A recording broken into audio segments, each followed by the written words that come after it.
have to spam ZR real fast. Your freaking fingers break in half.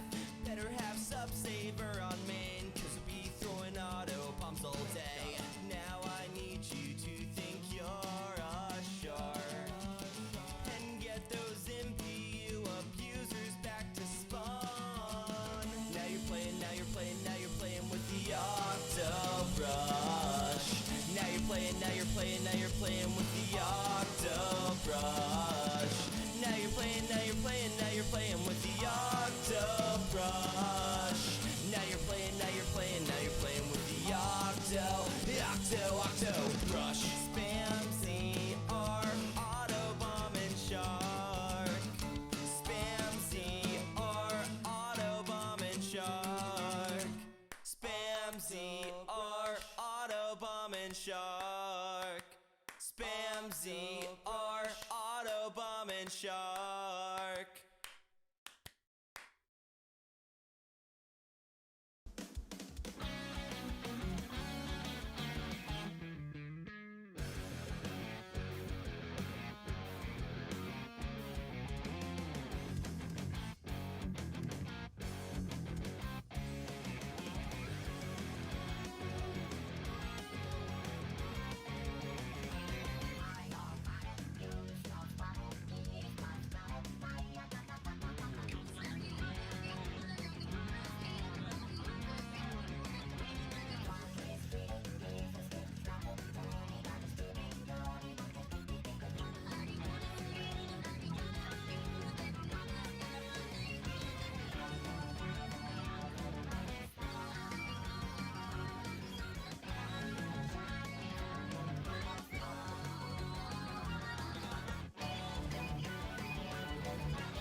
Prince Zuko, you're really going to get a kick out of this.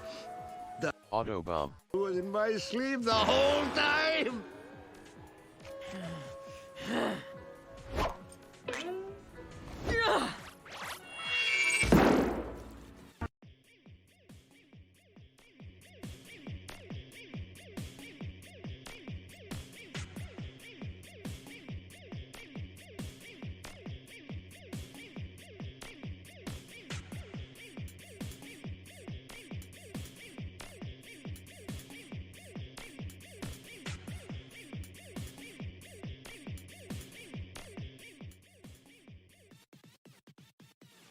Hey guys, it's Maddie. They took the Rainmaker to the left, and now they're going to the right. Octobrushes. Am I right, guys? ほう、向かってくるのか。逃げずにこのディオに近づいてくるのか。せっかく祖父のジョセフが私のザワールドの正体を試験終了チャイム直前まで問題を解いている受験生のような必死こいた気分で教えてくれたというのに。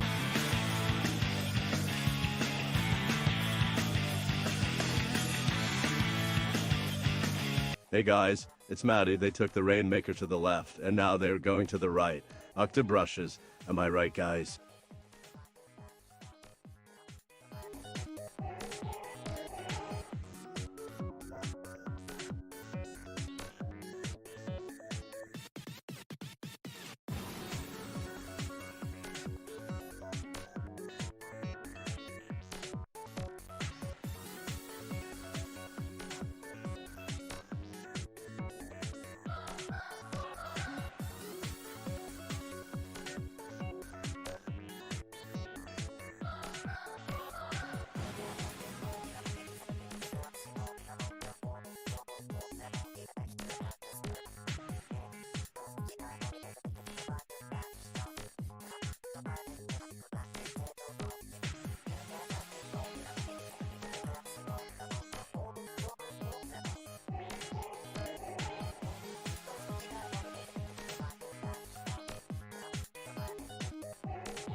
Well, Bubble Bath, what do you think? This is pretty good. Only one thing. You forgot the...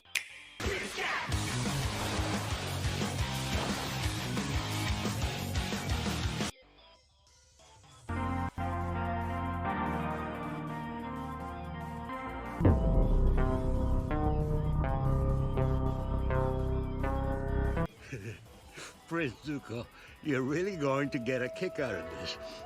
The Autobomb. was in my sleeve the whole time!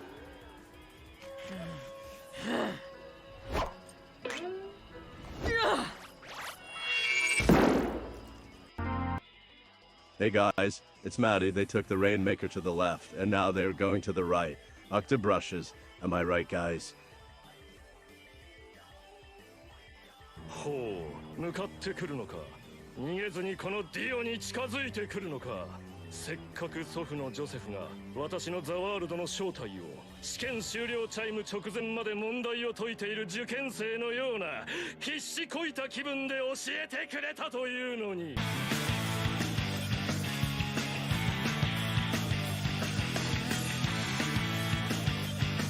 Hey guys, it's Maddie. They took the Rainmaker to the left, and now they're going to the right. Octobrushes. Am I right, guys?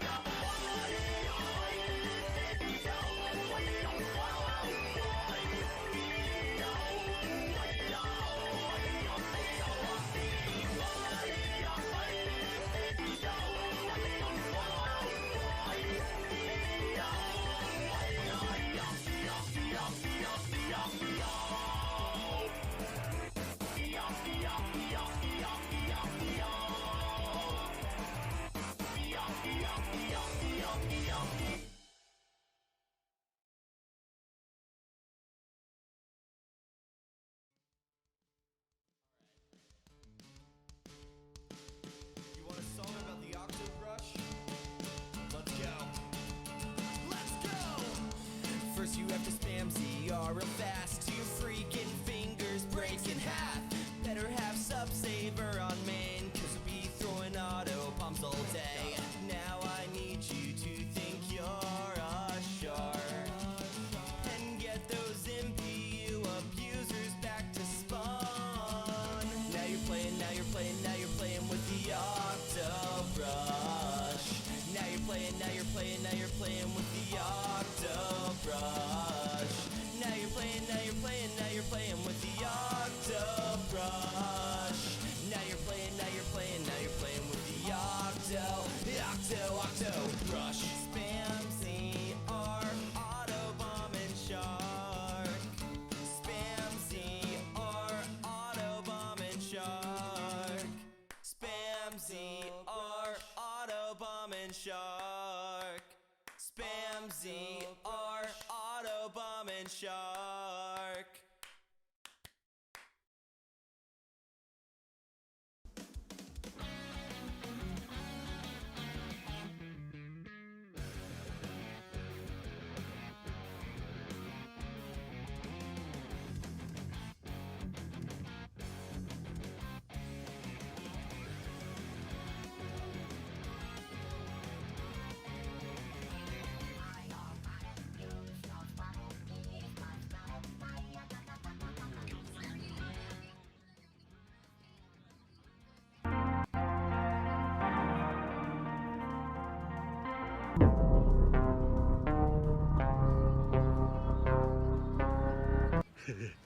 Prince Zuko, you're really going to get a kick out of this. Autobomb. I was in my sleep the whole time!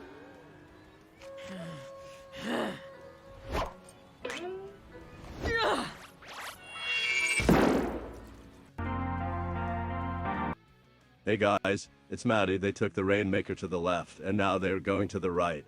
Octobrushes. Am I right, guys? ほう、向かってくるのか。逃げずにこのディオに近づいてくるのか。せっかく祖父のジョセフが私のザワールドの正体を試験終了チャイム直前まで問題を解いている受験生のような必死こいた気分で教えてくれたというのに。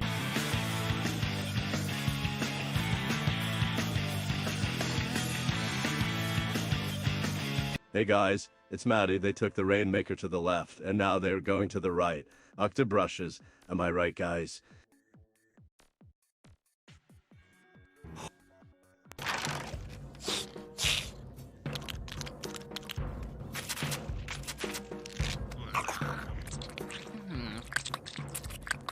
Well, Bubble Bass, what do you think?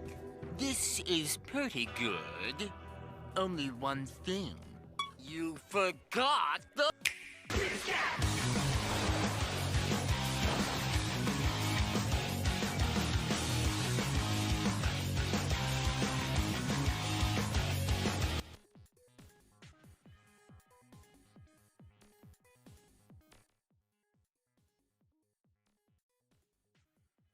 So sorry about that. I absolutely love the memes. Hello there, everybody, and welcome on into the Battle of the Brushes, Kingmaker's first ever tournament hosted for the Brush players by the Brush players. My name is Jojo KM, and I'm here in the virtual studio with my good buddy and captain of the high seas, Captain Bob Dude. Ahoy, everybody! What is going on? Jojo, thank you for the warm welcome. And wow, we're here. Battle of the Brushes, huh? Yeah, absolutely. Battle of the Brushes. It's going to be an amazing day today. I can't wait to see some quality brush play today. It's gonna be so much fun because, you know, normally in a tournament, you're kind of like, oh, what weapons is everybody gonna play? What's that? But we know brushes. So yeah. it's gonna be really interesting to see how everybody plays against each other. What strategies we're gonna see. Yeah, absolutely. And I'm excited because we have an all-star cast of commentators today and in this tournament featuring Rissa, Popgun, Falco Flyer, Sleeves, yours truly, of course, and of course our favorite captain of the high seas. We've got Stitch, Maddie, and Bash Dash coming in on the mic today. It's going to be an amazing day today. I can't stop saying it. It's going to be an amazing day today. Really, with awesome commentators like this and people who are just great players coming in and gonna play this awesome tournament that I don't think the world's ever seen anything like this. So No, I definitely have not seen any. I haven't really seen many brush tournaments, if at all. But I know that for this first Battle of the Brushes, we're going hard. We're going very strong. We want to show that brush tournaments, they're here to stay. It's gonna be quite a tournament. I mean, I think after this will become the new meta. Everything else will go away. Only brushes will be used. Absolutely, only brushes. No, nothing else is allowed. Shooters gone. Exactly. All those range weapons and snipers, get them out of here, dude. We don't need them anymore. We don't need them at all. And today for the Battle of the Brushes, we have our map list shown on stream right now, and it looks like we have quite a plethora of maps and map and mode combos for this tournament, including, but you know, if you want to really go with one of my favorites, you can definitely see that Wahoo Zones is there. And if you're a fan of Keymaker, you know that Wahoo Zones is a little sore, but you know what? It's also fun. It's fun. I mean, well, we're experienced on that map for playing it 9 million times in a row. So, you know, it's one of those things that I have love for that map. You know, truly some great times there. Me too. I absolutely would. It looks like we've got the list of maps being Anchovy Games, Blackbelly Skate Park, Humpback Pump Track, Inkblot Art Academy, Manco Mart, Manta Maria, Muscle Forge Fitness, Piranha Pit Skipper Pavilion, Sturgeon Shipyard, The Reef, and of course, once again, our favorite one, Wahoo World. Awesome, man. You did that effortlessly. Like, that was a really good job reading all those names in such fast succession. That was really good. Thank you, Bob. I'm you know what? Forget the brushes. I'm just gonna sit here and hype up my best captain buddy. Captain. Thanks, dude. Well, you know, I'm here for the homies, man. You know, we gotta hype each other up. That was great reading. We gotta. Absolutely, we have to. Exactly. You know what? Oh, I'm so sorry about that, Bob. Oh, completely fine. I was like, this is a great map list. This is gonna be really fun to see how everybody plays on it. And I'm just, dude, I'm excited to see some brushes. I really am. I can't stress enough that today's Battle of the Brushes is going to be one that you won't forget. Truly. And it looks like now I would like to give just a special kind of message. I'd like to send a special message for our friends here at the Battle of the Brushes. Do you and your team enjoy playing in weekly sets? Are you between Div 4 and Div 8 looking to play with other teams that are similar to your skill level? If so, Friday Night Frenzy might be for you. Friday Night Frenzy Season 3 is starting up in early March and is accepting applications for teams to participate in their 8-week-long round-robin series. Participants will play in a play all three set each Friday. The best part is, all of your matches will be streamed and commentated by the lovely and, as always, amazing Falco Flyer. Be sure to join the Discord and follow on Twitter at FNF_SPL for more information. Applications are open until February 18th, so you better get in there because I know we'll be in there. For sure. I mean, Friday Night Frenzy was so much fun the last time we were in it. That was fantastic. I mean, great teams. Falco is an amazing and awesome human being, and it is so worth your time to jump in and play. Absolutely, I couldn't agree with you more. You know, it felt, you know, Friday Night Frenzy what I really enjoyed about Friday Night Frenzy was just that, you know, we had this like the same, like we saw the same teams, you know, throughout the season, and it almost like it was like meeting a bunch of new friends. It was really great. You know, I can't tell you, you know, some of the best battles from that last season, including Inksync versus Kingmaker. Yeah. I mean, every matchup was so much fun. Everybody played super well, and it was a really great time, and it was so fun to be a part of. Absolutely, Bob. I couldn't agree with you more. It looks like now we have the first set of the match. I'm going to be dipping out of the mic, and we're going to be bringing in our favorite Octobrush Nouveau, Maddie. So I just want to say a special thank you to everybody, and I'll see you guys soon. Oh, yeah, that's right. I'm sorry. I keep forgetting I have a Twitter. If you guys haven't already followed me on Twitter, I'm twitter.com/thejojokm, and also I'm on Twitch as twitch.tv/jojokm as well. Thank you so much, everybody, and please give a warm welcome for Maddie. Yo, what's going on? Maddie, what's going on, man? Not much, man. How about yourself? Dude? Same old. Getting really excited to see what people do here with Brush. Yeah, I'm man. very curious about it. Yeah, I want to remind everyone what they're looking forward to Battle of the Brushes. All of our teams will be only playing 7 weapons. Vanilla Ink Brush, Ink Brush Nouveau, Permanent Ink Brush, Vanilla Octobrush / the Hero Octobrush. They both have the same set. Octobrush Nouveau, and Kenza Octobrush. Meaning, everyone, you'll not be seeing Stingray, no Bomb Launcher, no Ink Storm, no Bubble Blower, no Booyah Bomb as well. No Burst Bomb, Curling Bomb, Fizzy Bomb, Poison Mist, Point Sensor, Splash Wall, and Torpedo. Oh man, that's my favorite one though. Why they gotta take torpedoes away? Hey man, you just gotta work what you gotta do. This is the battle of the brushes. You gotta work what you got. 100%. And we're about to see here in just a moment how these players are actually gonna play only Brush. It's gonna be really cool. Yeah, man. And first up, we have Squid Killers vs. Mighty Like Paradise. Looks like we're gonna get right straight into it. Here we go. Bob, what do you think they're gonna get? What do you think they'll get?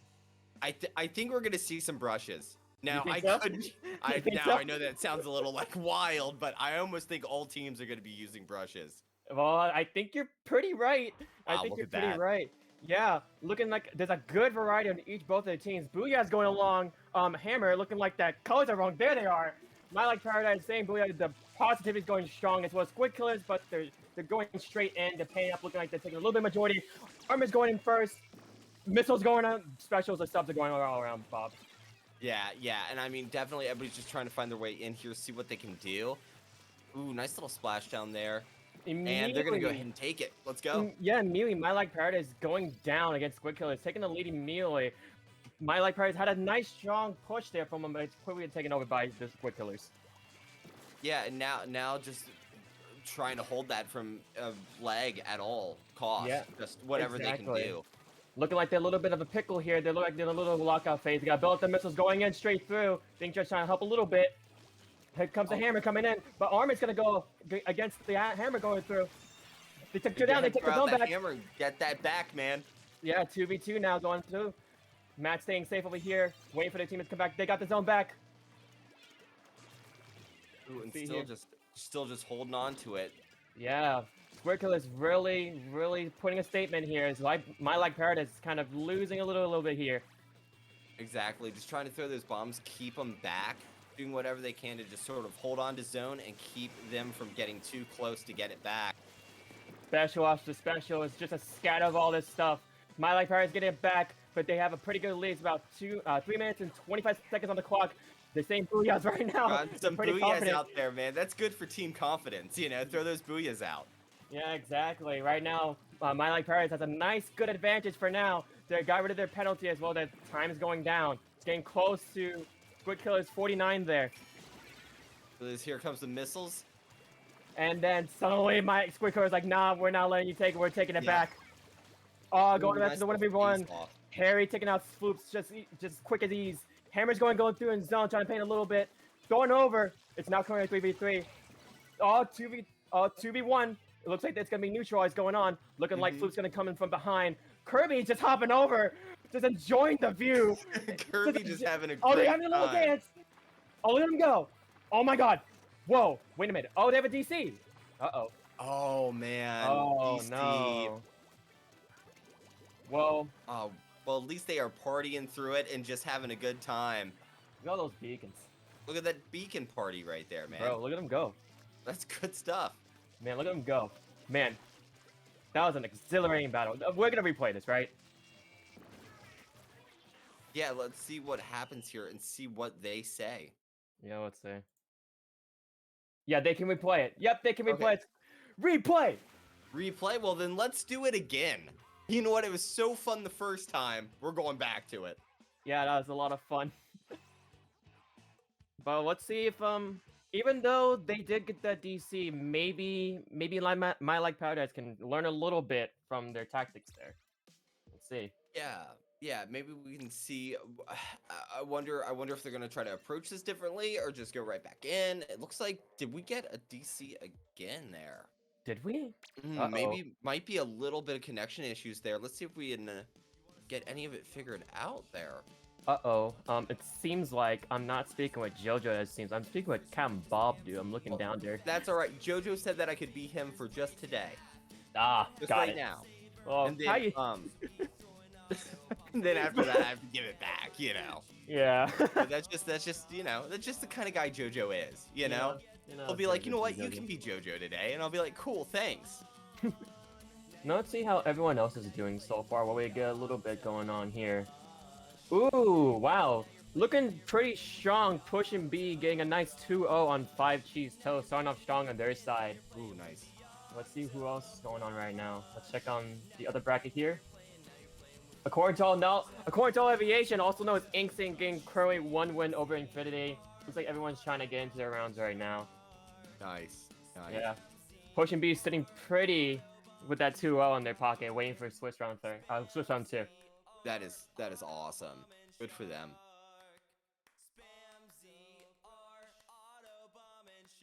Oh wait, actually, it is best of 3. Okay, gotcha. Okay, cool. So, are we doing? Is everyone okay going on the opposing side of DC? Is everything going okay? We're just currently waiting. From what we're seeing, yeah, just waiting, seeing what's gonna happen here. We're gonna replay that first match, of course. Of course. And you know, just enjoying the atmosphere of the brush that we got here. Yeah, what do you think was on My Like Paradise mindset when you know in the first half of the game that they were kind of having a little bit of trouble there? What do you think? Yeah, I mean, so it's so interesting because I'm trying to, you know, I didn't get a whole lot of background on everybody, but I'm wondering how many people on the teams have just picked up brush today, or like, you know, have been practicing for the tournament, and how many of these people are long brush mains, you know? Yeah, exactly. And it's so cool to see, you know, all these people come together and start playing it. I'm just really interested to see how some of these people who do main brush go against some of these other people who've just picked it up, and how easy some of these people have been able to transfer over to it. And it looks like we're going back into it. Squid Colors versus My Life Paradise, round 2, Swiss round 1. Let's get it. Let's go. The official start. The official start, yes. Once again, Booyahs again. Straight out the gate, man. Yeah, Squid Colors though not looking really pretty with their Booyahs, but their focus is still there. That's right. Yeah, a little bit of encouragement goes a long way. And Squid Colors taking the first cap. Let's see, 2 specials going off on the side of My Life Paradise, going once. Let's see here. They have Swash on the ready, going ahead. Shorty Dunneman's going in. My Life Paradise kind of a little bit of a tricky situation. The Inkjet coming from behind, getting 1 pick. Inkjet versus Inkjet going on. 10 minutes is going on. They're all together. Squid Killers is really dominant in the beginning half. Being really aggressive right out the gate, trying to get Commentators curse. Like they're gonna go down. Commentators curse. Squid Killers are going down. My Life Paradise taking up the cap right there. But My Life Paradise having 2 specials at the ready. Let's see how Squid Killers do to fight against it. Yeah, and let's see what they can do. I mean, right now their whole intent just has to be to hold this zone as long as they can. Yeah, exactly. Flashdown coming in. 3v3, Hammer's going through. Oh, 2v3. Hammer taken out. The Inkjet taking it down was a very nice pick. Here comes Inkjet trying to make a nice push against My Life Paradise. Going down. now that Squidco's got the zone back. Exactly. Holding on to it. I mean, fantastic. Let's see if they can get rid of this penalty and see if they can cut this down anymore. Oh man, My Like Paradise 69, pretty nice, but they have 2 specials at the ready. Inkjet going off. They have 2 of them going off, going down. They're kind of being a little bit hesitant here. Squid Killers sitting pretty, and as I say that, they take the zone back. Deco coming in with a hammer, getting 1 pick, getting 2 picks. Oh, Lax says I'm not falling off the map this time. Getting a triple. Oh, there we go. 1v1. Oh, Sorella's taking it down like you're not getting that quad. You're not getting that today. A great run from them. I mean, the triple there was great. Yeah, man. They could have gotten that back, but unfortunately, Sorella said like, nah, you're not getting the zone back as well. You're not getting that quad. Sorella watching those drops coming from the top. Injet's going. Tenemus is going in.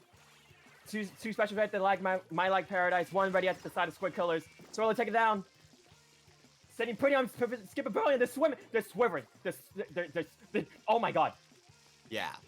Yeah, this is the signature So, to show who the best brush is.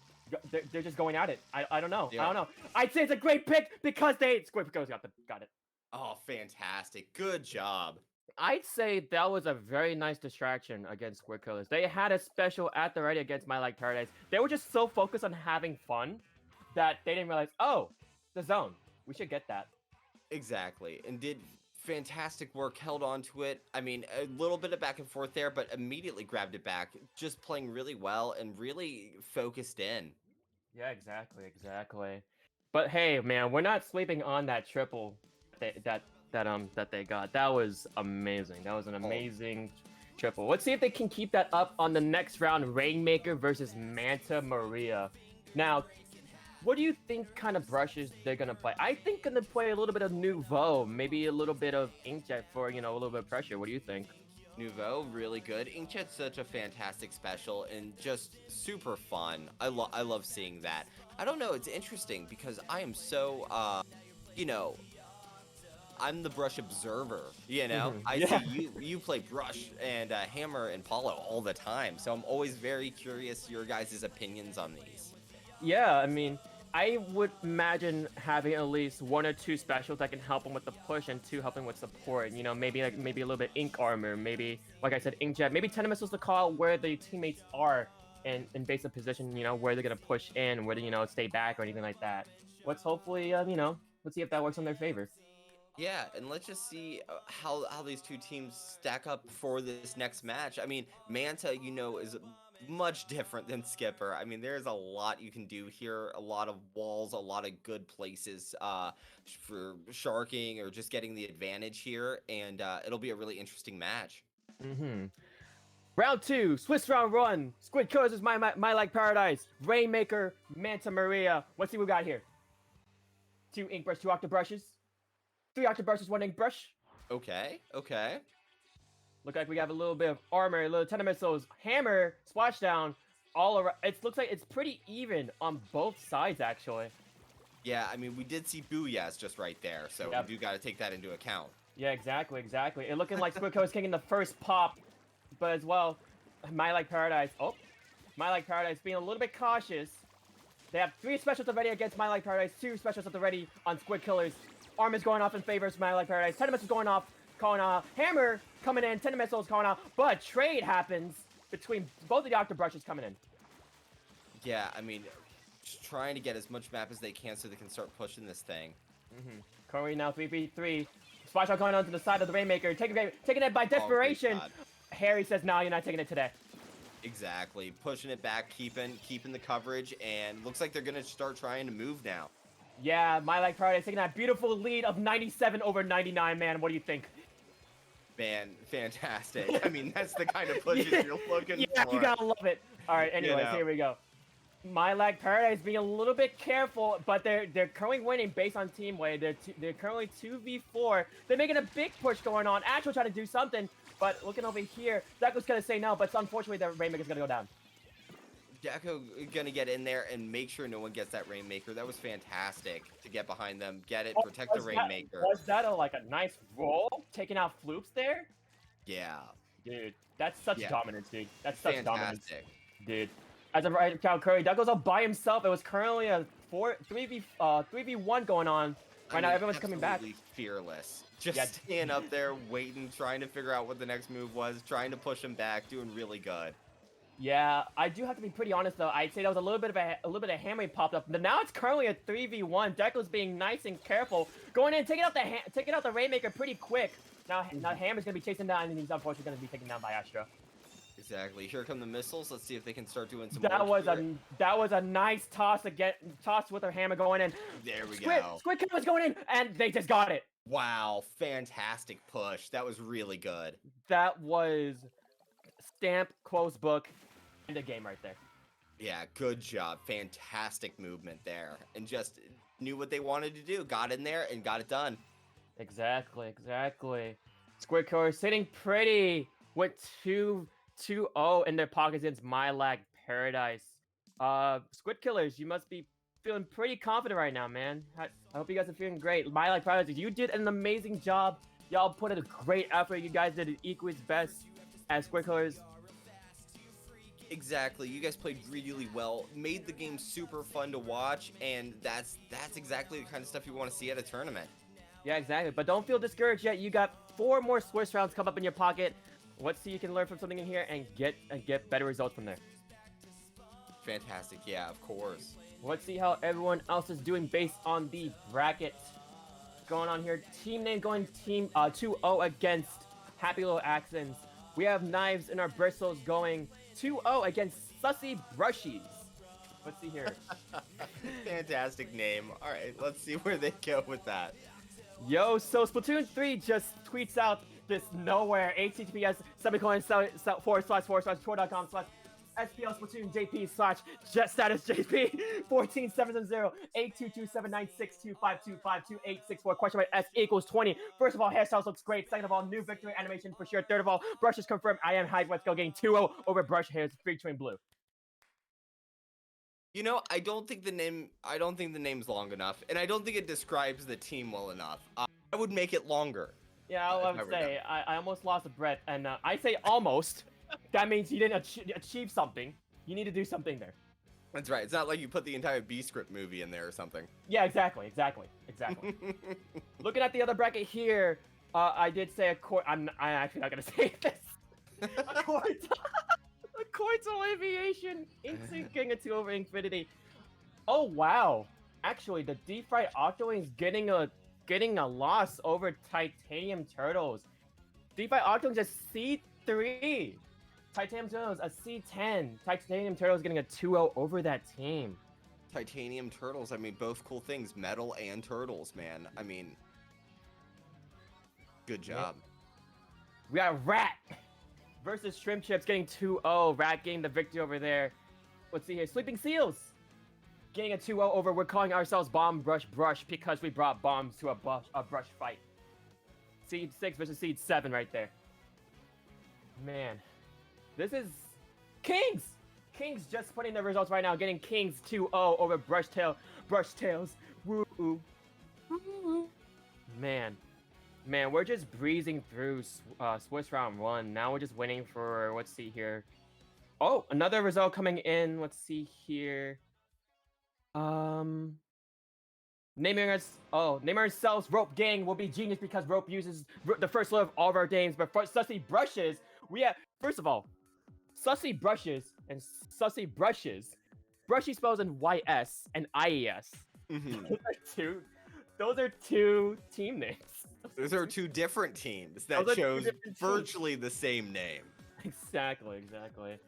As I was saying, Sussy Brush is too good if we get on stream. The commentators have to say it. iPads pop. Getting a 2-0 over definitely a pickup team, and Toy 100% did not come back from disbandment just to play in a single tournament. Also known as Royal Court. These team names are fantastic, huh? Dude, it's amazing. Wow, is that our actual first 2-1? Invaders versus Slap Ink. Invaders getting the 2, Slap Ink getting that 1 off of Invaders. Man, this is the only unique game that we got in Swiss round 1. Well, you know, I mean, look at that's fantastic work from them. I mean, taking a game off and being able to hang in there. Yeah, man, they really They really, yep. Exactly, Maddie. I couldn't Yeah, I'm agree with lost you on more. words. They really did it, and fantastic. I can't wait to see what the matchup is for the next round. Yeah, man. Yeah, man. It's crazy. But yeah, oh man, we're gonna get into round 2 in a moment, hopefully. Let's see here. So, let's see who we're gonna do next. Who we're gonna do next? What do you think? We're looking at our staff right now and see who we're gonna do next. Let's see here. If I would be pretty honest, this would be from. We did it from the side of Swiss Octo. Maybe we can switch up a little bit and go to Swiss Inca. Yeah, let's see. We got a good lineup going on for Swiss round 2. I'm just going ahead and helping Hammer here. That's awesome. So, Maddie, can I ask you a question? Yeah, what's up, dude? What's your favorite part about the brush you play? Like, why did you choose it? Why did I choose Octobrush Nouveau? Yeah. My first reason when I first picked up the Octobrush Nouveau, it doesn't deal with aiming, just like the vanilla Octobrush, because Inkjet requires aim. And I'm like, man, I'm bad at aiming. Let's do something that does the aiming for me. And that was the Octobrush Nouveau. And that kind of built my position in which I am. I may be a Slayer, but in heart, I am also alongside a support with my beacons and my tender missiles, calling out where people are and helping people jump back. Definitely not putting one beacon every single time I die. Cool. I mean, it's always interesting to hear from the side of a brush player, like why and what made them choose that weapon, And same as you, I love playing support roles. I really enjoy that, and so it's why I chose support weapon. I enjoy it, but I like the glory a little bit. That's why I have to use bubbles. I need that kill here and there, to really feel like I'm doing something. Looks like we have our next round. It's gonna be Inkvaders versus Sleeping Seals. What do you think of this, Bob? Perfect. Sleeping Seals, very strong team.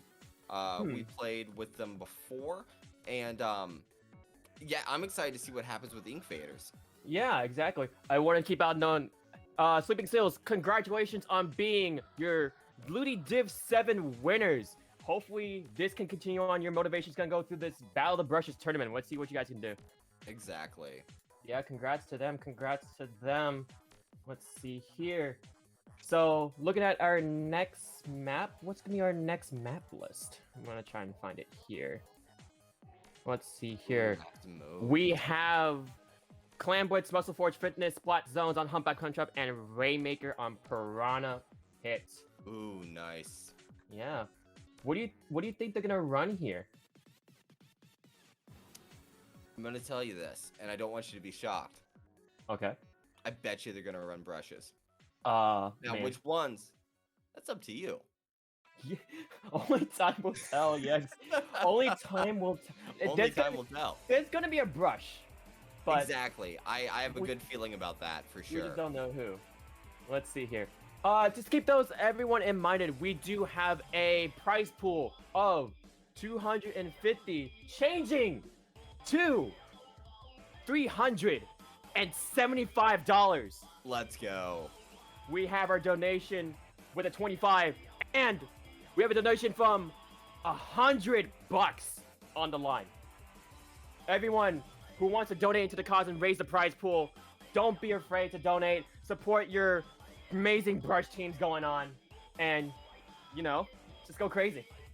Exactly, and that's fantastic to see too. I mean, real support for these sort of tournaments. It's awesome, and a lot of fun for a really fun time, and awesome to see players getting that. Exactly. We're gonna go ahead and find a donation link so people can go ahead and donate. Let's see here.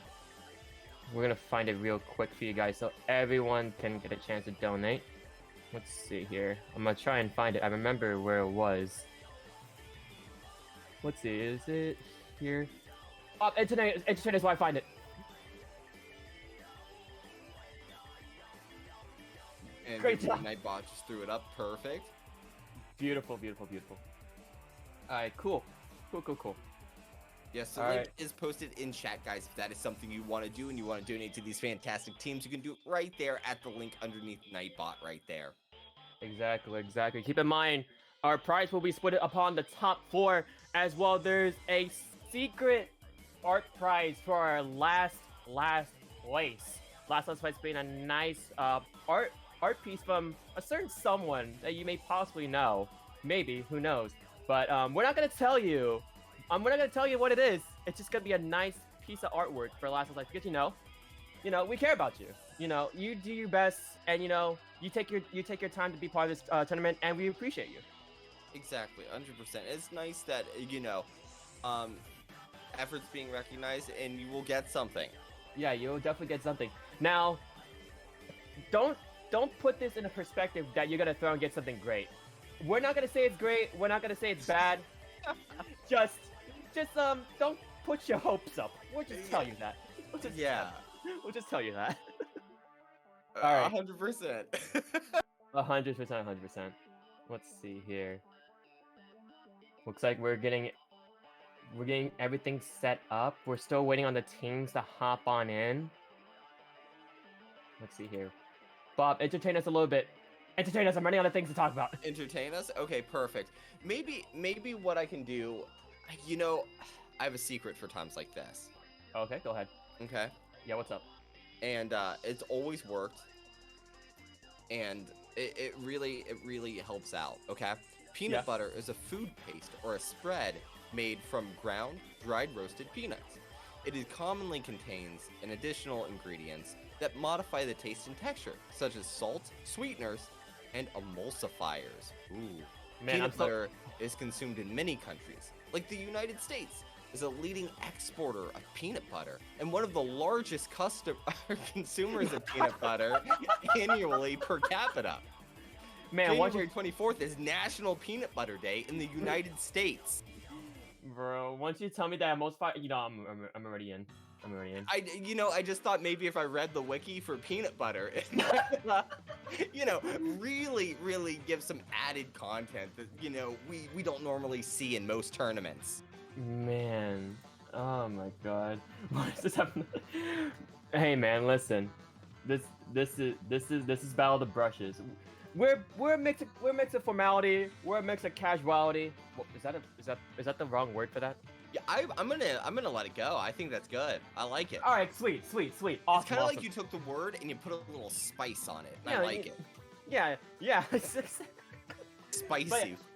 But we here Battle of the Brushes. You know, we're not really. You know, we're just having fun. Yeah. You know, we're just having fun here and there. We have commentators from first beginners, from well-known. You know, it's a nice mix of people. You know, get a nice little vibe here and there, and you get what you get. Exactly. Battle of the Brushes to bring the community together from all different, divisions, ranks, whatever you want to call it, and from beginners to pro players. And that is what's awesome about this. It's really bringing a lot of people in the community together, having a really good time, and getting to have a lot of fun along the way. Yeah, exactly, man. We have mixes from Div X, Div 1, Div 3, Div 5, 6, 7, even Div 8 and 9. This is literally a party pack of people that everyone is open to, and they took the invitation and it's jumped right in. And that's awesome to see, especially in the community. It shows how cool everybody is and how much fun we all want to have together. Exactly. Let's see here. Oh, it looks like we're having a little bit of technical difficulties. People are trying to rejoin the lobby as we speak. We do apologize for our viewers. We're taking our time, make sure that everything is ready for your viewing pleasure. That's right. And if not, then you will learn everything there is to know about peanut butter today. Yes. Give us another. Give us another. Read another wiki page. Is a nutrition-rich food containing high levels of protein, several vitamins, and dietary minerals. It is typically served as a spread on butter, bread, toast? Why would you put it on what is wrong with this wiki?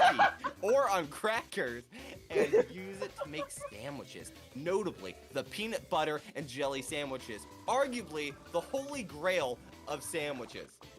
It is also used in a number of breakfast dishes and desserts, such as peanut butter flavored granola bars, smoothies, crepes. Have you ever had a crepe, Maddie?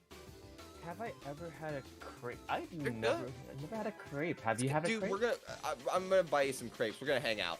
Dude. Cookies, brownies, croissants, and it is similar to other nut butters, such as cashew I love you're butter so dedicated to peanut butter. I love it. and almond butter. I'm sorry, I said a word there, and it just, I never want to put those two words together, and it made me giggle. All right, anyway, so moving on.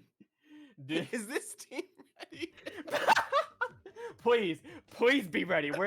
We need to get off this peanut butter topic, please. I will read more. You know what? Hey, no. You can read more. Read something different from the wiki. Give us some. Hit us with something from the back end. Oh, something new, like Yeah, not something. peanut butter. Something out of nowhere. Give us something that's crazy. I'm gonna be honest. I prepared only peanut butter facts. Aw, for this. man, dude. Maddie, listen, dude. I didn't think that we'd talk about peanut butter at all today. So, Oh no. Well, I didn't prepare anything else, Maddie. well, speaking of preparing, looks like one of the teams, one guy couldn't get in, so we're still sitting pretty in the commentators table, just just eating some popcorn, just waiting for this team to come along. We're just chilling. We're just vibing. And that's fine. That's gonna happen sometimes. But really, I guess a big question for you, Maddie, is are there any changes that you'd want to see to Brush? We know that the Splatoon 3 is going to be here sooner than probably a lot of us, imagine. So what is there any changes you would add to Brush? Is there anything you want? Let's see here. If I would say something crazy, something stupidly broken, I would say Brush Yeah. and Burst Bomb, cause why the hell not? Because think about it, brushes don't have a lot of aim, a lot of range, and they need a little bit of something that can help them with range. Give it a little bit of a pick here and there. Like, hey, why not put a little bit of burst bomb to help them paint a little bit of their feet, or maybe put a little bit of damage, a little chip damage against their enemies. Why not? Mhm. Now, how about you, Bob? If you were a brush main, Uh-huh. what would you main? What would I main if I was a Brush main? Man, you know what? I really like Inkjet. Mhm. I see Hammer playing that Ink Brush all the time, or Octo Brush all the time, and I'm just like, Inkjet looks real fun. Yeah. But then again, beacons are crazy helpful. It's insane. I'd be at a toss up at that. I'd have to sit down and play them, but I would say it's between yours or Hammer's Brush for sure. Mm-hmm. Oh, how about a mix together? Maybe in Splatoon 3 you see a nice mix between the Inkjet and the beacons. Who knows? Ooh, yeah, I could see that. Mm-hmm. Oh, looks like the match is about to start soon. Looks like everyone is in. Everyone's getting ready. Everyone's getting their brush setup ready. Fantastic. Here comes the map coming in. Awesome.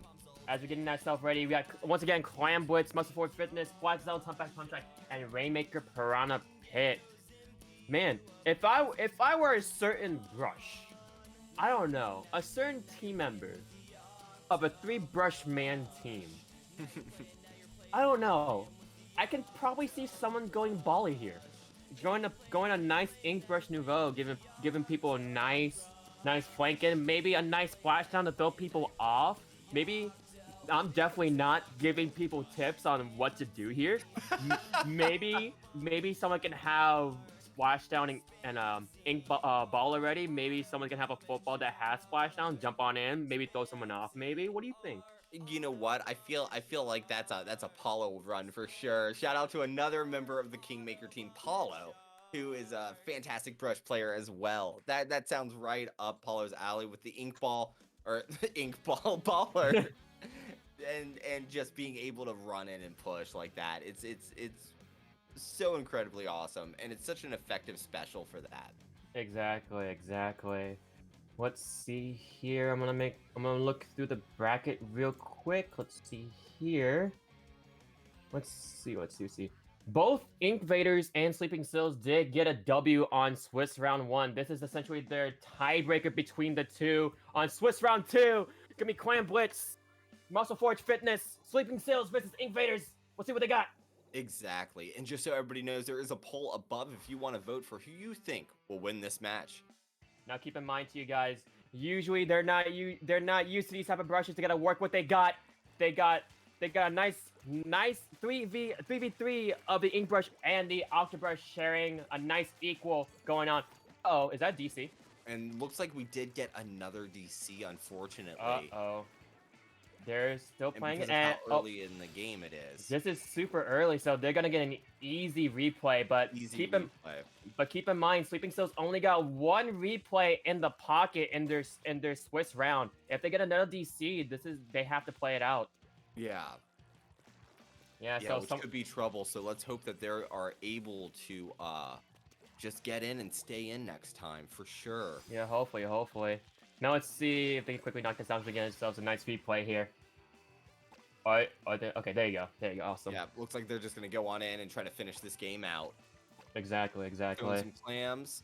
Always fun to throw clams to a teammate, you know? Yeah, just spinning around, throwing some clams in. Are there any more? Oh, there you go. They're just taking their time. Here they go. Exactly. Someone else coming in on the other team helping them get those clams in, which is just really good, you know? Yeah. Let's see. Good fun. They made some nice art. Oh, is that Among Us? Oh, Among Us? Among Us? I was supposed to see a snail? A snail? Maybe a snail. Who knows? Do you see that right up top? The two eyes and the body? I'm seeing a snail. I thought I kind of saw a sussy Among Us there. Ooh, okay. I see. But we are going for a replay. Hopefully we can get the member of Sleeping Seals coming back.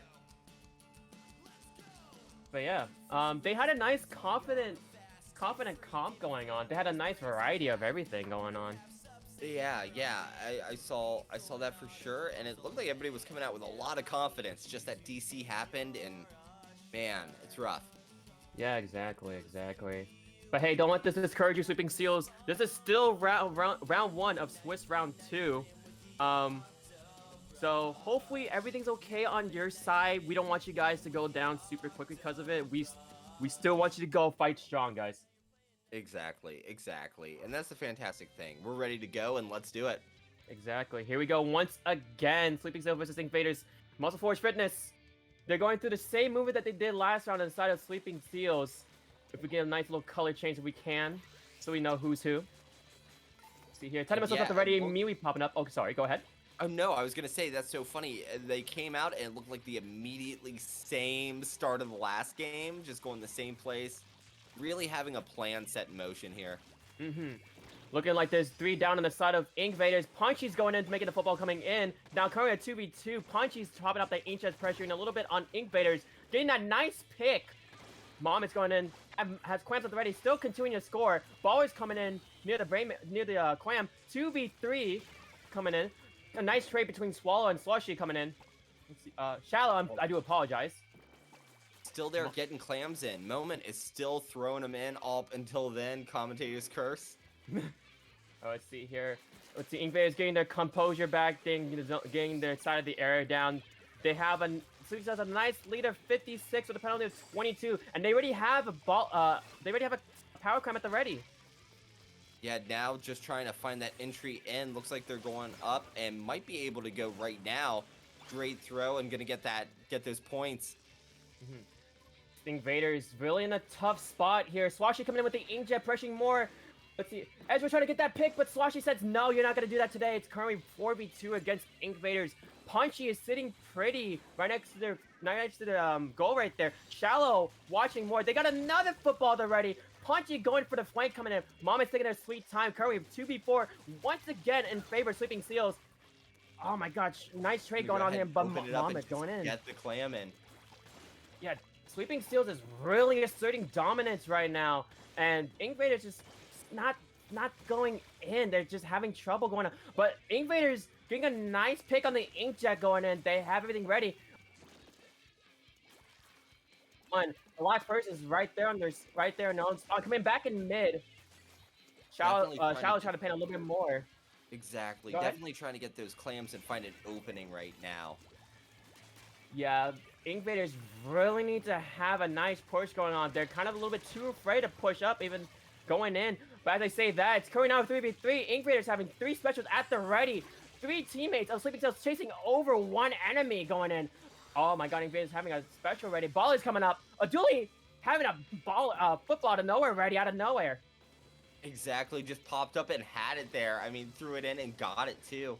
Yeah, Sleepy Seals is just getting this with, like, in a breeze. Punch is trying to come in, but taken out by Shallow. They had 7 clams at the ready. Momit is just having fun, having a nice cup of tea. Oh, nope, never mind. Tried to run in there, had clams ready, but the basket went up right before they could. They're kind of stuck over there for just a moment. Nice pick on Punchy on the side of Shallow. Nice pick on the Inkjet, but though, Inkjet's armor's gonna go on the side, protect him a little bit more. Oh, helping a little bit on left this way. As they say, 2v4 now. Sleeping Cells just going against Sloshy going down. Oh, Momit's gonna go through. Aduli, they're just dancing along. They're just waiting for a nice moment. Let's see here. They're painting mid. Get in there. Invaders is really, really watching their goal, because knowing that. What? Wow. Momit's in a different level. Might be beyond this plane. Momit said. Momit said, "Bomb who?" Yeah, bomb what? Those don't affect me. Bomb? I don't know her. Oh, let's see here. So we're getting a pick on Punchy. Punchy gonna can. Oh, I'm sorry. Gonna pick on Swashy, but Punchy cancels it and goes down to a bomb there. Swashy coming back. Sleeping Seals is sitting pretty right now. 13 to 100. Invaders. If you're Invaders right now, you gotta do something here. You're getting locked out. Gotta find an opening. Try to get some people out and try to get close to it.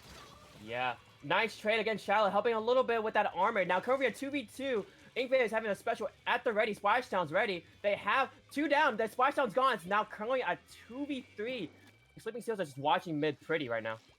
Yeah, they've painted it up. They're having a good time. I mean, they've made their place. They're just hanging out there. That's where they live now. Shallow is just really being careful right now, but I think it's going against their favor right now. Armor going off, taking a nice pick. Sloshy getting that pick, going nice. Double going down. It's only 1 on Invaders. Easy win for Sleeping Seals, don't you think? Throwing that clam in, they just need... Yep, that's it. That's all they needed right there before I could even say it. A dominant win over Sleeping Seals. Invaders, if I were you right now, you gotta really put some pressure, man. Sleeping Seals is really pushing guys in the corner here. Sleeping Seals is a very strong and aggressive team, and it can be tough to try to find an opening against that. I mean, you have to kind of fight back with that same aggressiveness, and let's see if they can get in this next round. Yeah, exactly. Invaders, you are doing a great job. I want to tell you guys that. But man, you guys gotta go. Get your specials ready. Build that push ready. Once everyone has their special ready, go and make for that push. Coordinate those specials. Call out whoever's where. Call who has what. You gotta watch where they're going. Maybe have something that can help you guys. Maybe a brush can help you, locate where the enemies are. Maybe they help you guys kind of position yourselves where they're gonna go. Because I know Sleeping Seals will be all over the place. Yeah, I'm sure they'll get it figured out on this one. They've got the next game. I'm sure they've learned a lot from that match, and we'll see what happens in the next one for sure. Yeah, man, exactly. Splat Zone's Humpback Pump Track. Oh, I definitely know what's gonna be in here. I definitely know what's special. I mean, as far as Humpback Zones goes, I absolutely love this map. I think it's really fun, and I think it's a good map for it. Here we go. Splat Zones, Humpback Pump Track, Sleeping Seals versus Invaders, 1-0. Sleeping Seals having a nice advantage going on. Let's see what they got. They got Inkjet. 2 Inkjets on the side of Sleeping Seals. 10 missiles. They got Ink Armor. 10 missiles. Inkjet. Oh my god, Splashdown. And Armor on the side of Invaders. It's a nice variety. They have very similar specials. Luna going down a 3v1 against them. Let's see here. Sleeping Seals gonna get the zone pretty quick, but gets neutralized by Invaders. It's currently a 2v3 right now. They're just swinging. And they're doing a good job of keeping this back. And look, they're going to go ahead and cap that zone, get it. and now just using Inkjet to try to build some distance here.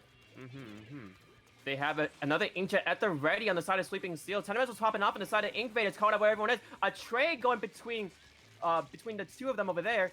Benadryl coming in, but someone's on the side of Sleeping Seal flanking. Benadryl's just running away, scared. Dooley's taking a pick. And it gets canceled. Dooley said, hi, I got you. So I was like, nah, screw you. Yeah, definitely a lot of back and forth here. Let's see if they can grab that zone, though. They are letting it go a little bit, and let's see if they can grab that back. There it is.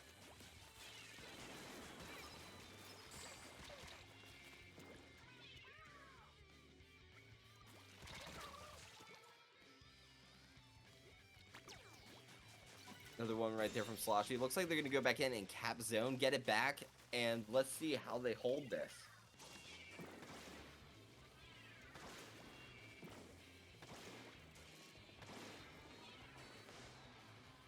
Fantastic, using that Inkjet again, going right on through.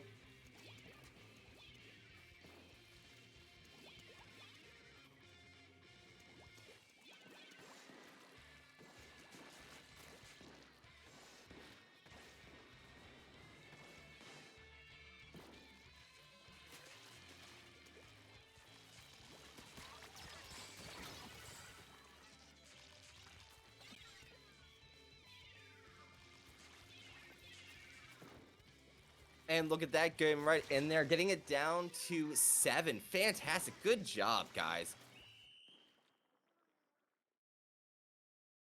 And holding it together. Did a great job there. Absolutely fantastic holding. And looks like that's going to be the game. And it looks like we are having a little bit of trouble in the commentary booth. But we will be getting Maddie back with us here just shortly.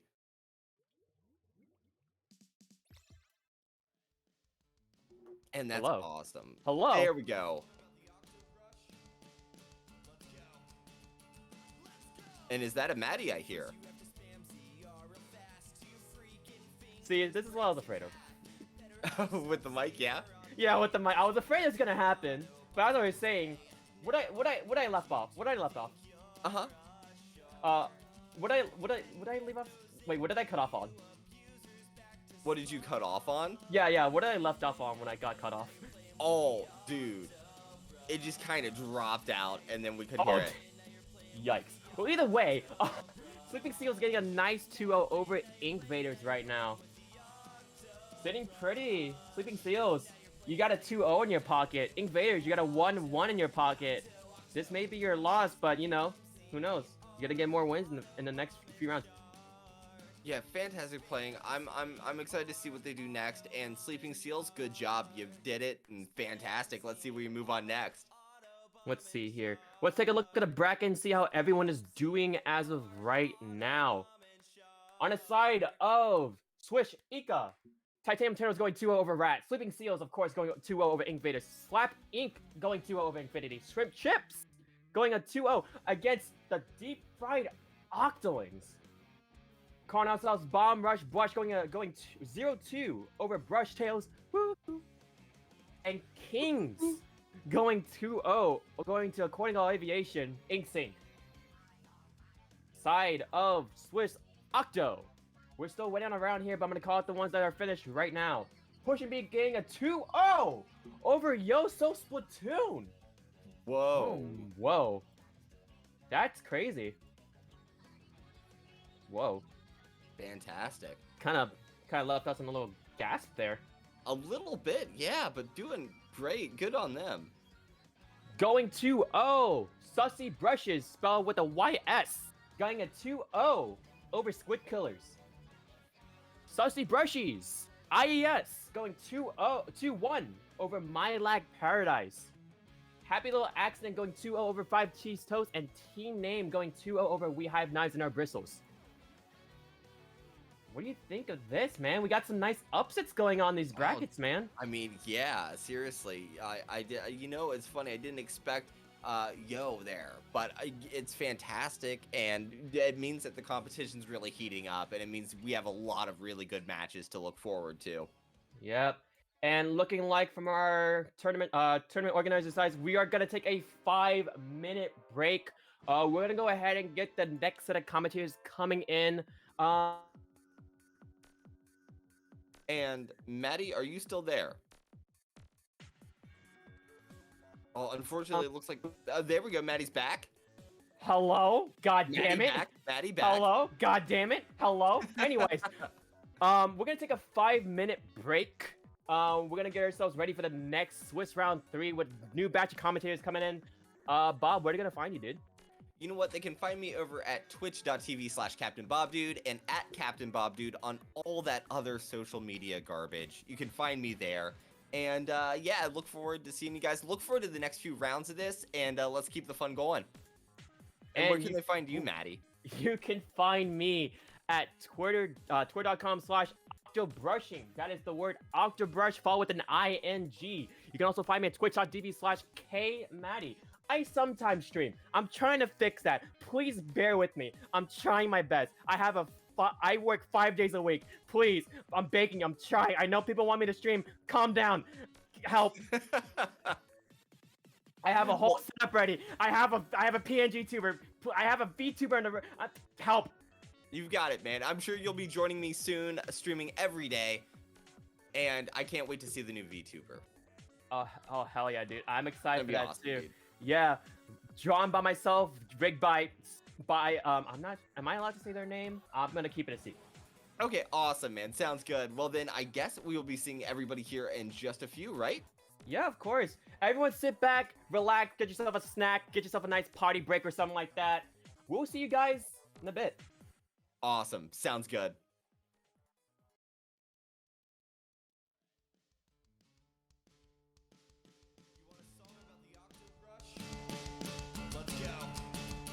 Let's go! First you have to spam ZR real fast till your freaking fingers break in half.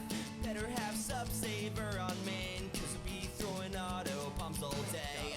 Now I need you to think you're a shark and get those MPU abusers back to spawn. Now you're playing with the Octobrush. Now you're playing with the Octobrush. Now you're playing with the Octobrush. Now you're playing with the Octobrush. Spam ZR, Autobomb and Shark. Spam ZR, Autobomb and Shark. Spam ZR, Autobomb and Shark. Spam ZR, Autobomb and Shark.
Hey guys, it's Maddie. They took the Rainmaker to the left, and now they're going to the right. Up to brushes. Am I right, guys?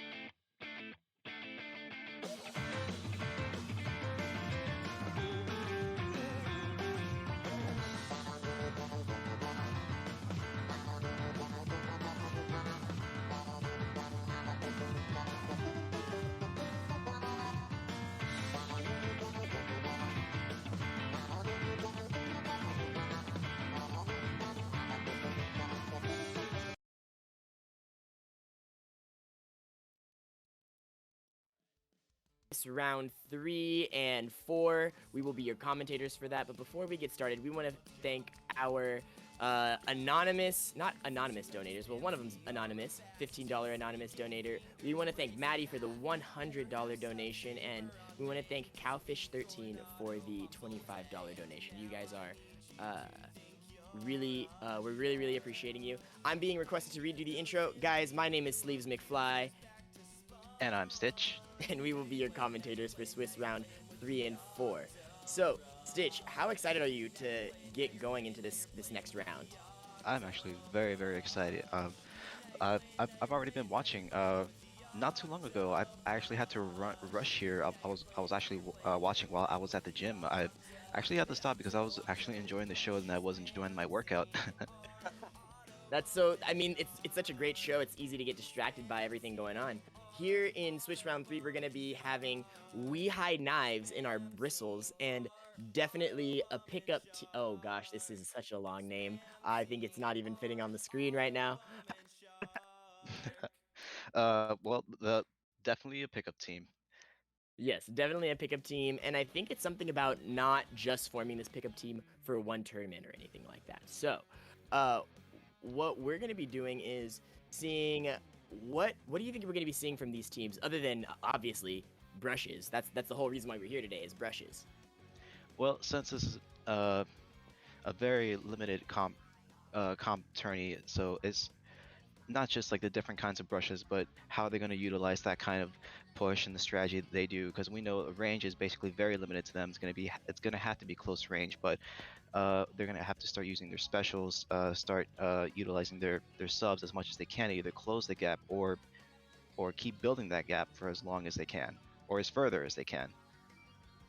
Absolutely. And anyways, the actual team name is just definitely a pickup. So we're doing really good. I'm really surprised. Not surprised really. I think that we've seen a lot of like permanent ink brush today. Anyone who is thinking that there wouldn't be a lot of armor in today's games, I think that they're sorely disappointed. But I mean, armor is such a good special that you have to keep using every single opportunity that you get. I think the permanent ink brush kind of becomes a must pick in so many of these comps. I mean, who wouldn't want to run armor? It's like the bane of existence for a lot of competitive players, especially like not just for brush players, but like for other shooters. I mean, we're talking snipers, we're talking blasters, rip and peace blasters. They're no longer in the meta since 2018. Yeah, absolutely. Well, either way, armor is going to be incredibly strong in these games. We're probably going to be seeing a decent amount of it from these two teams. Hopefully, I'd be really surprised if we don't. On the side of We Hide Knives in our bristles, which is honestly so scary. We've got a dually, Sloshy, and Momit or Momit. I don't know how to pronounce that name. No, we do not. Those are not the members because they are changing right in front of my eyes. Oh, I see. Clementina, Riptide, Pinkie Pie, and Moment. Maybe it's a French thing. Maybe it's a French thing. I don't know if I can trust my eyes in front of me here. But the other team names that we've got going on here are Esserali, Naomi, Luna, Shallow, and Benadryl. I think it's just Benadryl with a 4 at the end of it. It looks like a Roman numeral 4, but I can't be sure. Benadryl Live, maybe. Either that or Benadryl live. either that or the medication for my allergies. And we're just being informed right now. It's Mia. Got you. Yes, we are being informed that we had the wrong teammates' names, and I kind of jumped the gun there. But you know what? That's okay. What is commentating your first time unless you jump the gun on basically everything that happens in the entire tournament, right, Stitch? Exactly. Anyways, so while I have you here, while we're waiting for these games to get started and for the teams to get updated, I have a question for you. In terms of brushes in Splatoon 3, I know I heard Bob and Maddie talking about this earlier today, but in Splatoon 3, we know that game is going to be coming to us, hopefully sooner rather than later, but what are you expecting to see from the brush class in Splatoon 3? Well, if we're going with the exact same I forgot the word for it, but like the change from Splatoon 2 to Splatoon 3, they like to redo a lot of things. They didn't use the same specials. They came up with new things. Some weapons did get like somewhat of a change from going from one game to another. I do wish brushes had more utilization, because what they do lack in some things, they make up for it in others. But I guess that's kind of like the gimmick with the brushes, that they live up to their names. Like, how would you use a brush in an arena shooter kind of game? So obviously you're fast, you can only use range damage up to a certain extent. But for the most part, I'd like to see, I want Nintendo to surprise us. I want them to do something different with brushes. Like maybe they have more mobility, maybe they have more range, or I don't know, maybe flicks are different. Like not just in terms of like specials or in subs. There's a term, or there's a saying that says more is less or less is more. Yeah, less is more, but I disagree. I want more. Absolutely. I think I want to see a lot more brushes. I think that the thing that makes Splatoon so unique in the shooter genre is not just the paint on the floor and everything like that. It's the wacky weapon classes we get. I don't think that we get anything like sloshers or brushes or rollers in any other kind of shooter. And so being able to see those things shine a whole lot more, maybe with a new brush class, but or brush class. We'll talk about that later. Now that sounds like fun. That sounds like a lot of fun.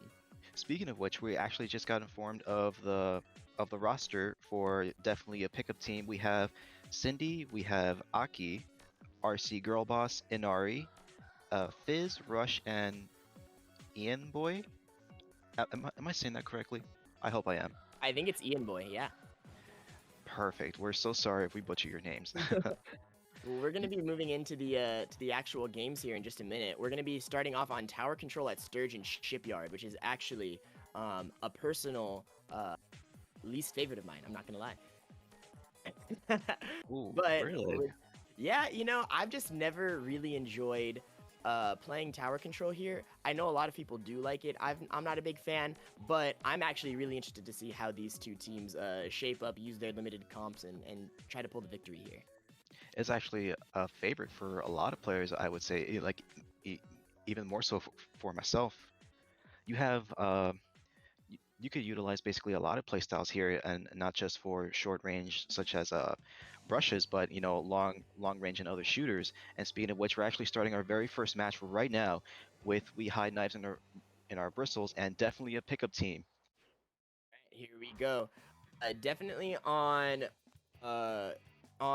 looking at the comps, I'm definitely seeing permanently brushed on both sides, just like I kind of predicted. So we're going to kind of go in here and see how these teams try to approach mid and try to take the tower in this. And here we are already popping off ink armor, already rushing in towards mid, like really utilizing that short range aggressive playstyle that we know from brushes. Yeah. Already popping specials left and right, and a wipe from definitely a pickup team. Definitely a pickup team, definitely doing the things that they need to do to win this game, putting down the beacons, using their specials efficiently, riding the tower, and just trying to lock out their opponents back into their spawn. Yeah, that aggression is really starting to pay off. They went fast and hard on the very first seconds of the game, and they're really utilizing that as much as they can, and they're keeping up that aggression even right now. Absolutely, but we see Tina over here just waiting, sharking for that inkjet to get that kill right when they come back down. They end up getting that kill, pushing that tower back towards mid and trying to make a counter push of their own coming up right here. They're finally pushing back with their very own kind of aggression. However, we can see them, they're just barely struggling to hang on. And with actually that aggression did not pay off exactly with we hide knives in our bristles pushing back even harder. Yeah, it's really a back and forth here. Definitely a pickup team has the advantage. They have the tower, they have the point, but it's definitely not going to be just a bloodbath on one side here. Both teams are definitely skilled, definitely able to get it done, and we're going to be seeing kind of a long haul game here is what I'm expecting. This really is a back and forth game than anything I've ever seen before. Usually when you have games like these, not utilizing brushes, they kind of, I don't want to say they stall, but it does kind of like feel more or less like a waiting game. But with brushes, you know, it's all or nothing. You have to go in. You cannot just wait and see, or kind of like wait for your prey to come into your range. You have to make use of all the aggression you have, because otherwise you're going to get pushed all the way back.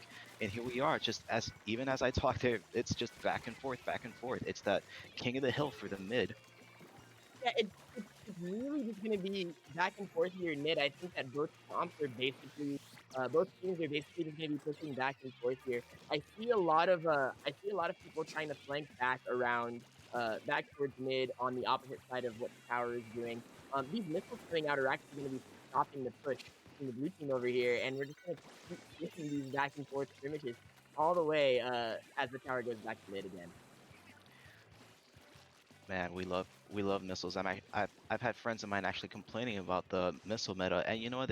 Now that I'm actually seeing it, they might actually have a point. One missile or one person launching missile actually pushed an entire team back, giving them space and time to breathe, to kind of like counter that push.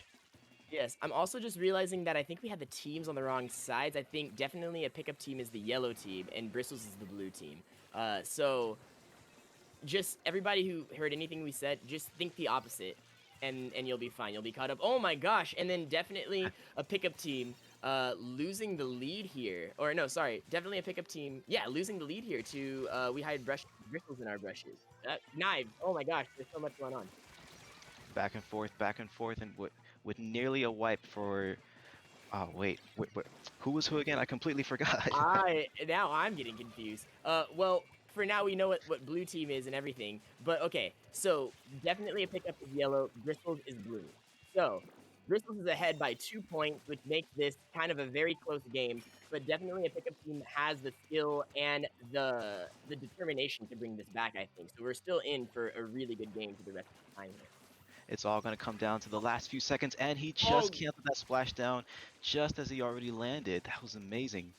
Man, splashdown cancels are not the easiest thing to pull off when you have a weapon that's optimal at doing it. It's even harder to pull off when you have a weapon like the Octo Brush or the Ink Brush, so I'm really impressed that they were able to get that. Unfortunate that the splashdown did not go back getting all of the ink on the floor and all of the zoning that potential that it gets, but Bristles, sorry, definitely a pickup team, bringing it back, pushing the tower back towards the lead on that final checkpoint, seeing if they can make it all the way to the knockout. And their push was just stopped right in the nick of time, with the other team just barely pushing up, and they still, although it looks very dire, they still have some time left to push it and try to get lead. As you know, as we just said, it's still anyone's game. It's been back and forth. It really comes down to who can have the most aggression. And here we are, Cindy, just popping in the inkjet. Oh my gosh! Oh, the inkjet goes down. We hide bristles in our brushes. We hide knives in our bristles. Going in, trying to make that final push. Riptide almost dropping down into the no-go zone. Going around, trying to see if they can flank around, but does not get it. And we are definitely a pickup team, taking out game one. Shout out to these guys giving us such an incredible show, back and forth, to the point where we even lost track of who was who. Yeah, so much is happening in Splatoon. It's such a fast-moving game that I think that we could be forgiven for getting one thing a little bit incorrect, but definitely a pickup team squeaking out the victory there. Both teams looking equally skilled. I don't think one looked incredibly more dominant than the other, but definitely a really fun game going on here. That is true. Like I want to say, from the few gigs I've done from commentating, or even from other games I've watched, it usually comes down to a lot of matches do kind of look just very one-sided, but here it is like the complete opposite. It is literally anyone's game. You're on the edge of your seat, just waiting and hoping that they can just keep up that pressure, that momentum for just a second more.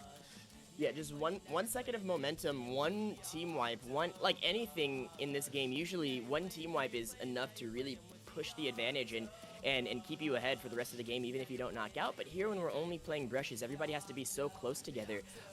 The objective is always going to be a bloodbath, and so I'm wondering how that's going to look here on Clam Blitz.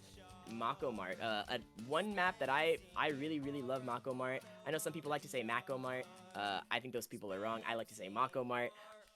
But I'm really excited to see how this game is gonna go here. I usually call it Kmart or Walmart on a Friday night.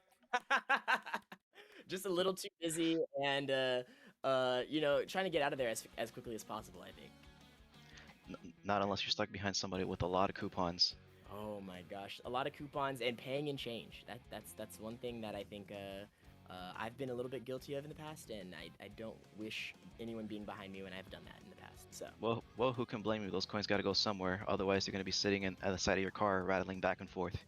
yeah, so actually the one thing I'm thinking here is that Clam Blitz is one of the modes that I think brushes really shine in.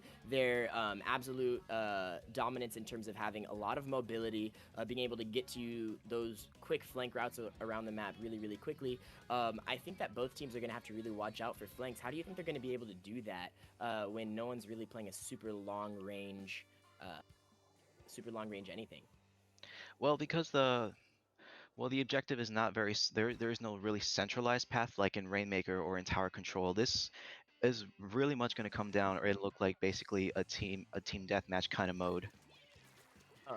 So like in terms of like situational awareness, it's so even though we can't hear their team comp or VC right now, it's really going to come down to how well they can communicate with one another. You know, who's popping specials, who is where, who is who, as much, and try to, like, just like the previous game before, try to keep up that aggression as hard as they can. It's not just about playing strategically. You really have to like mash that ZR button as fast as you possibly can. Break that finger if you have to, and the controller too. And right here we see an Inkjet coming out, trying to push towards the objective. There's 10 clams on this side, and we're going to see if they're going to be able to push that power clam in to make the first score of the game. Stuck a little bit in mid, but I think that they're going to be able to find a way to push forward. They just need to find a pick or two here. I like how definitely a pickup team, like they're probably right now for at least the first few minutes of the game, they definitely are showing a lot of aggressions, like asserting their dominance right in the middle of the battlefield. And here we are, just as I say, they just scored it in. However, the two players just went down. So we get 80 on the board here. Oh, one more clam goes in, pushing to 77, just making sure that there's not some strange little tiebreaker for one power clam for one power clam. Also getting that jump out, really vital for the green team over here, as purple tries to push up a little bit more and tries to take a little bit more control of mid. I really love that jump. You know, they could have actually just scored in an extra clam or two, get in some extra points or some time, but I like they're playing very strategically. They're saving that special for that extra push. They're really communicating and utilizing their specials. Yeah, utilizing those specials, utilizing their communication. I think communication is going to be the most key thing to winning in this tournament here today. Oh, they're definitely going to need that as their clan barrier has just been broken down. They're going to have to use those specials for defense.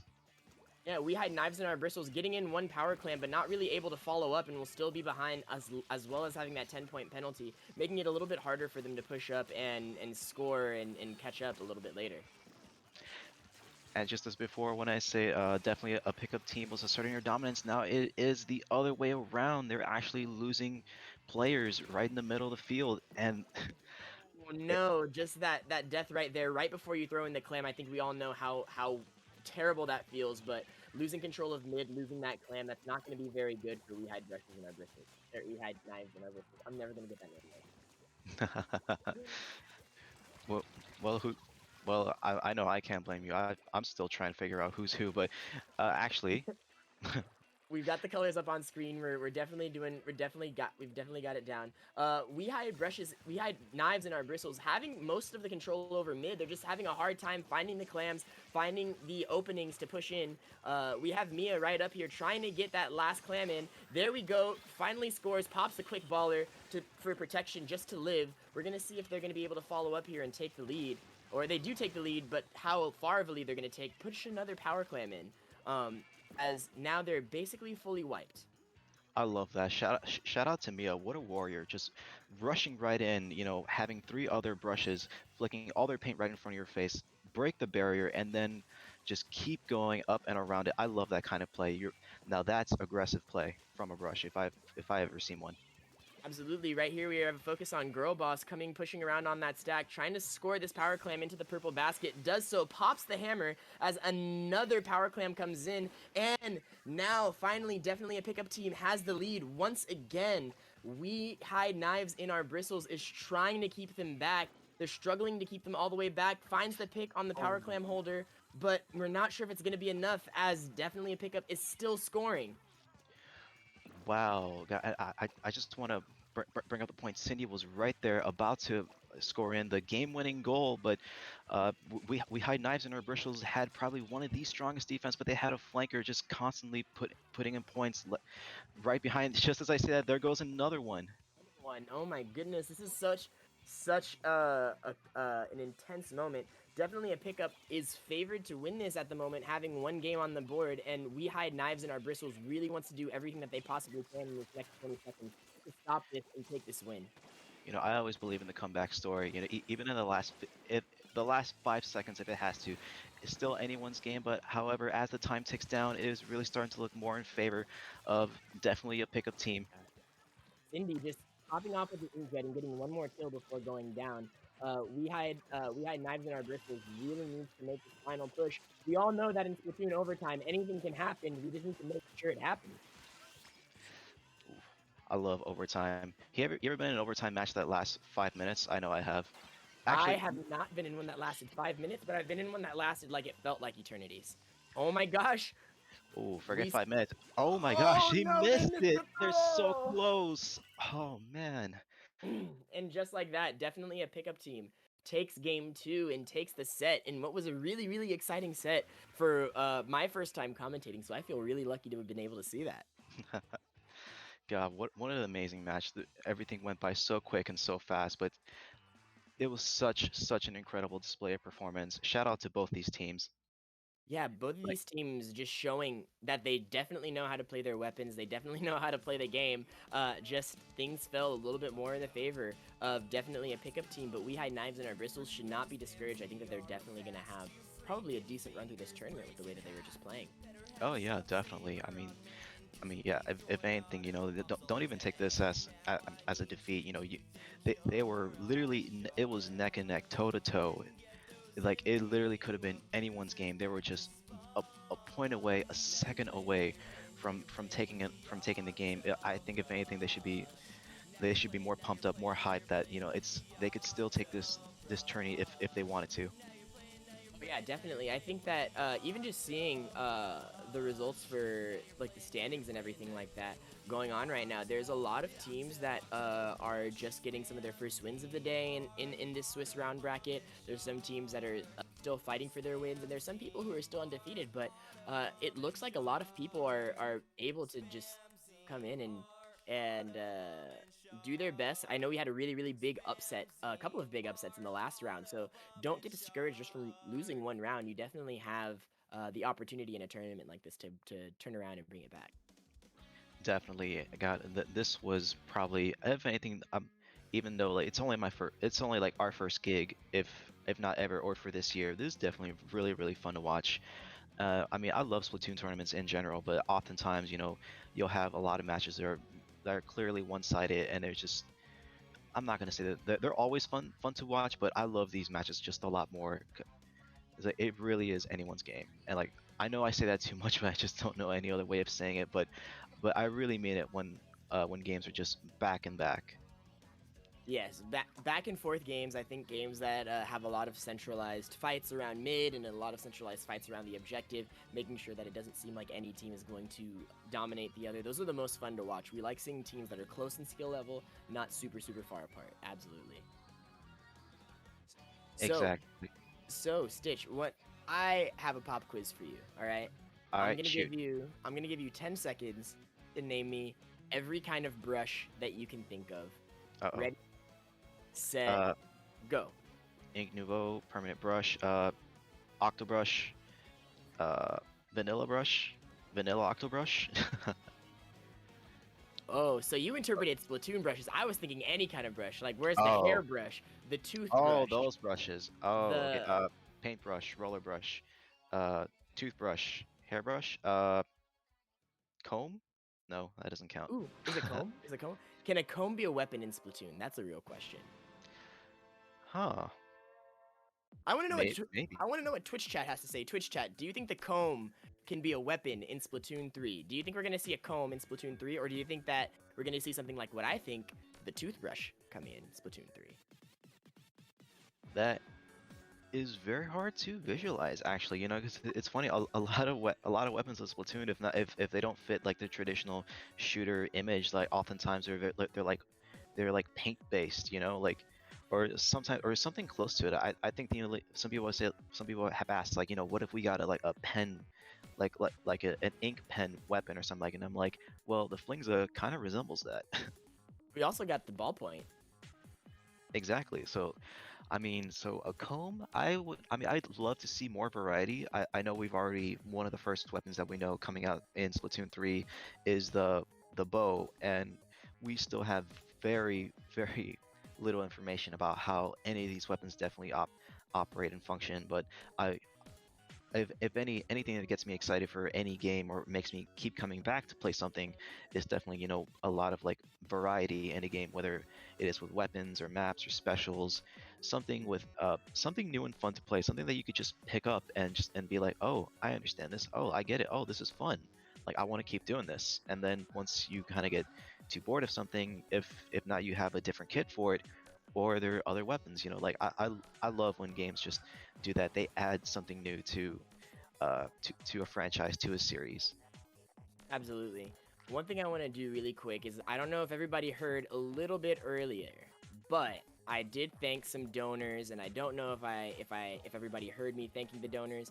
But really quick, I want to thank our top donators today. We have an anonymous donation of $15. We have a $25 donation for Cowfish13, and then we have Maddie, who you guys all heard on the mic a little while ago, having a $100 donation. So we really thank everybody for donating to the tournament and for that prize pool and everything like that. We really appreciate it. And if anybody else would like to be generous, it's never necessary, but always appreciated. Shout out to Maddie. $100 is not easy to give up. They could have bought new shoes with that money. New shoes. They could have bought Pokemon Legend Arceus. They could have bought and had $40 left over afterwards to boot. Exactly. Oh, and we just got word right now the team has decided to do a replay. There was a replay. Oh wait, which team is doing a replay? Our teams? Yeah, the teams that were just on screen right now. Okay. Okay. So I guess we're gonna be doing a replay here, but oh wait, no, there is no replay. I think there was another team in a bracket that was doing a replay, so round 4 was a little bit delayed. We are going to be starting round 4 right now, and I think that they're just going to be changing up names on screen right now. So I will not be reading which teams that are playing right now, because I know from experience that will be a little bit incorrect and jumping the gun on my side. Yes, apologies everybody. I'm dumb. No, you're not dumb. You are just reading our notes, and the notes sometimes can be confusing. That is why I stopped taking notes when I was in high school, because they never made sense and I was just better at listening. So all that being said, we have a slight technical difficulty, but we're going to be starting really soon. Stitch, I'm wondering, what else are you really excited to see in this round 4 Swiss match? Well, definitely a lot more of what we just saw. I really was actually kind of hoping for a replay. That was actually fun. I want to see more of that. Like I'm always going to be rooting for the underdog. I'm going to be like, if we were going to have a replay, I kind of want to see the other team just kind of like win, like kind of like learn what they have from those 2 matches and really kind of utilize, you know, what they're missing or what their weaknesses were. And it was really kind of hard to say, because it really just was like back and forth, or at least from that last game, it felt more like, if not team deathmatch, basically the king of the hill, like how much aggression or how fast can they push to hold and control mid. Like I don't think they had any issues pushing up as a team.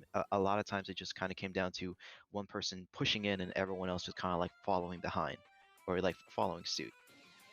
Got you. Yeah, no, I mean, I completely agree with you. I think that pushing up as a team, combining specials, utilizing them together, and then just calling out that communication. You know, honestly, I think that the permanent ink brush, again, I know I keep mentioning it, but it's such a good pick for today. Not only for the fact that it has ink armor, but that the ink mine is also just a really, really great tool for countering brushes in the same way that brushes are so, agile and sneaky. Putting those ink mines around, those ink mines around, really being able to detect the enemy team, knowing exactly where they are, can be really, really helpful. So I think I'm wanting to see a little bit more utilization of that sub, even though it's it's a little bit ink hungry, it's a little bit hard to place down sometimes, but I think you can get a lot of rewards off of that. Exactly. So right now I want to do some quick shout outs to actually from the last set that we just watched. There were some people that that I've known and met. So shout out to Tina, who I've actually met at G7. That was like 2020 actually, right before the pandemic. Shout out to Inari and Cindy, who I know. Some good friends of mine. They're all good people. I love you guys. But we always love to see a lot of camaraderie here in the Splatoon community, and I think that that's one thing that we love about our community is that when people get to know each other, they oftentimes form really, really great bonds that just like last for a really, really long time. So I think that if you're here for the first time watching a tournament for the first time or anything like that, welcome into the Splatoon community. This is a great place to be to see your first tournament, and I hope that you keep coming back. Really quick, we're going to be seeing our next teams. It's going to be Brush Haters featuring Blue and the Sussy Brushies, which I think that you and I have the Sussy Brushies full name is... Can I say it? Yeah, go, please. Please. Sussy Brushies / Inkception, aka Echo's devious plot to take over Inkception as better co-captain and brush main supreme because Lutzi sucks and is mean to them all the time. I'm gonna say that every single time. The entire name. I dare you. I dare you. But we on the side of Sussy Brushies, we've got Echo, Lutzi, Saul, Jodic, and Hatchet.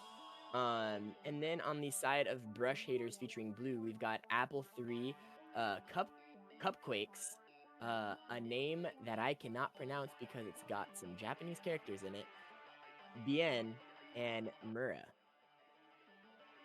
And you know what I don't see? I don't see Blue, even though it's Brush Haters featuring Blue. Huh. Well, we still have some time to kill as we wait for a match with Brush Haters featuring Blue and Sussy Brushy / Inception, aka Echo's devious plot to take over Inkception as better co-captain and brush main supreme because Lutzi sucks and is mean to them all the time. Well, I'm gonna go with Sussy Brushy. Here, I'm gonna be starting on Rainmaker at Blackbelly Skate Park.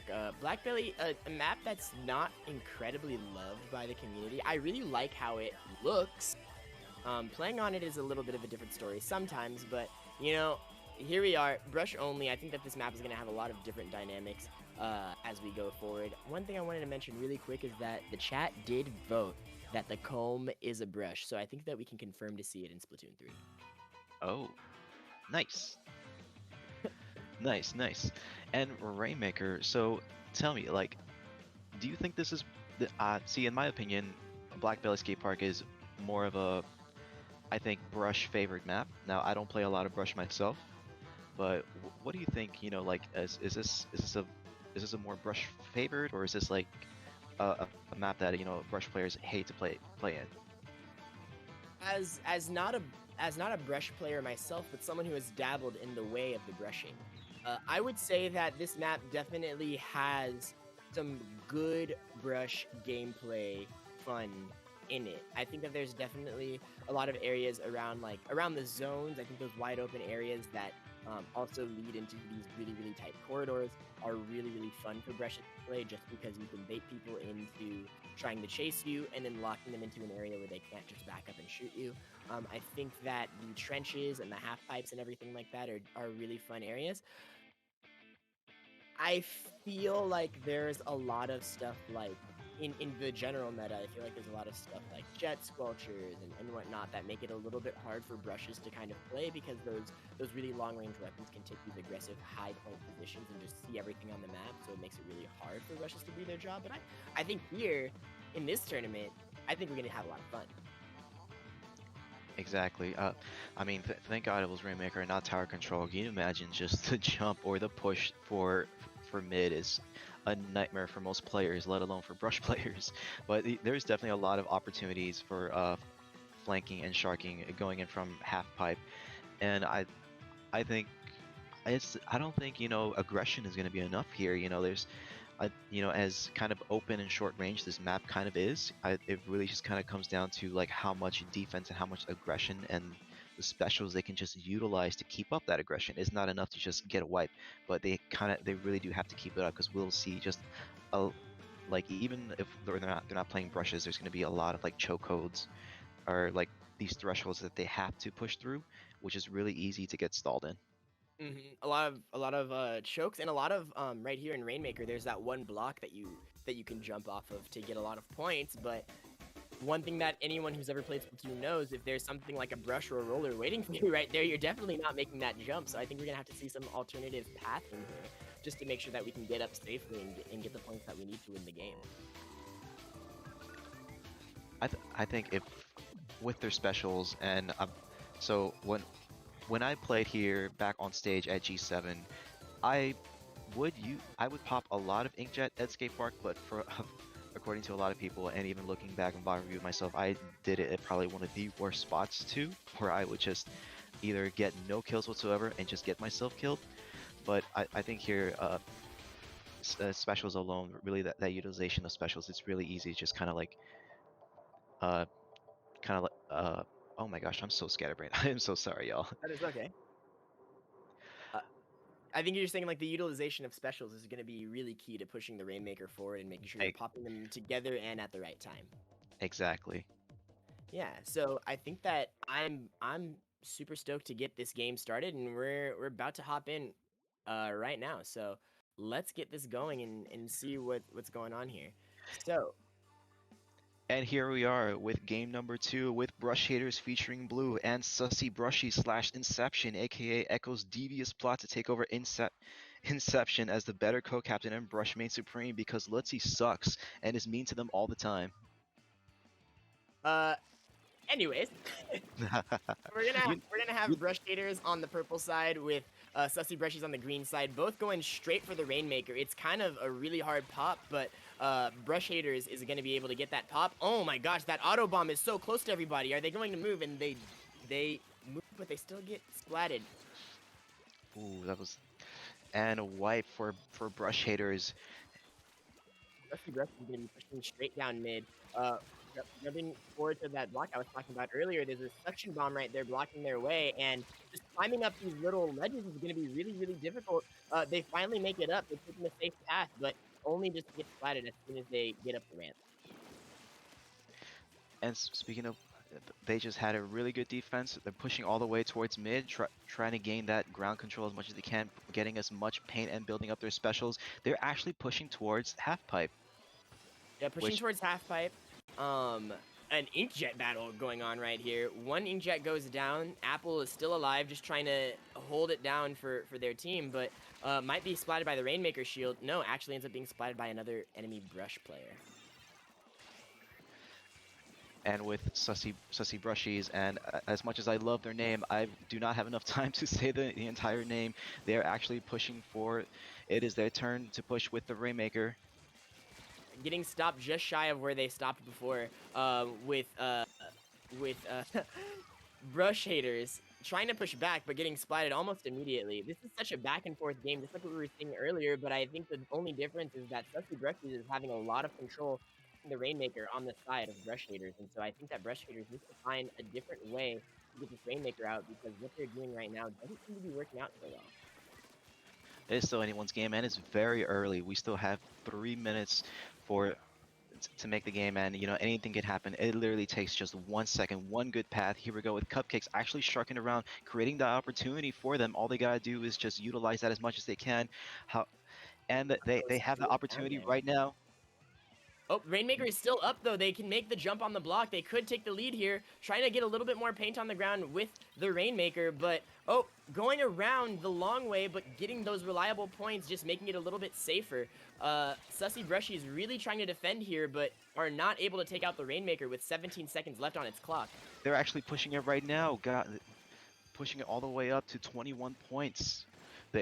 They basically it was very dire for them for the first minute and a half, and then they just got lead. So they're gonna be trying to push this this Rainmaker back, and over on the right side of the map, trying to go straight on that path that they were on before, making this counter push, getting as much paint down as possible, getting specials. Jodic waiting to use that inkjet until the most optimal time. Apple is striking right next to them. I'm not sure if they know. Oh, they are able to stop that, them, but still not climbing up that ledge. It doesn't seem like it's so safe. And the hammer coming to break their streak with Cupcake, getting that kill. Brush Hater says, like, Mom says it's my turn with the Rainmaker with that defense. My goodness, this is just an incredible game that we've got going on here. Echo moving back towards mid, trying to paint up for some specials, trying to paint up to make sure that they can stop the Rainmaker push or maybe even pop the Rainmaker as soon as it resets. Having a baller here is going to be really, really key to maybe pushing up and having some defense for the team. Absolutely, right when I say that it happens, and they don't get any kills, but do get a trade as they go down. Saved by the shield. You were actually right when I think shields here really is going to be the meta that actually saved them from the baller. Absolutely. So we've got Sussy Brushies still trying to push forward, gain their lead back. Jodic popping that inkjet, trying to get any kind of pick that they can, getting that pick right here on the left side and waiting for their team to push up on that Rainmaker and take it all the way forward. This might be the last push for Sussy Brushies. That's actually a tongue twister. If you try saying that 5 times real fast, it's actually their last push right now. Like, they have less than 30 seconds to make it or break it. And finally, with Brush Haters getting that Rainmaker, they're probably going to try to stall that as much as possible. They have all of mid to work with. They have a little bit behind in their own area to work with, and I think that they're probably just going to try to hold this and not try to push it up any farther. As long as they stop Sussy Brushies from getting the Rainmaker, they're going to be able to take this game pretty convincingly in game 1. And it is a dire situation for Sussy Brushies with less than a second. However, they've lost the game, and the game goes to Brush Haters. Featuring Blue. Featuring Blue. So, what do you think happened there? How did Brush Haters come back from their initial point deficit and come back and get the win here? Because they were looking like they were pushed back pretty hard early on in the game in that first 2 minutes. You know, from what I saw, I think when whoever was holding the Rainmaker was really kind of utilizing basically just the Rainmaker as an actual weapon, as a ranged weapon, just kind of like pushing them back, as like keeping them back as long as they can, waiting for their teammates to kind of like come in, distract, and provide that kind of aggression. And like all they needed was just that 1 second, that one moment, that one opportunity to push in, and they really utilized that. It was actually it was very dire for them. They really couldn't push forward, but all they needed was that one opportunity, and they took the lead. And unfortunately, Sussy Brushies, who every time I keep saying it really is a tongue twister. Every time I keep saying it, I just can't say it. Sussy Brushies just could not counter that, and they could not get the lead back. Yeah, and you know what I saw was that Brush Haters was going to take that block jump. They saw it, they saw the opportunity, and they looked and they were like, I don't know if this is going to actually get us what we need to, so I'm going to actually go off of this block. I'm going to go to the left, I'm going to go to the safe path, I'm going to play patient, and actually, who would have known that playing patient against Brushes would have actually gotten you the win? That is actually very, I want to say it's kind of counterintuitive, playing Brush and being patient. I thought it was just run and gun. Run and gun? No, run and spam ZR. That's what we have to do here. Oh, you're right. Apologies. No, that was actually a really incredible game, though. I think that playing patiently it really worked out on the side of Brush Haters, and so we're going to be seeing them come into this tower control map on the name of the map escapes me. I just read it though. And game number 2 with Brush Shaders versus Sussy Brushies Inception, aka Echo's devious plot to take over Inception as the better co-main and Brush main supreme because Litzy sucks and is mean to them all the time. I love that. I know a lot of commentators probably hate just reading out these team names, but I don't. They're just so much fun to say. We have an inkjet coming out on the side of Brush Haters, getting one pick right near the Amazing. top. So Brush Haters probably going to be able to start this push right here. And a very, very strong start for is this Brush Haters? Yes. That splashdown coming right onto the tower from Sussy Brushies, getting that tower to stop being pushed just for a second, just so that they can regroup a little bit. Getting some painting for specials, launching the missiles. I think that this game is going to be one where they just have to try to zone each other out as much as possible. Sussy Brushies providing as much defense as they can. However, Brush Haters is proving to show that they've actually trying to counter as much as they can. They're at checkpoint right now. They're at checkpoint. No one's on the tower, though. They just kind of decided to all go fight without having anybody push the tower. I think that was like a little bit of a miscommunication on their part because they definitely had the amount of space that they needed to push that tower. But here we are. They're trying to break that checkpoint now. They're keeping everybody back in spawn on the side of Sussy Brushies, really making a convincing push here as they pop the armor. I think Brush Shaders here is going for the team elimination, just kind of like strategy, like the less players they have going for the tower, the more points they can possibly get and occur. Is this, at least I know from experience, like this is probably one of my least favorite maps to compete in because like from that ledge over there, it's really easy to just kind of like spam bombs and just really stop a push. But this offense is like unlike anything I've ever seen. They're making this look like child's play. This looks they make it look really, really easy. Yeah, just using those bombs, using as much range as they possibly can, the missiles, the inkjets, the bombs, everything that they've got is just being able to play the side of Sussy Brushies and just make sure that they have no option except to rush at them and essentially get splatted every single time. This is really starting to look like a game for Brush Haters, but I always believe in the underdog story. If only they could just get that really good solid defense. And he just gets that kill, and it looks like they're starting to push the tower back. They're starting to gain control. They get the booyahs out, and now I think we're going to start seeing a little bit of a counter push and a little bit more of a defensive take back on the side of Sussy Brushies, not trying to go out like that. No, they're not. Like, it is never a fun match to see them go from 100 to 0, but I love that they're actually starting to find their footing. They're building up their specials. They're trying to get. Oh, never mind. They were trying to build up their specials. They were trying to push back in, but they're down 3 players right now, and everybody's respawning. So they're gonna definitely need to play again patiently and just not feed, not rush in, not try to 1v3 the entire team or anything like that. They need to just play patiently and do everything that they possibly can to stay alive, get their specials, and paint that tower back. Getting the splat that they need to right there, Hatchet is just kind of over here on a mission to make sure that this tower does not move another inch. Shoutouts to Hatchet for basically just being the soldier, being the one-man army that defense. Unfortunately, Hatchet was not able to do everything that they were supposed to do, or everything they were hoping to do there, but there still is a little bit of hope that this tower does not knock out. It's still at the checkpoint, still has to clear it, and Echo is right here getting the splat that they need to make sure that this tower does not move. Echo taking down that inkjet and stopping the tower push all in one. All in one, but there's so many jumps on the sides of Brush Haters that they just keep jumping in. It's so hard for Sussy Brushies to be able to catch their breath. They keep getting splatted, they keep getting flanked, they keep getting pushed, and it's just really hard for them to find their footing. But I think that if they keep going, if they keep trying, they should be able to get this tower back into mid and potentially make a counter push. It's all or nothing for Sussy Brushies. I still can't say that. All or nothing for them is actually proving very, very dire. And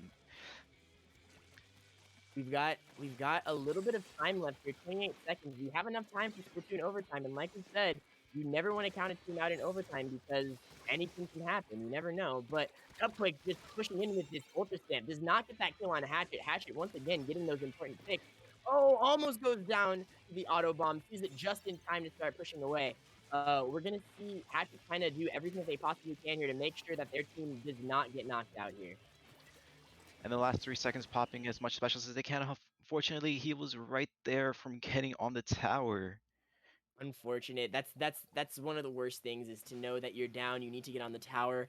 You're just about to reach it, but time runs out just too soon. I think that Sussy Brushies did a really good job of not getting themselves knocked out. They played a really, really good game. Hatchet over there with the 11 kills, but oh my gosh, look at the KAs on the side of Brush Haters. Just so many. Muro with 21 splats. This how many splats total did Brush Haters have? It looked like it was like KA. It looked like a total of like 60 or something like that. It was just really, really hard for Brush Haters to do anything against the kind of aggression that Brush Haters was giving so much aggression to Sussy Brushies that they just didn't have a lot to try to handle and deal with that. Almost hitting those triple digits. Now, Sleeves, what did you think went wrong for Sussy Brushies? What do you think they could have done more or better here? I think that I saw what I saw, and you know, we couldn't see everything going on every single time, but I think that we saw them going the same routes, you know, pushing over up towards the arcade every single time, not going around trying to take those flank routes, not coming behind the team that was Brush Haters and trying to pick them off from behind. I think they were just trying to fight this head on, and I think that that didn't work out for them towards the end of the day. I would definitely agree. I think from the very first game, it really was looking just, if anything, on favor for the Sussy Brushies, but they really utilized that one opportunity, and from there they never really gained their momentum. And I think that kind of carried on from one game to the other, because we saw they were just dominating the entire game. Yeah, they dominated pretty well. I don't think that Sussy Brushies was a team that was never going to be able to win those. I definitely think that Sussy Brushies had what it took. I think it just took a little bit, maybe more communication, coordination, and maybe just a little bit more creativity. But I think that our teams both did pretty well, and I want to say good job. Either way, Stitch, it's been a really, really great time casting here with you today, Swiss Round 3 and Swiss Round 4. I really had a great time. Why don't you go ahead and plug yourself one more time to our audience here? Hey everybody, I'm Stitch. You can find me on Twitter at xberry626, and I really don't stream on Twitch as much as I should, but I stream every so often, rarely, at Damaged Stitch. And thank you all for watching. Thank you all for having me. You know, I actually had a lot of fun commentating with you, Sleeves. This is actually this was really fun to watch, and actually, God, it really is an exercise in kind of like watching and recapping, or even like, because there was so much happening left and right. This commentating is it's easier said than done, but it really is a journey. It really is just a lot of fun to do. Yeah, absolutely. I really appreciate commentating with you too, man. For everybody who's looking for me, my name is Sleeves, or Sleeves McFly. You can find me at Twitter and Twitch at Sleeves McFly. When you see me there, call me Sleeves. Don't call me McFly. You can call me Sleeves McFly. Don't call me McFly. Anyways, everybody, we appreciate you guys so much. We are going to go on a quick break before we start our Swiss Round 5 with our next set of commentators. So everybody, stay tuned, and your next round is coming up soon.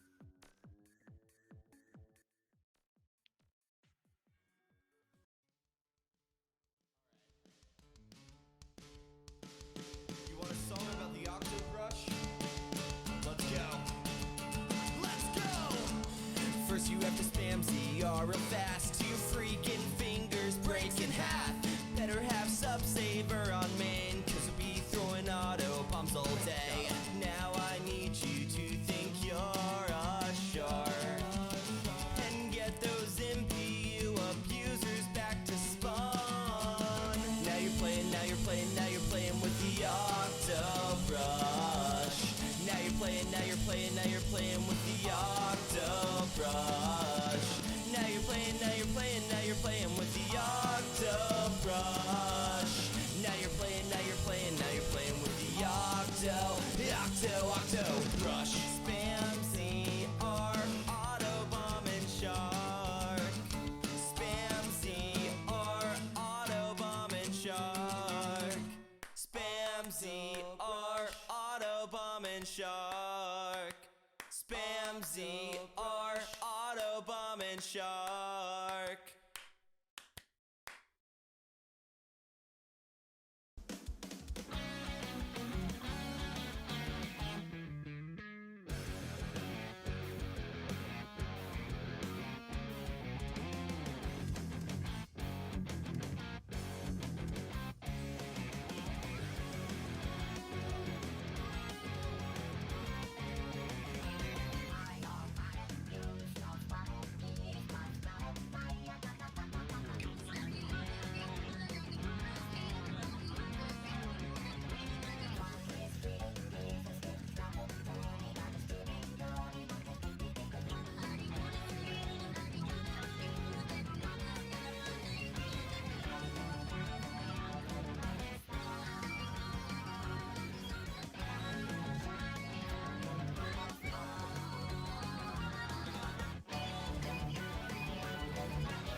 Hey, I'm ready if you are. I absolutely am. Welcome back, everybody. We are here now at round 5 of this Swiss bracket. So tell me, how you feeling today, Bash? Are you excited to see some quality brush play? Oh wait, no, is this what this is? I thought it was at the San Jose Convention Center. Wait, where am I? You know, there we are. Hey, I'm so hey sorry. Jojo, what's up? Hey, Bash, I could have sworn. I'm sorry. I was sitting here in the virtual space just trying to, I thought we were going to the San Jose Convention Center for Genesis, but nope. It's the virtual space for the Battle of the Brushes coming at you live. Oh yes, but also real quick, I gotta shout out Genesis for raising $20,000 entire dollars to the staff of that tournament. It's really admirable. Those guys are top class. Looking forward to seeing how the event pans out, and hopefully next year there will be some Splatoon there as well. Anyways, what teams are we looking at, Jojo? Okay. All right. I think I have enough air in my lungs to do this. Let's go. Let's do it. The first match of the day is the Brushtails, versus. According to all known laws of aviation, there's no way a bee should be able to fly. Its wings are too small to get its fat little body off the ground. The bee, of course, flies anyway because bees don't care what humans think is impossible. Yellow, black, yellow, black, yellow, black. All right, yeah. The entire B movie script is competing in Splatoon 2 for the Nintendo Switch. This is B movie script. Never a dull moment here at Battle of the Brushes. Oh, I have in the chat right now, I've got Gigas who's calling me weak because I only had so much air in my lungs. My senses are just heightened right now, and they probably have been heightened for the entire duration of the tournament, because as a dualies player myself, anytime I'm surrounded by brushes, my fight or flight response goes up. So absolutely. Yeah, I'm looking forward to seeing how these guys go on. So yeah, definitely an interesting, colorful cast of characters. Do you know any of these players, Jojo? I know every single one of these players. The screen hasn't updated quite yet, considering that we're just having a little bit of technical difficulties. But every single player that we are gonna watch tonight or watch today in this set, I have had the honor of facing off against, whether it's in Ludi, Low Ink, or the Friday Night Frenzy, which, by the way, if you guys aren't aware, Friday Night Frenzy Season 3 is coming on in. If you joined us at the beginning of the stream, you would have seen the information for that. More details at the end of this set. But every single one of these people I've had the honor of being able to face off against. Hey, yo, real quick. Woo! Yo, sorry. I think the B movie script just broke the HUD. Yep, I believe it did. That is how powerful this team's name is. Like, there's just too much power in this name. It is a strong name, a powerful name. And you know what? I respect it. I absolutely respect it. If you can defeat somebody with just your team name, then forget Div 6, forget Div 4, forget Div 1. You know what? Don't even worry about Div X. That is a whole new level of power. That's like just the division. The alphabet has not been invented for the division that you're in. Yeah, absolutely not. We might have to go into a different alphabet. I'm thinking the Greek alphabet, but we could also use some Cyrillic. I think there's probably a letter in there that might help. Maybe some absolutely. Arabic characters. I'd definitely be down for that. Absolutely, yeah. The sky's the limit on any of the characters. Oh yes, but yeah, out of these players, back to the players. Who in particular do you think we should look out for? So on the side of the team that completely destroyed this stream with their amazing name, a lot of them this team consists of members from the team InkSync, one of my favorite teams to face off against during our Friday Night Frenzy Season 2. The team is captained by Jimmy, who is an amazing Charger player. But today, we're going to see him play some Brush, and that's what I'm excited to see. Yep, it'll definitely be cool just seeing the range of engagement shorten for them and see how they'll work with that. I agree. Yeah, we'll definitely be seeing a bunch of tight battles with nothing but just brushes, CQB all around. Of course, I imagine, depending on the map mode combo, of course, specials are going to come into play a lot, but that's just the state of Splatoon 2 as it is currently as well. So, one thing's for sure: the engagements won't be boring. They will not be boring whatsoever. And actually, I can tell you too. One of our favorite, one of our favorite friends from Kingmaker, it's Smash from Brush Tales Woo. And I've been personally requested to have the name be pronounced not as Brush Tales Woo, but Brush Tales Woo, like that. So yeah. I'm getting some information right now from the back. It looks like they're just about ready to. They're making some good progress on fixing the stream. It's just going to be a little bit of a time, and then we'll be able to get right on to this match. In the meantime, oh yeah, do we have the map mode for the first map? We do actually, yes. It's not shown on the screen just yet, but for round 5, we're starting this set off with Splat Zones on Piranha Pit. Ooh, yeah, no, I love Piranha Pit. Usually I associate Piranha Pit with Clan Blitz, but yeah, just the 2 zones in close proximity, and then you just got this close, compressed area of engagement with just the 2 inclines coming up. There are a lot of attack angles that you could approach with just brushes. Of course, if you had a couple of chargers or just some long range shooters in a regular tournament, there definitely be a lot of places you need to watch. But I feel like here the aim of the game is just mobility, and then once you're able to secure the zone, just making the best use of your specials possible. I know in previous matches that we've watched, the best teams are able to just read the specials of the opponent, see what they might throw out, and then counter with their own specials. And that's probably the best way that they're able to maintain control of the zone. What kinds of things that are you thinking about seeing in Piranha Pit specifically? So you know what I'm thinking? I'm thinking they're gonna have to get creative because, like you said, a lot of those long range weapons would be beneficial in a map like this. But without that, they're gonna have to get creative and kind of rethink their strategies a little bit. I know with those with those inclines, the conveyor belts, they're gonna have to. I'm imagining there's gonna be a lot of chip damage, especially for a mode like zones. You're gonna see a lot of that coming from up above.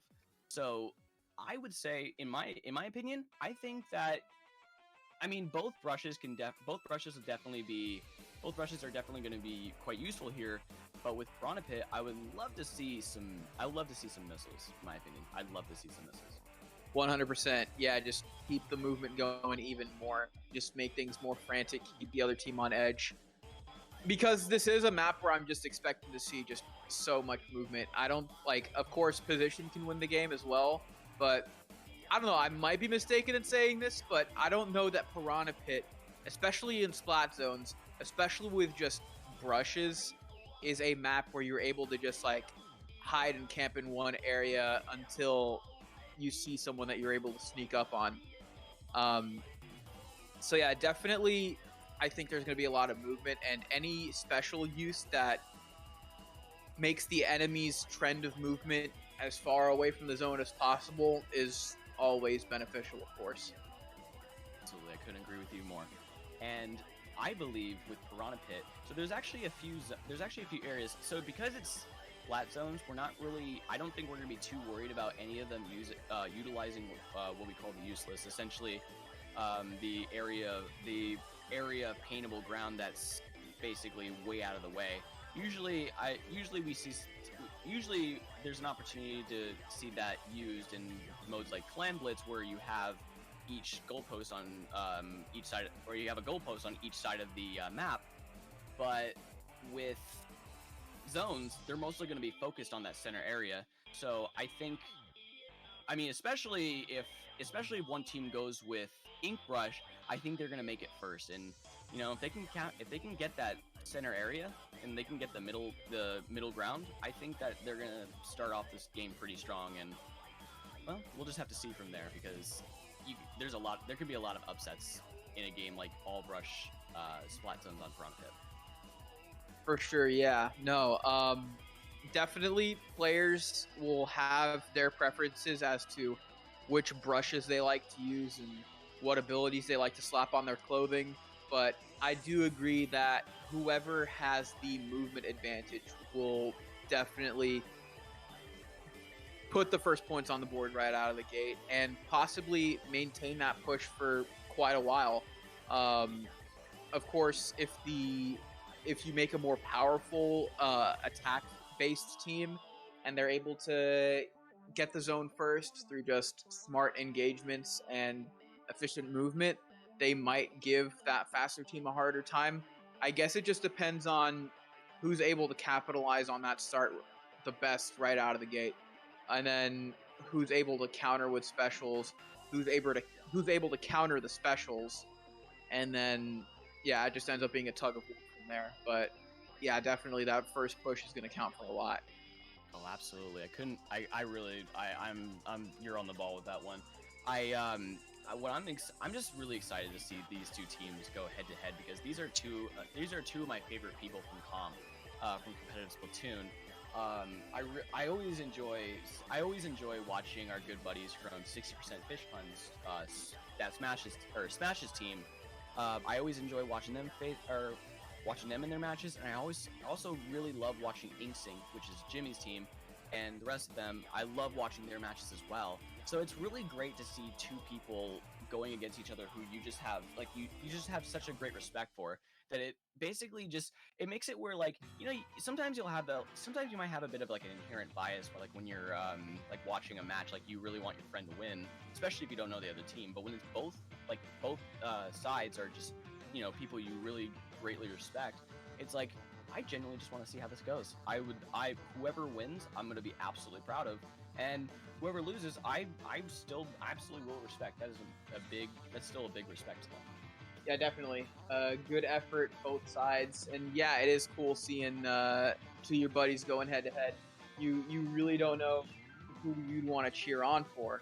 I know I'd probably be in the same situation if my two Splatfest buddies ended up being on different teams and going head to head. Funny enough, one of them, their main weapon is a permanent ink brush, so I feel like he'd probably be a little better in this kind of tournament. But yeah, I digress. Just seeing two of your pals just going head to head in some friendly competition is always fun, and it keeps you honest on the mic as well. Absolutely, yeah. Perfect. Okay, so it sounds to me like we have actually found the issue that's going on with this. We found the issue that's been going on with the stream, and we've been able to fix it. A very big special shout out and thank you to Falco Flyer for helping us with fixing this. Basically fixing it. His what's the word I'm looking for? His grand knowledge of spreadsheets and Excel has been greatly helpful in this tournament, and I don't think this tournament really could have been possible without Falco's help. So I really just want to say a big special thank you to Falco. Oh yes, shout out Falco Flyer. And yeah, it looks like. Oh, there we go. Yep, there we go. It looks like the B movie script has been defeated. Absolutely. Well, you know what? It still says it's round 4 though. Well, we can't win them all. Yeah, we can't. I'm just kidding. It looks like, don't worry, we'll be able to fix that, and then we'll be able to get right in onto this match. And still, for y'all's first tournament, this has been run really well, I gotta say. Absolutely. I've just been manning the TO station. I have 3 monitors set up, 1 for the stream, 1 for the help desk, 1 for the battle fight. It is an absolute, this is a war room right now. I'm defending 3 fronts right now. Somebody hand JoJo a medal or 3. Seriously. Well, thank you. I really appreciate that, Bash. Anyways, I am anxious. I am eager to see these two teams go head to head. Are they still setting up? Oh, I'm sorry. Could you repeat that one more time? I was just fixing that. I was just expressing my excitement to see these teams going head to head. I'm hoping that they're all just about set up now. Yep, it looks like we're just about to start any moment now. I'm going to go ahead and just give Hammer the names for the other team for Brush Tails. Woo! And from there, it looks like we'll be able to start the match. So, it looks like now we're going to be beginning our first match momentarily on Splat Zones and Piranha Pit. And just like we spoke and just like we talked about before, it's going to be an interesting one because they're definitely going to have to change up their strategies if they want to achieve victory in this match. I will say that all 3 of the maps seem like interesting ones. I don't think I've ever seen Clam Blitz on Inkblot before. Actually, no, I have once or twice, but it's not something that I'm usually used to. So it'll definitely be interesting seeing how brushes go on with that one. But yeah, we definitely got to keep our eyes on the present. Splat zones, Piranha Pit, gonna be a chaotic one. The tension is just in the air as we're just waiting for these teams to gear up and get evil, basically. Absolutely, and with the last Swiss round before we begin the quarterfinals, it's now a fight for survival to see if they make it into the start of the finals section of this tournament. And frankly, I would love to see either of these teams that are facing off right now, or I would love to even just see both of them in the finals. But we have some intense competition during this tournament, so the sky's the limit. I just genuinely excited to see what goes on during the finals. Okay, so we see balance. I think we got 2 ink brushes and 2 octo brushes on either side, varieties of the 2 at least. So we got a little bit of attack and a little bit of defense. I don't know why they're painting that area there. Maybe they know something we don't in terms of the mobility game, but Stalby's just approaching the zone now and gets a decent trade to secure the zone for the B movie script, just getting the first capture. Yep, you're absolutely right. You're absolutely right, Bash. It's what I'm thinking is, that was a great I was wrong about there being no places to sneak up, and now they got to watch out for that baller. Absolutely. It looks like, it looks like they're actually using their strategy, and with the B movie script has now taken most of the other team. They've mostly defeated the other team, which means now they're going to be able to get an advantage and start painting a lot more, which gives them more map control, which in turn will allow them to have better movement.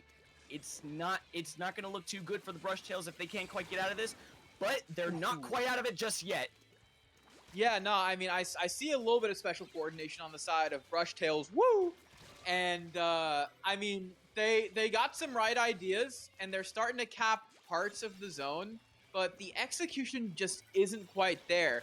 That or the B-movie script is just doing everything and then some to make sure that they're able to keep their offense up to 11.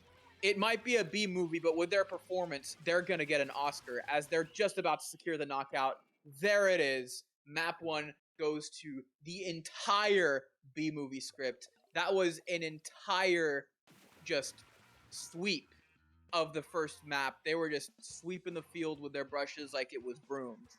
Absolutely. And what's interesting is actually with the entire B movie script versus Brush Tails, both teams are actually, I genuinely believe both teams are quite good.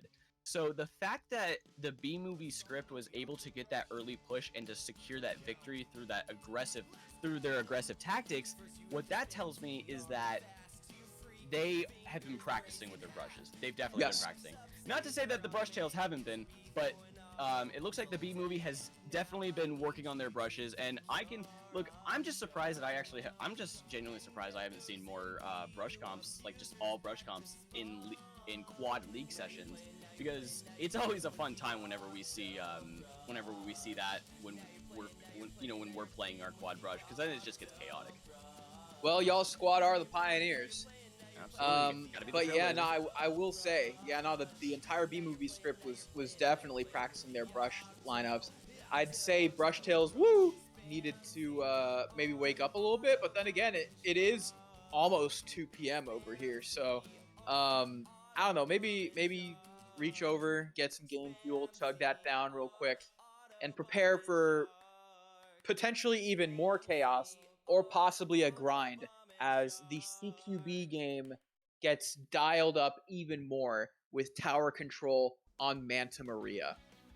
I cannot wait to see this, because tower control on Manta Maria was actually quite a fan, I'm sorry, it was Rainmaker on Manta Maria, but still, Manta Maria itself was a very big fan favorite of ours in Kingmaker during I believe it was our low ink set. Yes, during our sets in low ink, we had for a lot of counter picks, the opposing team would choose Rainmaker on Manta Maria, so we definitely got our practice in that one. It was way too much fun. There are so many choke points on this map. You need to have a certain amount of tenacity, a certain amount of perseverance, in order to carry the tower all the way in one go. I don't know if it'll happen. I mean, both of these teams are obviously very skilled. I think they're going more on like the heavy comps because they got 3 octo brushes now and 1 ink brush on each side. Maybe that ink brush is going to try to do a clean sweep of the enemy offense, maybe try to flank a little bit, because there are a lot of avenues where just a fast brush player can just jump out. So obviously you want to defend the tower, but you also got to make sure that you keep all bases loaded.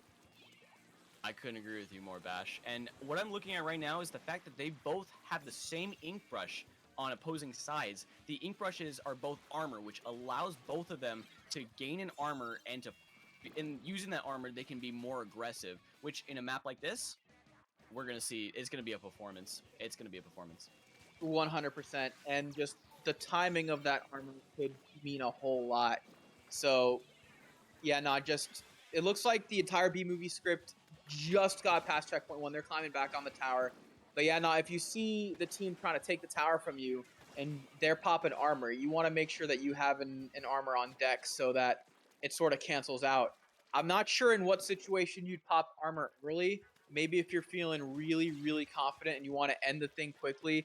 But I mean, against a team that has a high skill level like Brushtails, woo, even though they're may not be quite adjusting to the brush game as well yet, you definitely want to make sure you're not sleeping on them, basically. Absolutely. And what's interesting is with those permanent ink with those ink brushes, I believe they're permanent ink brushes. I believe that with that armor, it gives them the ability, if they can gain it early, to be able to capture the middle. And like I've said before, capturing the mid and taking map control of the mid can be quite crucial to your success. So with that, we now all is up in the air right now because it looks like the entire B movie script is launching yet another intense and aggressive push with the tower. Mm-hmm. But it looks like Brushtails is doing a better job at defending because the tower isn't being pushed all that much, and it looks like they're keeping the engagement close to mid. They're popping armor there to try to clear the area for their own push, but the entire B-movie script is not going to give it to them that easy. Just dropping the hammer down, even though they have to take a trade, there's still 3 men up on the entire B-movie script. And Brushtails, just got nearly wiped. So, yeah, they're making some improvements, but they're going to want to improve even faster if they want any chance of keeping the set and their run alive.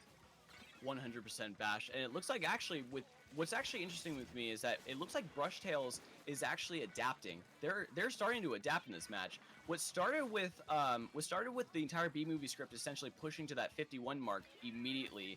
Now it looks like the B movie script is struggling with pushing past that 51 mark, and now Brushtails is beginning to launch a more, how should I say it? Launch a lot stronger of a defense. Yes, but they can't stay on defense forever. I mean, a minute and 30 seconds is still a decent amount of time in Splatoon years, but like it's 100 to 51. So obviously you're going to want to get on that tower sooner rather than later. And the entire B-movie script has made it their life's mission at this point to make it as hard as possible for Brushtails to even imagine seeing the tower. Unless it's closer to their base, of course. 100%. It looks like the B-movie script is just not letting Brushtails be able to push that tower at all, and that actually might cost them. Not only will that give the entire B-movie script the victory, but that would also create essentially be a knockout, which especially in like modes like League and rank and solo queue rank, it's definitely going to be devastating to your score if you're on the losing end of that. Yeah, no, I'm not even sure that the entire B-movie script is going for a knockout at this point. They're treating this like a TDM. They're just trying to get as many picks as possible because they know that will secure the win for them. Absolutely. As long as nobody colored green is on the tower, then they're golden. Absolutely. 20 seconds left on the clock. Brushtails needs to pull out something really quickly if they want to stay competitive whatsoever. You know, I really want to like highlight that K's use of the stamp has been it's been really like critical. Oh, it's been dangerous. Dangerous, 100% dangerous. Yeah, no, there it is. There it is. That's all they needed to do. They needed to just, because they knew how hard it is to bring the tower up when the entire defense is just spread out and they've got line of sight on anything that could possibly ruin things for them. So all they needed to do was like make that halfway push and then just play tower defense for the entire rest of the map. And that did it for them. Game and set, the entire B movie script. You know, they did not only destroy the stream itself, but they actually destroyed the set as well. I'm just genuinely impressed with how the B movie script performed during the set, and I'm excited to see how they go as we continue on into the next section of the tournament, the quarterfinals. But yet, I'm not quite sure yet who's going to be in the quarterfinals just yet. But I'm hoping that we're going to see more of the B movie scripts. And even though Brush Tales didn't quite make it this set, I'm hoping that we're still going to see some quality. I'm hoping that we'll still see some more quality play from them coming into the next section of the tournament. Certainly, we definitely saw some sparks of brilliance from Brush Tales here and there. They definitely had some right strategies, so I definitely want to commend them. I hope we see more of them, but yeah, for sure, the entire B movie script, that's one we want to watch. Hopefully we'll see them go all the way, because that was a riveting performance. That was an entire movie. I hope Jerry Seinfeld wasn't watching, because otherwise he'd be getting pretty jealous. You know what? Genuinely, I'm not even in the movie, and I'm jealous. You know, look, they may be the entire B movie script, but today's match, they certainly got their A+. Oh, 100%. That was I'm sort of sad we didn't even get to see Clan Blitz and Inkblot. I'm willing to bet that would have been interesting. It would have certainly been interesting. It is what it is. The entire B movie script gets the 20 and just loads of confidence coming into the bracket stage. So I'm looking forward to seeing how far they go. If they make it to Grands, I'm trying to hear the casters just recite as much of the script as possible. Absolutely. You know, I'm excited. I want to hear them say as much of it as they can. You know, I went for it. If it's finals, I want to hear both Rissa and Popgun, you know, going for it. I want to hear at least I want to be at least to the part of the movie where they exit the hive. Yeah, I need to hear that. And I don't care. Don't worry about the match. Don't worry about the match. That's secondary. What's primary is we need to prove that we can do the entire B movie script on this stream. No, just imagine, like, in place of commentary, right? While the matches are being played, they're reading the B movie script. All right, perfect. So it sounds like to me right now that we are now seeding top 8. So what's going to happen now is we're going to go and just... I would just like to just chat with you just a little bit more, Bash, just for a quick second or two, if you don't mind. Sure, yeah. I want to hear your thoughts about this tournament so far. Well, we've certainly had some really crazy matches. We've had some dominating performances. If I remember correctly, we have we seen a Game 3 on stream? Honestly, I don't believe we've seen a Game 3. I don't believe we've seen a Game 3 on stream. Like, it's definitely clear that certain players have been taking to the brushes a lot easier than the others.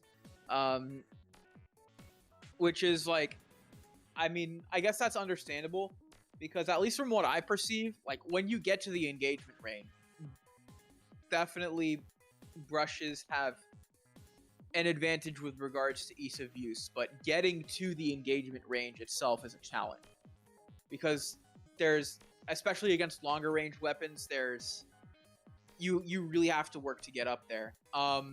When the entire tournament is just nothing but brushes, it's just an entirely different battle. It's just like a bunch of sword fights happening all over, and you have to make sure you position yourself where you're able to get on the attack, but you don't get cornered, right?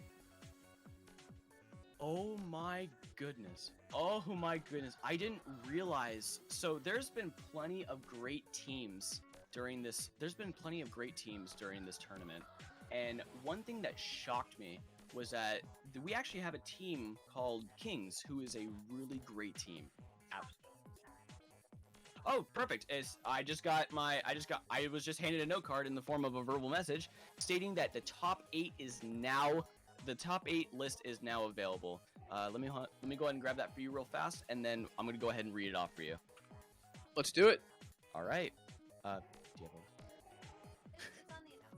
have okay, perfect. And there we go. It looks like now we have the top 4 for Group Ika.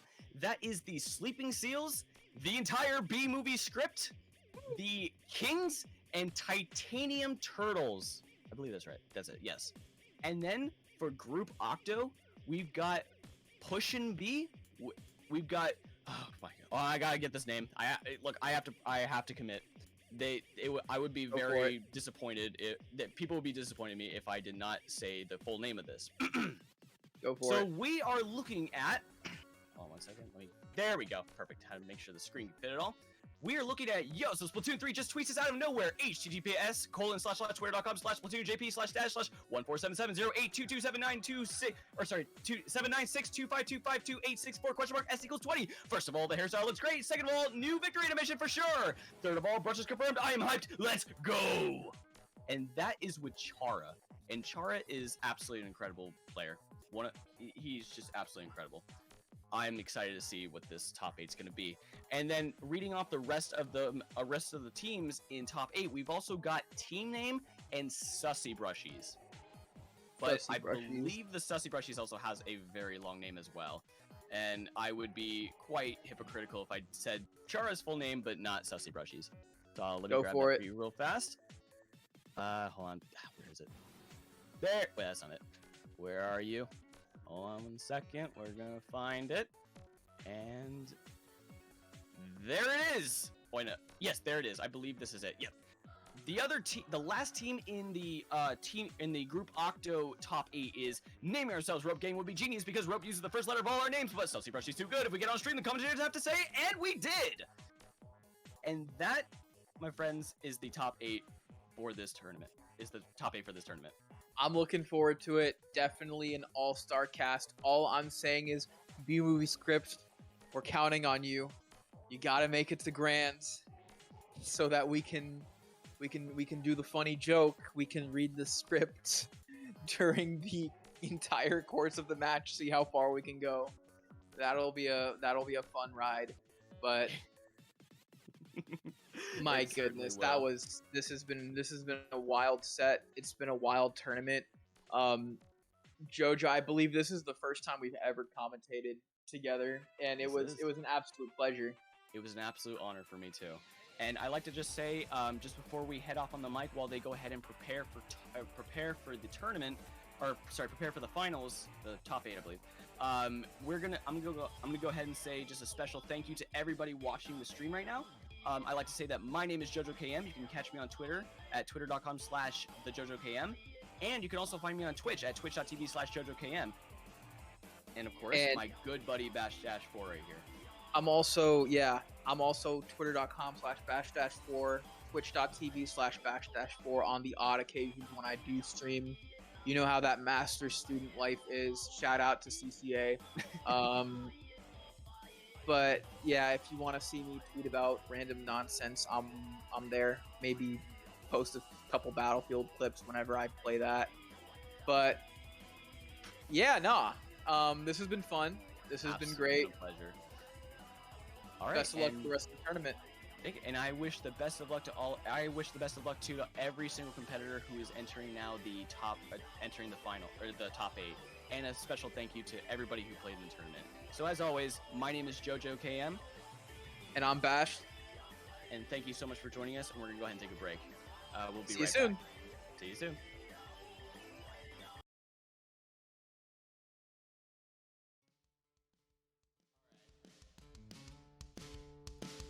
You want a song about the Octo Brush? Let's go. Let's go! First you have to spam ZR real fast till your freaking fingers break in half.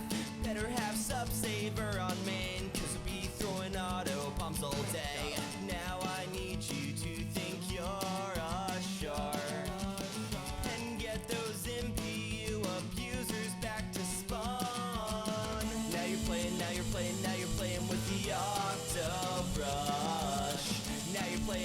you're playing with the Octobrush. Now you're playing with the Octobrush. Now you're playing with the Octobrush. Spam ZR, Autobomb and Shark. Spam ZR, Autobomb and Shark. Spam ZR, Autobomb and Shark. Spam ZR, Autobomb and Shark.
What the heck are these guys?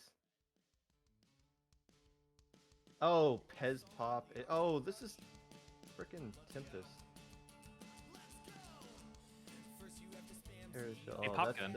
Yeah. Hey, we're live. I thought they were in a. Hello, everybody. Friends, and welcome back to Battle of the Blushes. I apparently am Popgun, and we are live right now, joined by the Falco Flyer. Good afternoon, Falco. Good afternoon to you. This has been quite the tournament to watch, and I am so happy to be here. I hope you're having a wonderful day. Maybe taking a break from an NFL game that's going on, perhaps, but we are ready for some brush action here in the quarterfinals. Well, I don't think. Ooh, actually, I just looked at the score of that one. It's pretty juicy right now. But we're not worried about the Bengals and the Chiefs unless you are. We're going to be focusing on the Kings, who have somehow fallen down to the number 4 seed here, taking on naming ourselves Rope Game because would be genius because Rope uses the first letter of all of our names, but Sussy Brush is too good. If we get on stream, the commentators have to say it. Pez Pop. Okay, so we're just gonna go with Sussy Brushes on this team, I'm assuming. Sounds about right, and I'm happy to see some counter picks, you know, because this is going to be a little different because, again, it's all brushes. You can only have, you can only choose between 7 different weapons, so there might be some maps and modes that come up that typically you wouldn't really choose in typical competitive. Yeah, how you go about through this, I have no idea. Actually, I want to confirm that we are, in fact, playing this match. On Battlefy, it looked like... We just had it updated now, so we are going to be doing Kings, yes, versus the Sussy Brushies. So they are ready? Because on Battlefy, it just showed something kind of weird. They might be dropping or something. Just wanted to... So... maybe an update on that while we wait, because I know there was some question about when the Kings could play or not. Regardless, okay, it looks like they are coming, so I wouldn't trust what's on Battlefy right there. So I was curious, the Kings being the number 4 seed, if anyone knows the Kings from a non-brush only tournament, they're one of the best teams on the planet. At least it's a team from Japan that kind of comes over and takes all the money in these these tournaments without the higher prize pool and then dash off into the night. Well, they lost to Titanium Turtles, which is basically this tournament's equivalent of the FT Win Starburst pickup. So a fair loss to them. I mean, everyone's using brushes. It's going to be kind of bizarre no matter what you do here. But it's still, the more things change, the more they stay the same. The high level players tend to figure out the meta of whatever the rules of the tournament are and seem to make it work. Yeah, I mean, when you're kind of at that caliber, you can really do whatever. It really doesn't matter what kind of gimmick there is in the tournament. They are still going to do extremely well just because they know this game inside and out. They know how to face those weapons that they are going to be using, and I think that is key for this tournament. And the Sushi Brushies, I think I literally commentated all these players yesterday on SAC. Inri, Pezpop, Red Shell, and Opie maybe. But Red Shell and Pezpop, they're going to be right at home right here. They literally played against each other on stream in semifinals of SIC yesterday, both using Kinsa Octobrush against each other, now on the same team. And I mean, it's just the question of what you do with the other players that aren't traditionally using brushes, but you got some actual legit brush players on the side here of Sussy Brushes. So there's not really any, quite honestly, this is the least sussy team that you can have in an all brush tournament.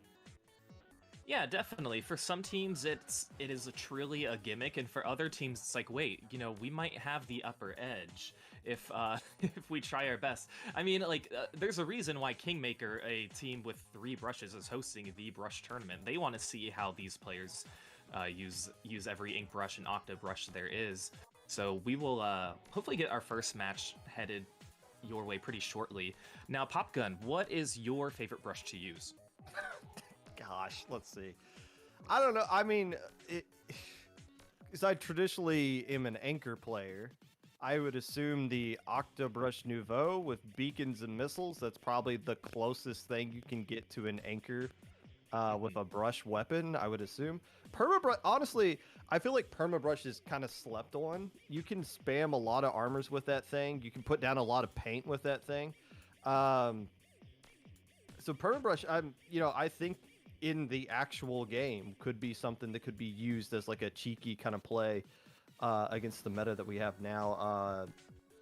But yeah, I guess that would be my favorite, would be the Octobrush Nouveau. If I had to pull up the Splatnet and look and see how many wins I actually have on any of those suckers, I think none of them are above 10. But as a Hydra player, I love playing against brushes. I have no issue with that. Oh yeah, absolutely. And I think what you said about how Octobrush Nouveau, it is the only brush that has missiles, and that can kind of take place of if there is a backline brush, maybe that would be them. But the hard part about using missiles is that typically for a brush player, they're really easy to avoid because you can just quickly run away from them. Now, your only problem is you might run into somebody else's missiles, so it kind of is a double-edged sword. Yeah, I just looked it up. The most wins I have on any brush weapon is 26 on the Ink Brush Nouveau, the Ink Mines and Baller one. So, actually, that's the best baller in the game, technically. I think that's the only lightweight baller ever since the patch where they made it so ballers, the speed of a baller is dependent on what weapon class it is. So, I think that's the only lightweight baller. So, Ink Brush Nouveau. Probably a weapon we're going to see a lot of. I haven't been watching a lot of stream. Mainly because I've been spending most of my day scolding InkSync for their name.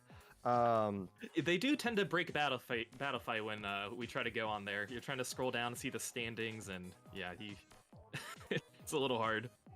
Yeah, you could say that. Honestly, I'm kind of surprised that's the entire script of the movie. I haven't watched the B movie, but I would assume they say more than just that, but who knows? Regardless, my point being is that I haven't really seen what all weapons people have been using up to this point. But teams like Titanium Turtle and Kings and Suxy Brushes, they're in this one to try to figure out what the meta of this tournament is to find a way to win it. And who else is kind of here in this top 8? Pushin' is taking on Sleepy Dashweepy Shields. Who's that? Robbie, Landon, Lucas, and okay, so I'm assuming that's like an EU pickup over there. The number 3 seed Oh my goodness, this. So the long name thing is just a trend amongst everybody here. If you look at the match number 4, it's just a total mess between those names. Omega, Spore, Pika. Okay, so that's kind of like a good morning pickup around there as well. So yeah, you're seeing a lot of top level players here, and I'm excited to commentate them just to see what because I guarantee you they've figured out what the meta of the All Brush tournament is up to this point. Yeah, and I've been kind of watching this whole tournament and helping out behind the scenes where I can, and we have seen a good mix of brushes. I would say overall more Octo Brush variants than Ink Brush, just because it has a little more range. Octo Brush versus Ink Brush 1v1 might favor the Octo Brush if they're a little further away. So, but again, we have seen every brush, obviously, all 7 of them, I guess technically, and it's just hard to predict what players are going to be using. Wait a minute, 7? Which one am I missing? The Hero Brush. Well, Oh! Yeah. That's true. What is the Hero Brush? Is that the Octo one? Yes, so Autobomb Okay. Inkjet. Yep. Autobomb Inkjet. Honestly, in Inkjet in the right spot on a right kind of map, that sounds kind of OP as well. When you don't really have a whole lot of range to bring that down. Maybe like a splash down from a vanilla Ink Brush can do some damage to that, but I guess game 1 here, Splat Zone's Mako Mart. I have always said this is the best map and mode combo possible for competitive. Fair to see it here. Now, everybody uses an Ink Brush.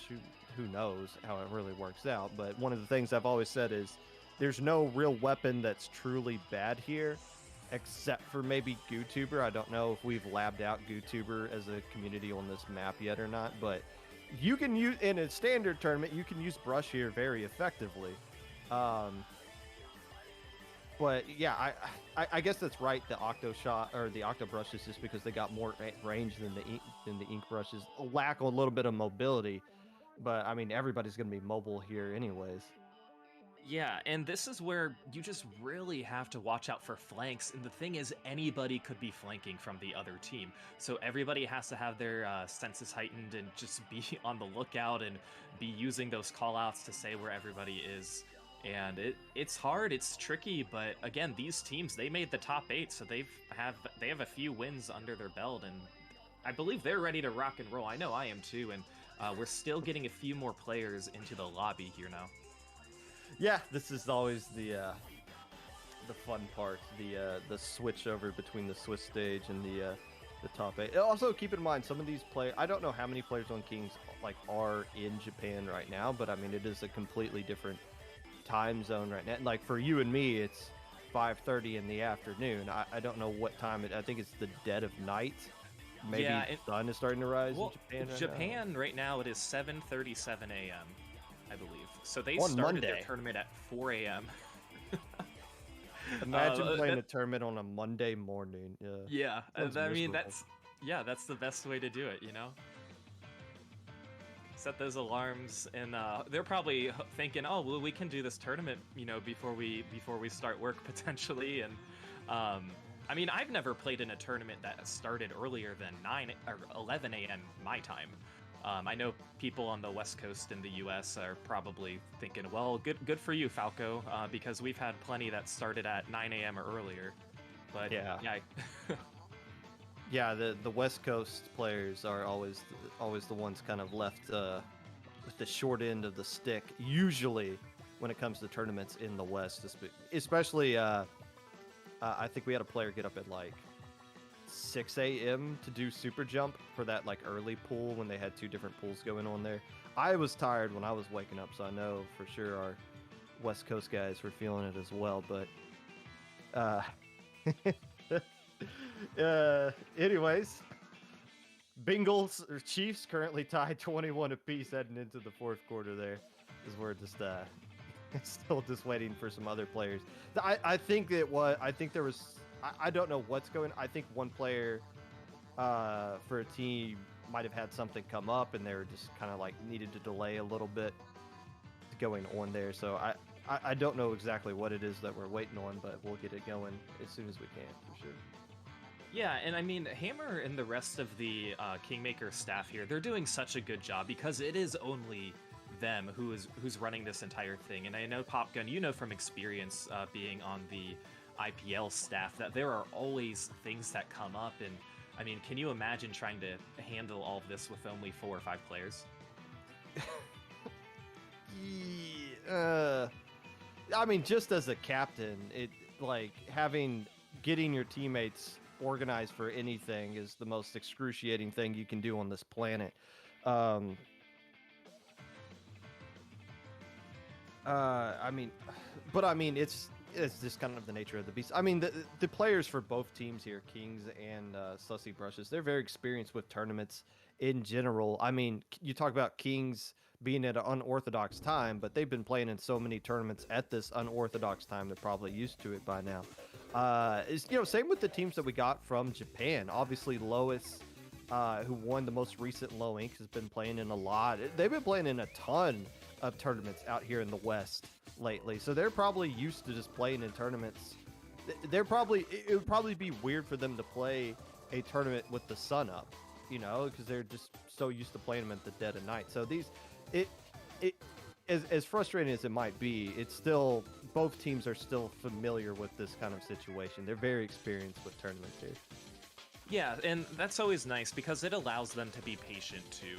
They kind of know what's going on and everything that, all the TOs are trying to organize and work through. So again, we appreciate their patience and we appreciate your guys' patience too. And I love seeing, first of all, all the graphic work that Hammer has done. She's done such a great job with the display of this tournament. I mean, I've never seen an intermission screen that has live action background. It looks really, really good. Yeah, I've just been staring at it the whole time. Honestly, I'm keep waiting for this player to go up. That player at the plat right there to just dodge that brush, and they never do. Every single time they take an L up there. Yeah, this, for the few times I've been poking on stream beforehand, it has been looking very crisp and clean, and it's refreshing to see, especially for this kind of tournament, which is, I'm assuming the first time a lot of these TOs are running a tournament like this, which is good to see. It's not just IPL, it's not just Dapple Productions and Deep Sea and MIT. They're just kind of running the scene. It's kind of takes all of us. It takes a village to raise a child right here. So, credit to Kingmaker for stepping up and running this tournament. So far, I mean, if this all goes off the rails, while you and me are commentating it, then I'm just going to pretend I was never involved at all. But well, you had a lot of people watching earlier. You got a lot of really great teams in here. It's just when we can get them in. Yeah, and I believe we have word that Sussy Brushes will actually take Game 1 due to a time delay from Kings. So Sussy Brushes, they're going to be awarded with 1 win right now, and Kings will be choosing the map and mode for Game 2. I'm not sure of their status right now, but just to keep the ball rolling, we do have to, give a time penalty and give a point to Sussy Brushes so we can move on and finish the tournament in a good amount of time. Yeah, and you kind of have to do that as a TO. That's just at some point you can't slow down the entire tournament just for one kind of situation that pops up, and who knows, it might be something else going forward. But it looks, we're ready, we're going in. Okay, so they counterpick Splat Zones at Piranha Pit. Here we go. Kings versus Sussy Brushes, and it looks like we're seeing a healthy mix. Actually an even more Octo Brushes on the side of Sussy Brushes, but an even split on the side of Kings. Yeah, and 2 Octo Brush on the side of, it looks like that's Sussy Brushies, 3 on the side of Kings, and now we're going to get a 2v2 pretty early on. Sussy Brushies going to be taking over the zone a little quickly, but they are 2 players down now. That's going to be a very quick counter by Kings as they now try to set up.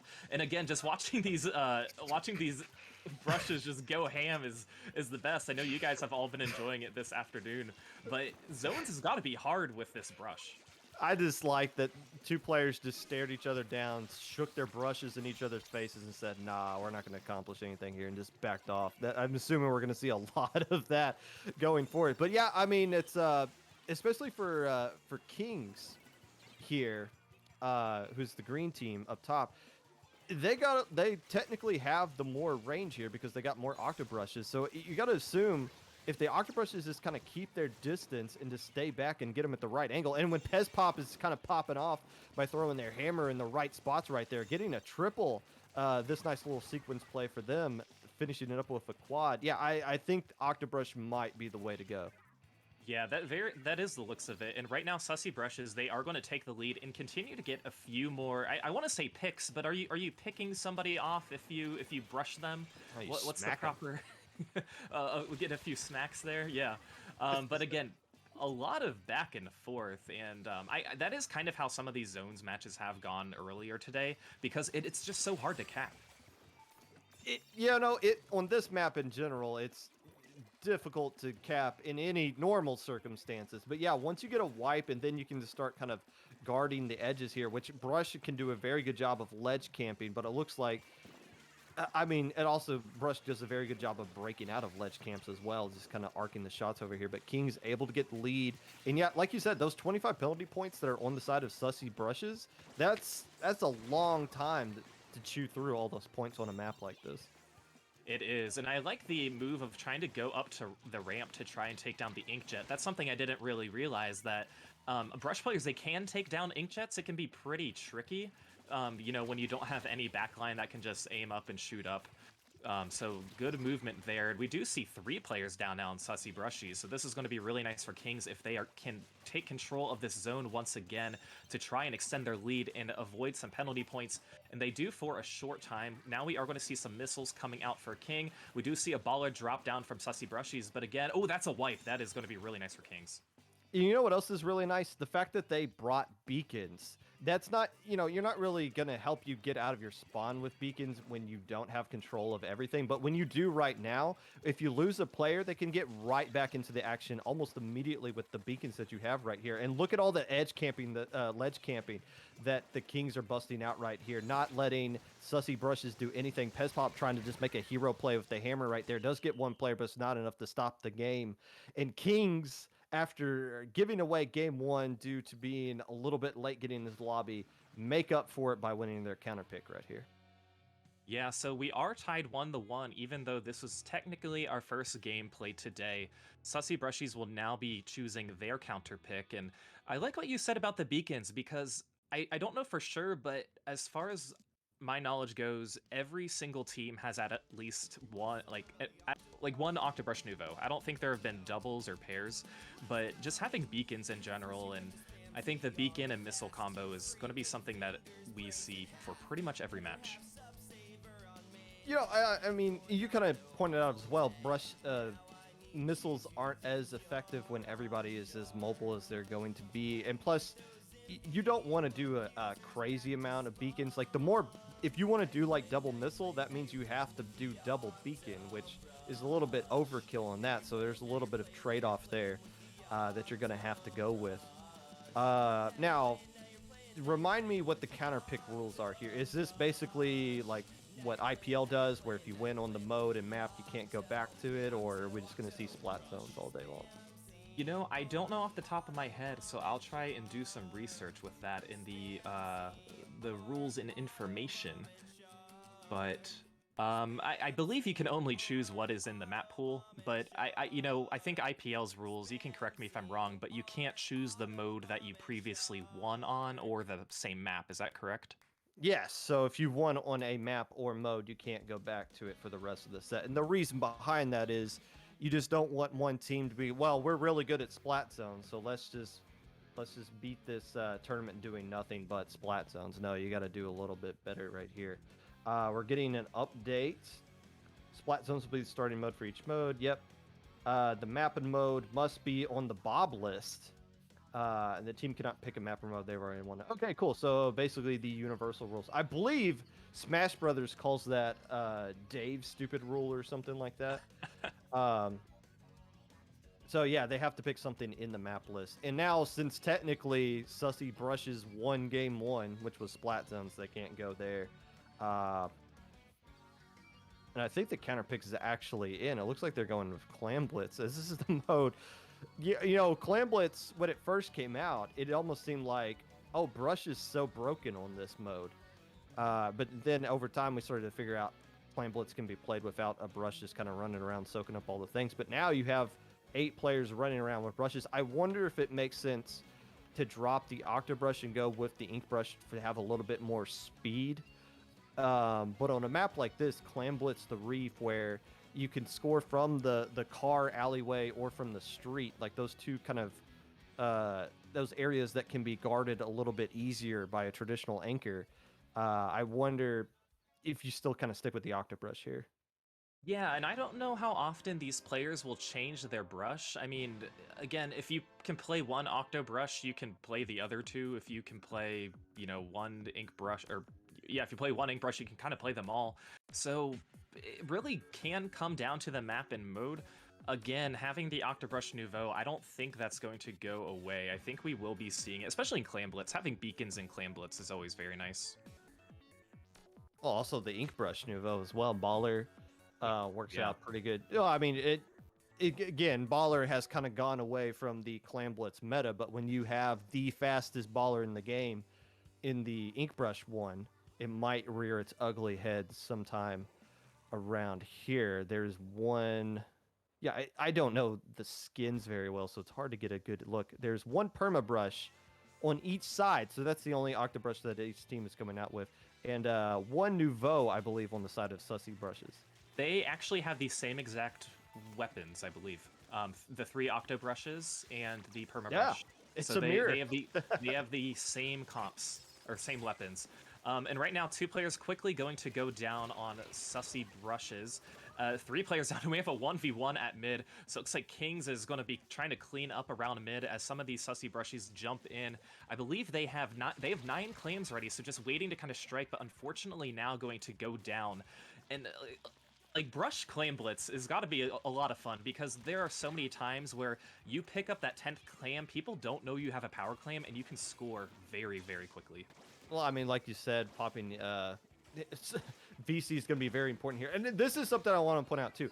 Where Inri just popped their inkjet right there is going to be pretty hard for anybody to do anything about in this game. Popping it on an elevated spot like that bridge, or even maybe on top of the car as well, as Sussy Brush is able to score red shell going around that right side, ultimately gets pincered right there. But yeah, there's a lot of spots in this kind of tournament where if you pop inkjet in this perfect spot, it's going to be hard for someone to do anything about it. Maybe throw a hammer at it. That's the only real counter I can think of off the top of my head. Yeah, that's a good point. Right now, 2 players are down on Kings, or 2 players down on both teams. Sussy Brushies, they were able to score power claim, but unfortunately didn't have any follow-up. And Kings now has a player advantage, but they don't have a lot of clams, so unfortunately for them, it's not going to be the best time for them to score. But we are going to see one of the players pick up a few as they try and go down and take down one of these Octobrushes, now chasing them around the side, able to get the pick and able to run away. And Kings still getting some very good picks as they are trying to push up using this inkjet, pushing up by the car. Let's see if they can get those picks in those. Let's see if they can score. I think this is a great time for them to score. Well, they're going to need... Oh, they just picked up a power clam. I think maybe their Mercy back home that they're kind of jumping in with right here. But yeah, that inkjet combined with the hammer just kind of completely cleared out this car area right now. And it's got the map wide open in favor of the Kings, who did just get wiped. And that's, you know, traditionally getting wiped while you're scoring is a horrible thing to do, because you're just completely flipping the map right into the favor of the enemy team. And look where Inri is with an inkjet ready to go. We're going to see one popped off pretty soon here, and it's probably going to get a couple of splats. Oh no, fell down a little too close to the ground and got taken out.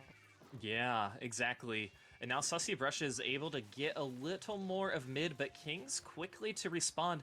We haven't had any follow-ups with our power claims. We've had 3 thrown in the baskets, but we're 3 minutes in and 24 clams ready for the side of Sussy Brushes, so this could be key for them. They have a 1-player advantage. Can they get close enough to this basket? Having to push some of these Kings players back. 2 power claims ready for them, coming in on different angles. Can they get there? King's doing a good job playing defense, but it looks like these teams... Oh, and a few players go down. Yeah, I mean, they're just going to get pincered at some point right there. But somehow doing just enough. I mean, they really held their ground there. The Kings were able to just kind of stall just long enough for the rest of their teammates to spawn in there and just took trades and ultimately shut down what looked like a promising push opportunity for Sussy Brushes. Inri using their Inkjet already and 2 more players going down. So Kings, actually, there's 1 player left alive in the entire map. It's just going to take out some beacons wisely and just kind of capturing some spot here in mid. Yeah, that's actually the best time to take out some beacons because Sussy Brushes, that would be the best or the most opportune time that they could jump. You know, you go to a beacon, is there going to be somebody jumping? Well, either I take it out or I take it out and take them out. So a great opportunity for them, but we only have 1 minute left, and again, still at 60 to 80. Not much scoring recently, as it looks like Pez tried to pick up a power claim. Opie now has a power claim. Are they going to score? Yes, they are. They need a few claims to take the lead, and it looks like there was somebody scoring up around the side. Just 1 more claim for the lead, but they have only 2 players alive. They have to retreat, and it looks like that basket's going to close. You know, I don't know if they had an opportunity to where they could go and find 1 more clam and get it open, because you don't know if you're going to get another opportunity to get the lead right there. Inkjet getting taken down somehow by an Octobrush that has its Inkjet ready to go as well. But yeah, I mean, you're 1 point away. It's almost worth it just getting a clam and just trying to force your way in there, because you might not get another opportunity. This will go to overtime because they do have a power clam, and here comes an Inkjet deep from the right side. Yeah, and there is a score at the end, so they just need 1 more clam if they want to win in overtime. Unfortunately, I don't think there are many players. Oh, they're in back position. There. They're in position. Oh, they got taken down somehow, though. The hammer, I believe. I think the hammer threw it. So now there's going to be another jump. That's going to be a score. This power claim would win it for them. They need 1 claim, but that's a wipe. That is, and that's going to be game. They're not going to get there in time. They were in position along the backside of that car. Didn't really see what happened there, but maybe I think they just stood there a little bit too long. Again, they had a power claim back there, which is just a giant come kill me beacon that you're displaying to the other team. So maybe they just got there a little too soon, but they were in position to win that one. Yeah, that was such an interesting game because I had no idea what was going to happen towards the end, but just some good kills at the end, and you know, you kind of get the GG wipe, and it's really scary when you go into overtime claims because you never know where somebody is going to be jumping. You know, once you see that power climb fly into the air, that's kind of the like, oh shoot moment, you know? You're like, uh-oh, something is about to happen. And another thing I kind of want to point out there, if anybody watched Low Ink, you saw the same exact situation basically happen on the last game, where the basket was still open on the team that was losing, but overtime had already started. So you also got to keep in mind, like, as soon as that basket closed, they only had like 7 or 8 seconds to work with. So it's not like they could delay too much longer, because overtime was already running before they were in position to try to do something. So maybe that's why they had a person sitting at the backside of the car. But that's also credit to Kings for throwing in like just an extra clam just to extend the timer to where Sussy Brushes can't score at all. And that kind of delayed more time for other players to jump in and take care of that player with that power clam. Because if that power clam player stays alive, Sussy Brushes wins this one, and they're up 2-1 with an opportunity to control the counter pick in Game 5 if it gets to a Game 5. Instead, they've lost their home field advantage, so to speak, by losing on their own counter pick. And now they need to do another counter pick that they got to win on, and then they got to win on whatever the Kings would consider their best map and mode in Game 5. Not an easy task to do, but in a tournament like this, I guess anything's on the table. Yeah, certainly. And yeah, this is a best of 5 set. I know previously during Swiss we had best of 3. So Kings, you know, if they didn't forfeit their first match, they would be up 2-0 and would, you know, could potentially get that 3-0 sweep. But they are going to be having to play another one. And I mean, these games have been really, really close. Sussy Brushies, they had a really good defensive effort there in that Clam Blitz match. And what you said earlier about kind of, you know, timing when you score, Clam Blitz is one of those modes that time management is very, very key. You know, sometimes you don't want to score right away or as soon as possible, whereas splat zones, it's like, yeah, you always want to take the zone if you can. Tower, you always kind of want to hop on the tower, and Rainmaker can, you know, kind of be a little iffy, but clams, you kind of have to juggle that, and it's more of, can be like a mental game too. And, you know, it's another kind of issue is why this has been kind of close, or at least closer than what the scoreboard would suggest if they actually played game one, is once again, you got two players that main Octobrush on Sussy Brushies anyways. Like really high, like skillful players with Octobrush. So it's not like they have to come off or flex to anything. They're right at home here. It's everybody that has to adjust to them. And now it is, you know, I guess, so Sussy Brushes is picking this one. Technically, they can't go here. Unless they're not ruling that game one is an actual win there, because they technically already won on Mako Mart. But there might be some like leeway here where the fact that they didn't truly win on Mako Mart because it was just like a free. Maybe that's what's going with here, but it is still Clam Blitz at the least. Exactly. So Clam Blitz on Macamart. Remember, we didn't actually get to see Macamart since that was the game one forfeit. And let's take a look at these weapons. Let's see if there were any changes. Remember, in the previous game, we had identical teams, and it looks like we are back with identical weapons. Is it still a mirror comp? I'm having a hard time distinguishing the. Yeah, it's still a mirror. Yep. I mean, it's been working. It was close the last couple of times, but again, I think that permabrush, you can spam so many armors with that thing, regardless of what the weapon map is. You want those armors, and it really paid help for Kings right there, as they were able to take care of 3 players, make that a wipe. Oh yeah, and the armor is going to be really key, because if you get in a 1v1 situation where you literally start swinging at the same time, whoever has the armor is going to walk away without getting splatted. So right now, Kings, they still have the basket open, down to 71, and able to get some more picks on these Sussy Brushes players. 3 players now down on Sussy Brushes. Yeah, Taco just kind of got behind everybody, and all of a sudden, you're getting attacked from your own spawn. That's never a fun feeling. Actually, they didn't really get a lot of points on the board at all right there. They were able to get a lot of splats, but just, I guess, they weren't able to find any clams to follow up right there. 71 remaining isn't a crazy good score to start off with. So there's something for Sussy Brushies to work with here.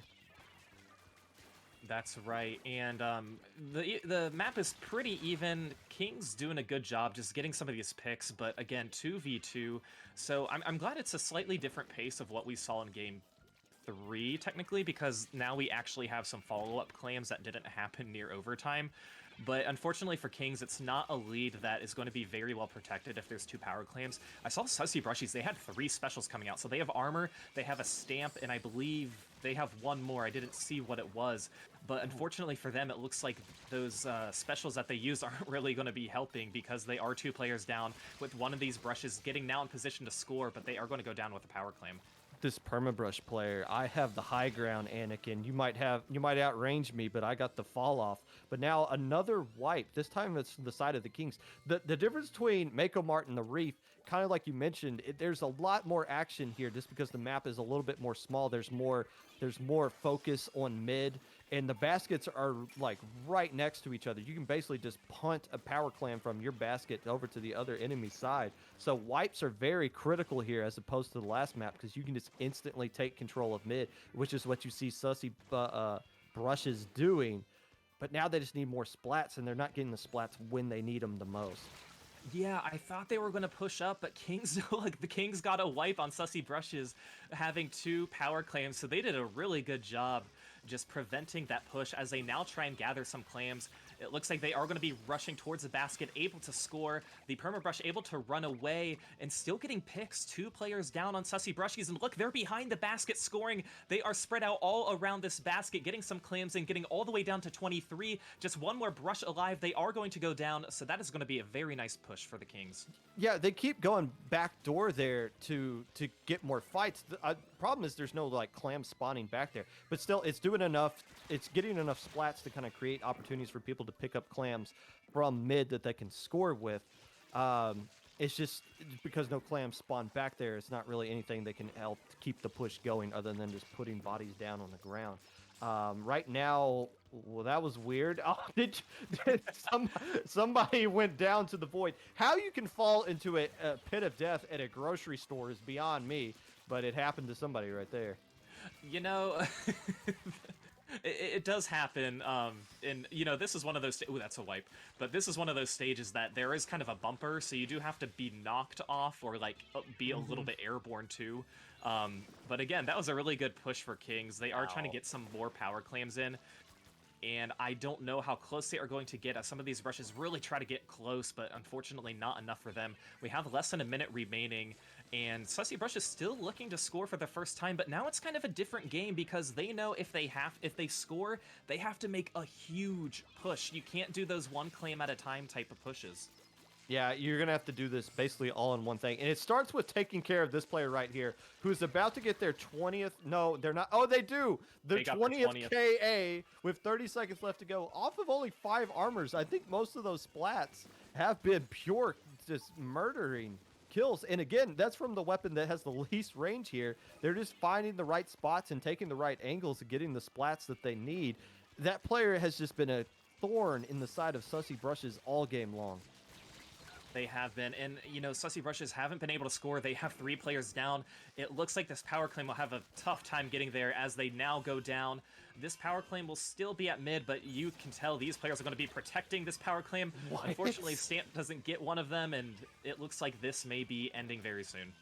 Just Red Shell somehow surviving, picking up the power claim, but gets taken out right there, and that's a wipe. That's going to be game. The Kings give up game 1, but turn around in the games they actually played, dominate, at least for that last one right there. Like you said, the first couple games, really competitive. This one, same kind of Claim Blitz map, different mentality, though, with the tighter quarters, and you just saw a lot more fights, and all the fights basically went into the favor of the Kings. 23 KA speed kills in this game. Yeah, every team on Kings getting double-digit kills. I believe the same for Sussy Brushes as well. So again, we saw a lot of death happen there.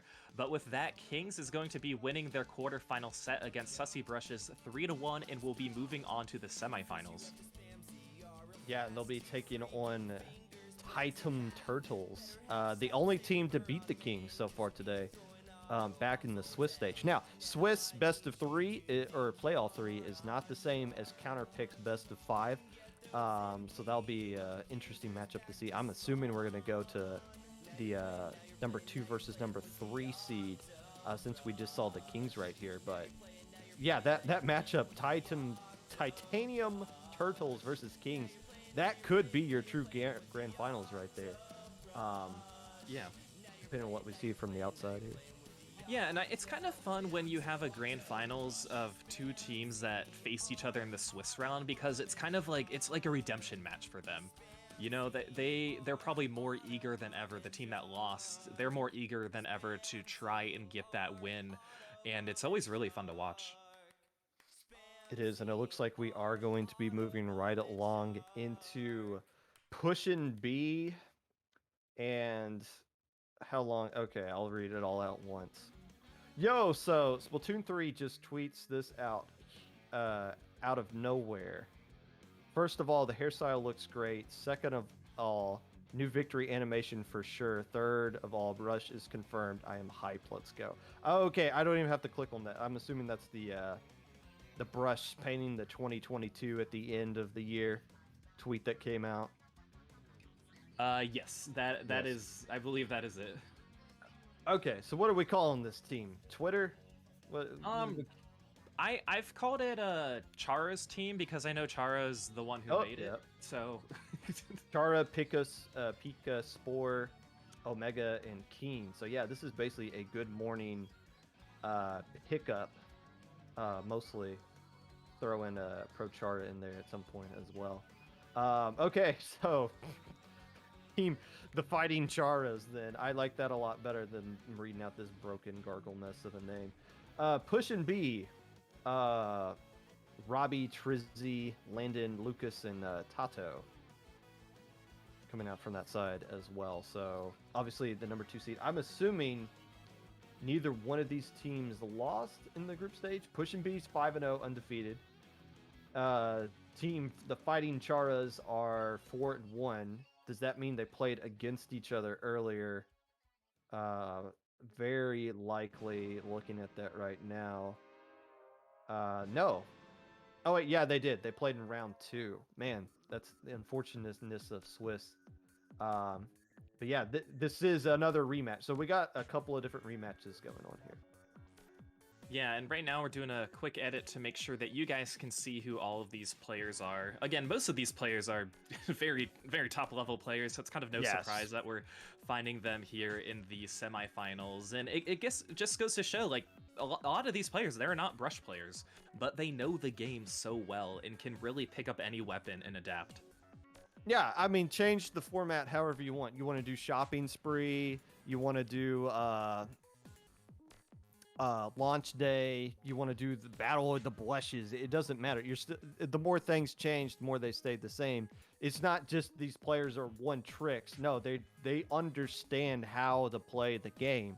Give them any weapon, and as long as the other team is got the same kind of handcuffs on them as well, they're going to find the way to win. And again, they're going to find out what the optimal strategy is. That's why so many people were frustrated at launch day, because it just became a all-you-could missile buffet once people realized, oh, missiles are so broken with all the weapons that are available here and the lack of a bomb defense here.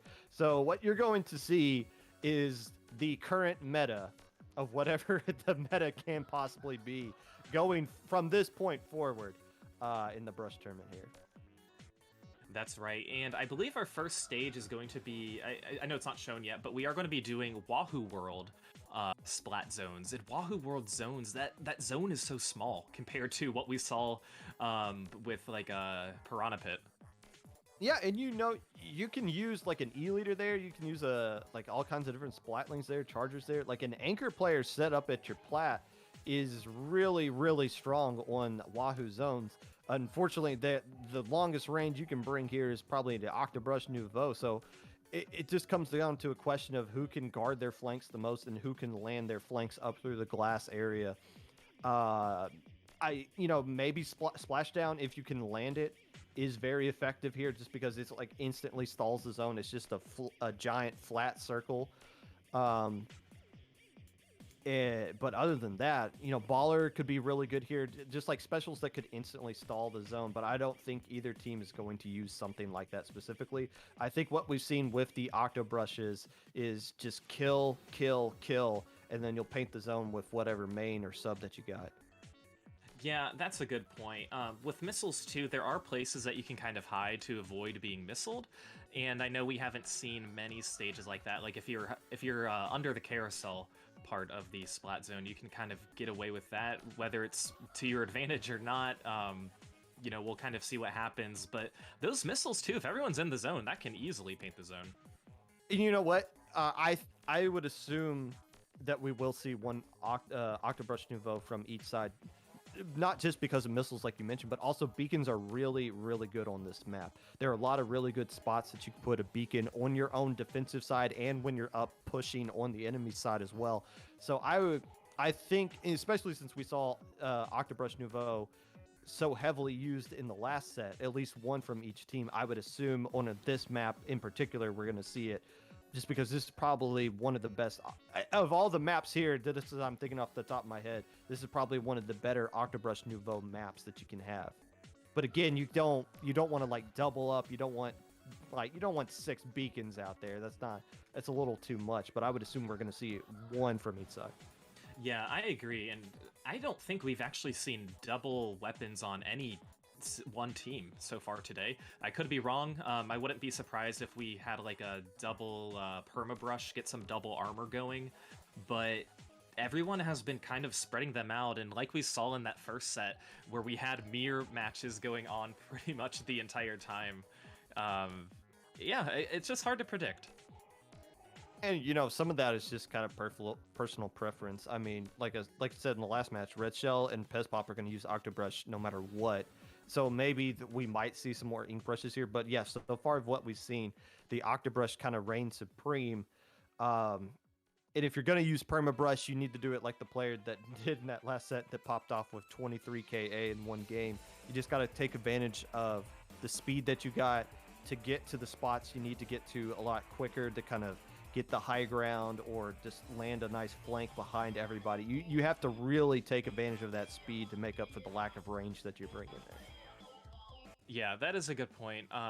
Oh, I think our teams are ready. Perfect. So let's bring you the action of this semifinals round. Yo Splatoon 3 versus Push and B. Let's take a look at these weapons, and it's the same thing. No, it's not. We see a regular ink brush. Yeah, you still see the Nouveau from each side, and you see the Inkjet from each side. But yeah, instead of the Kinsa Octo Brush, you see the Splatdown one. So again, that Splashdown's gonna do a good job if you land it in the right spot of A, capping the zone, and B, doing damage to that enemy Inkjet. It's just, and you know what? Maybe canceling Splashdowns isn't the easiest thing to do with a brush. I wouldn't know. Yeah, I mean, it's a little hard. So it looks like now Push and B able to take the zone. They did have a 3-player advantage, so some of these players are going to have to regroup. The rest of Push and B pushing up, and we do see the Tenta Missile user backing up to try and target as many players as they possibly can. Getting down now to 70, but we do have specials and pushes coming from Yo Splatoon 3. We have the missiles, we have the Inkjet as well, and we have a hammer. Is that going to be enough to kind of contest it and take it over? But Landon doing a really good job just trying to keep up the paint on the zone. The rest of Pushing B able to get some good picks as they now push up and have a 1-player advantage. Yeah, Landon basically being an anchor player with a frontline weapon. I mean, it kind of makes sense with these comps here. If you're going to do it, then the Nouveau is going to work out really well. Pushing B able to get down almost to a KOing range. Pro Charas needs to make something happen with that hammer, and they don't. Now going to flick around this left side, but somebody hauls them out. Able to get the splat. No, somehow Pro Chara escapes, slips around from that right side, and able to cap the zone. Ooh, that but no, it's that huge. splashdown yet again, taking down 2 players as well. Oh, and that's the wipe, and that's the GG. So Yo Splatoon 3, they were so close to getting that cap. Unfortunately, you just don't have enough brush power to get the zone. And again, that splashdown just kind of sealing the deal for that match. Pushing B getting this first win of our top 8 semifinals. 3 landed splashdowns in a minute and a half. That's not something you see every day at high level. But again, I didn't really think about this, but like, it's not the easiest thing in the world. You can't just aim up and just go bap, bap, bap, you're dead with the traditional gun that you're usually bringing here. No, you gotta like time your brushes in the right way. And I don't even know. Yeah, it's canceling the splashdown's got to be really difficult. And again, on that map in particular, I don't know if we're going to see more ink brushes going forward of that kind of style. It just kind of depends what the counter pick is. But at least on that map there, landing those splashdowns in zone, you saw the fighting Pro Charas there almost capped the zone bite back, but a landed splashdown instantly erased everything they were trying to do. And that is true, and I do have an update for you, Pop Gun. The Bengals are going to the Super Bowl. Did they? Oh, it's still overtime on that screen. Did they really? Oh shoot! No spoilers then. They I may have kicked keeping up with that off the side of my eye. I'll look at it after this one. Tower Control Anchovy Games, and this is what the fighting Pro Char is coming out with this pick. Yes. Okay. Yeah, so again, quarterfinal, semifinals should be semifinal counter pick, and we haven't seen Tower Control yet, so I'm interested to see how they play. Oh, well, they're going to need more than 3 players if they want to pull it off. Yeah, so we'll try to reset this as quickly as possible. One of the players disconnected, and well, unfortunately, Tower Control is not a quick mode for an easy KO, but is it the worst? I think they're trying to make a message or something, or draw something. Hopefully it's something appropriate. It's on auto cam, so we won't even get to see it anyway. So there you go. Kind of a mild opportunity. Here comes Pro Chara coming in around the backside, just kind of circling the tower. Maybe as a little peace offering right here. It's like that, what is this? Hi, hello, I landed. Hello, we see you. What Chara was doing reminded me of the Mario Party Superstars minigame where you have to like draw around the moving the mushroom. You know that minigame? Oh no, I haven't played the new Mario Party. I've been told that I have to. What's Lucas doing here?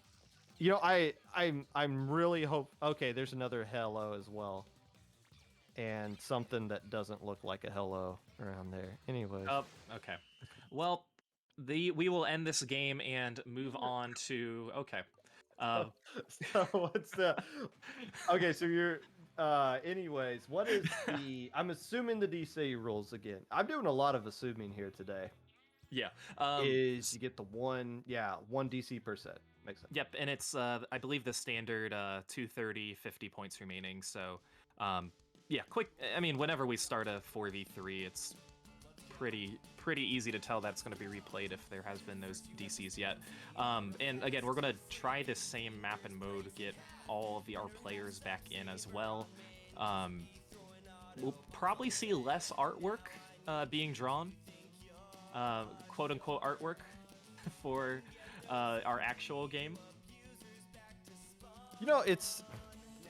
I've tried drawing just like a simple hello or something. I just can't do it with an ink brush, but that's just me. Again, I'm not a professional brush player myself, but it's good to see that it's good to see players able to spell out words. Oh yeah, I couldn't do it. Fancy, yeah, fancy handwriting. But yeah, once they and you know, I don't know what's going on with the chat. Hopefully that was just like somebody's like just a weird kind of answer right there. And hopefully it's not something where like somebody's power went out or something. I'm looking at help desk right now. It looks like there might be some sort of issues going forward actually. Yeah, it looks like they might be adding a sub, one of the players from Yo Splatoon 3, because they've had issues with having one of their players try and join in. So we might see a player swap. Again, we try to do whatever we can to give you guys the actual games, because nobody likes to win by a forfeit, or nobody wants to lose by a forfeit as well. So it's really nice when we can have subs hop in when they need to be. Hey, I don't like to win by a forfeit, but if there's a prize on the line, I'll take it. I'll happily take it. And yeah, they do have 5 players anyways. It looks like they're going to bring in Omega. So they had 5 players on their roster anyway, which was always nice to have like an emergency player who can just kind of come in case any kind of shenanigans happen there. Which looks like, I mean, it's Nintendo. There's always something crazy going on with somebody's internet that's outside of their control. So nice to have a little backup there. Omega coming in. Omega being a now there's a couple of Omegas that also use carbon. It's kind of funny. But this Omega usually on place for Good Morning. Carbon probably not the same exact thing as a brush, but it's got to be pretty close to some regard. I'm assuming you played in a similar fashion. So it'll be for Omega at least. It won't be too unorthodox, whatever weapon that they're going to be using here. Yeah, that's a good point.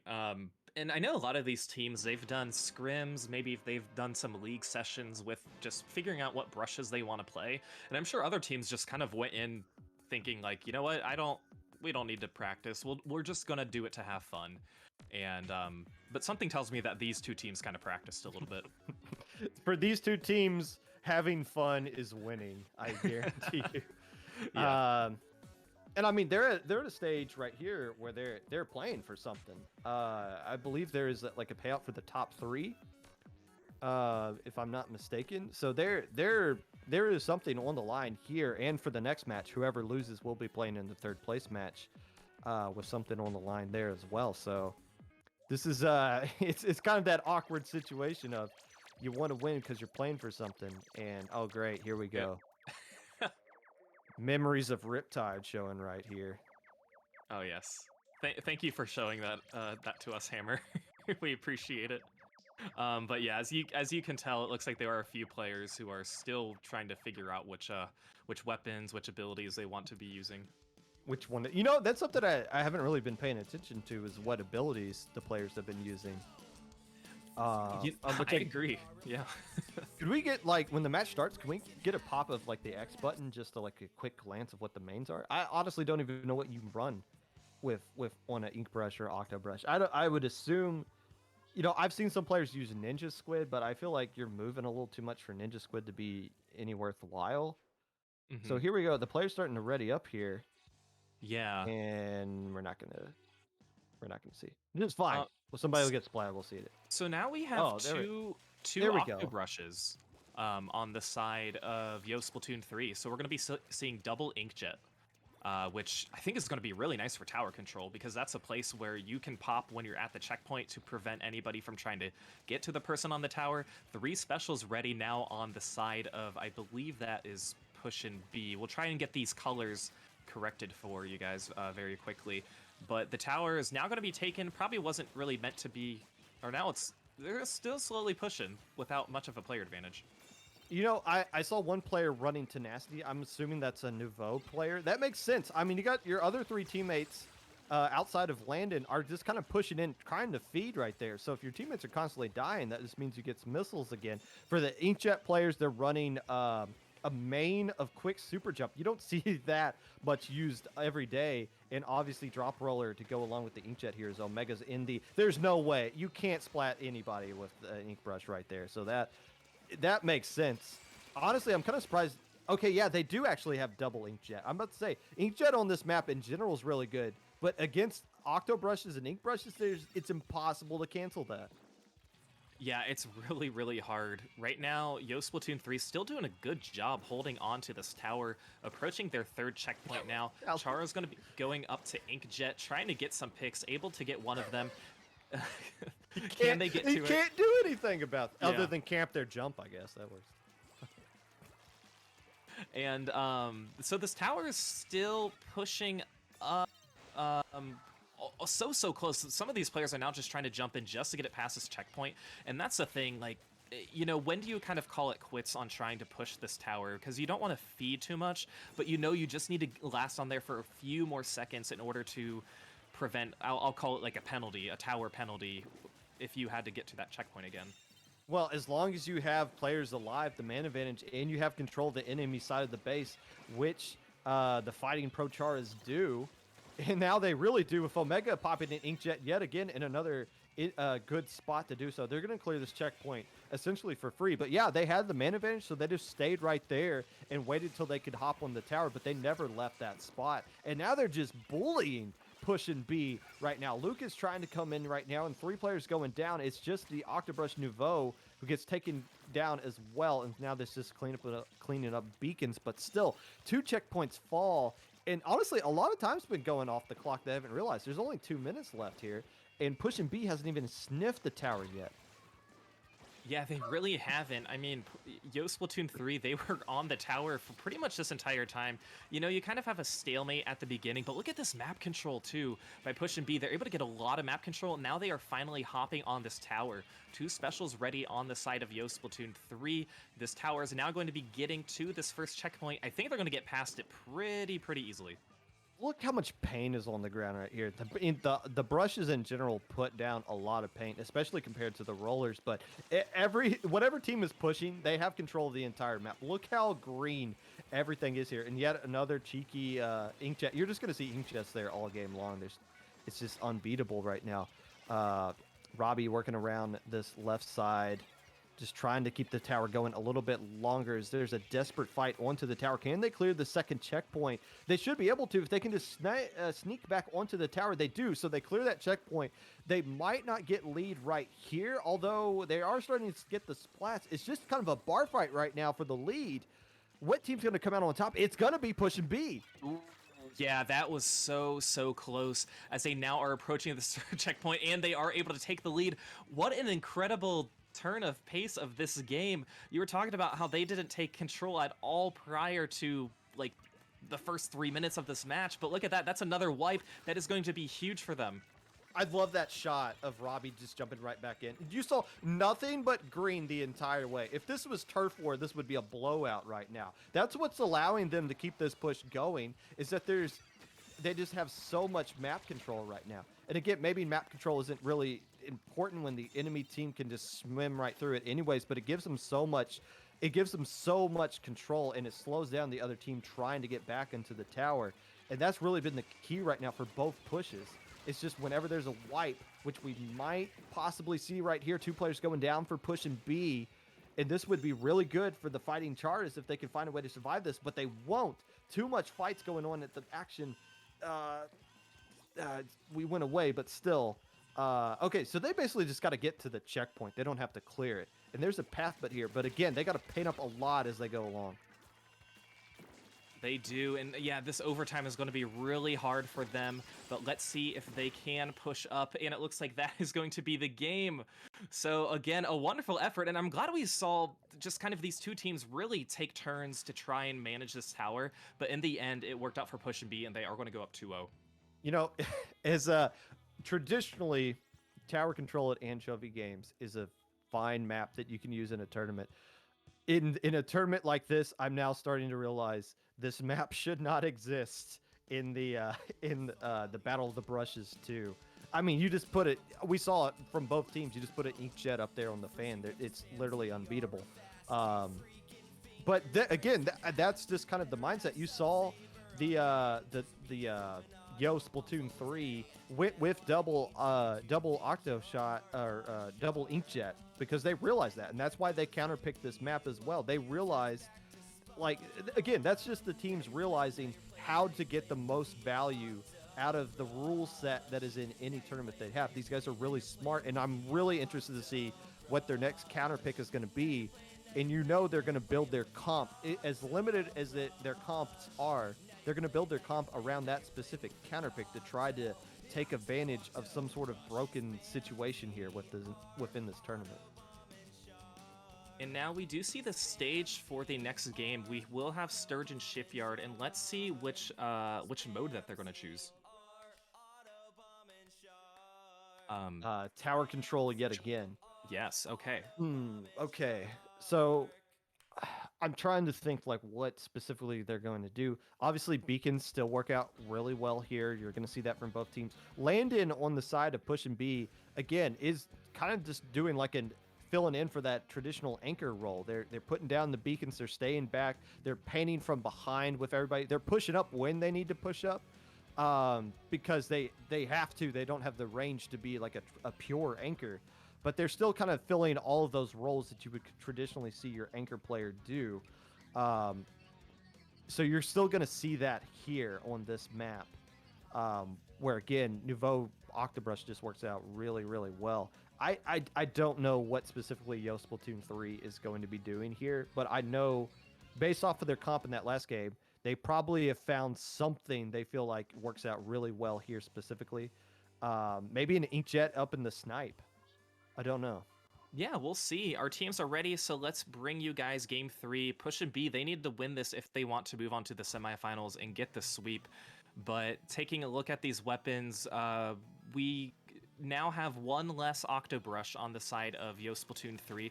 So looking at some of these abilities, we do have Stealth Jump and Drop Roller. I think Drop Roller is going to be one of those things that you definitely will find with Brush players because they need to quickly get away when they do jump. And Stealth Jump is always a good decision as well. Yeah, the Drop Roller, especially if you're using Inkjet, which works out really well as you're landing that Inkjet, but it's not going to really matter right here when you got a 4v1 situation. Luke is pushing up right here with the Perma Brush, has the armor ready to go as they try to clear this first checkpoint. And it will do so uncontested, hopping off tower for a little bit just to put down a beacon. Priorities. A priority is always in order. Exactly. And Push and B, they're still on this tower, trying to push it. They get all the way to 50, had to back out for a minute as some of these Yo Splatoon 3 players are getting their specials ready. And we do see now Robbie's going to be jumping over to the other side, but unfortunately, they stay alive. I thought they were going down to the stamp. They, the stamp physics are just always kind of weird. You always see some awkward stuff with the stamp. But yeah, I'm surprised the stamp didn't die to the splashdown. So it's, I don't know. I haven't studied hammer and splashdown together, but you always see awkward stuff with that right there. But what's not awkward is Push and B just dominating this entire game. Yeah, this is what they did do in the second half of the game that we just saw. But right now, they're not giving Yo Splatoon 3 an opportunity to get on this tower, as they do have a 2-player advantage. Still trying to get past this. There's only 2 checkpoints on this stage, so the second and last checkpoint. But this tower is now going to get there. Okay, they were having a little bit of trouble earlier. They don't have a player advantage, so they are going to have to hop off the tower, have one special ready. and a one-player advantage. You know, traditionally, when you're pushing, you want to have like one of your player on the enemy sniper. Great area because they can do a lot of defending the tower. I don't know if you have the range to kind of pull it off, which is why you see all these players on pushing B either on the tower squid bagging or pushing up right there. And just suction bombs getting thrown at the tower. That's all they can really do to try to keep this one from being KO'd. Will Yo Splatoon 3 keep this game going a little bit longer? Depends on that splashdown, who takes care of one player. Omega being the last one alive. Able to get a trade right there. That might do enough to stall this push a little bit for the rest of the players to come back in. Yeah, whatever is happening, even these stalls, it's always going to benefit the team that is winning. And right now, Push and B, they're sitting in a very, very good position, especially because Yo Splatoon 3, they haven't taken the tower at all, as we mentioned. But they are able... Ooh, there were 3 players down on Yo Splatoon 3, so once again, good for Push and B. You know, they could keep this up for the next 2 minutes, and it would be all fine and dandy, or they could go for the knockout. But whatever they're doing, it's really working out for them. Well, yeah, they're just keeping the tower on the enemy side of the map. They're keeping the fight away from mid. And Landon here pushing all the way up as well, just controlling this this sponge area as the tower just goes back to mid on itself. But it doesn't matter because Yo Splatoon 3 can't break out of their own spawn right now. And you just see the KAs at the top of the screen reflecting that as well. It's just the 1v1 fights are just landing in the favor of Push and B. They are, and we are under a minute 30 remaining. And for Yo Splatoon 3, I know they've been trying to flank, but again, it's so hard. We do see Chara coming in with the stamp, trying to get some kills. We have a 2v2, so this might... Oh, 3 players down now on Splatoon 3. Not an ideal situation for them. Omega trying to get some people who might be flanking, but is also going to go down. Towers now going back to mid, and we have a 1v1. I just like whenever the camera tries to find something, it's 2 players just slapping each other silly and they get a trade.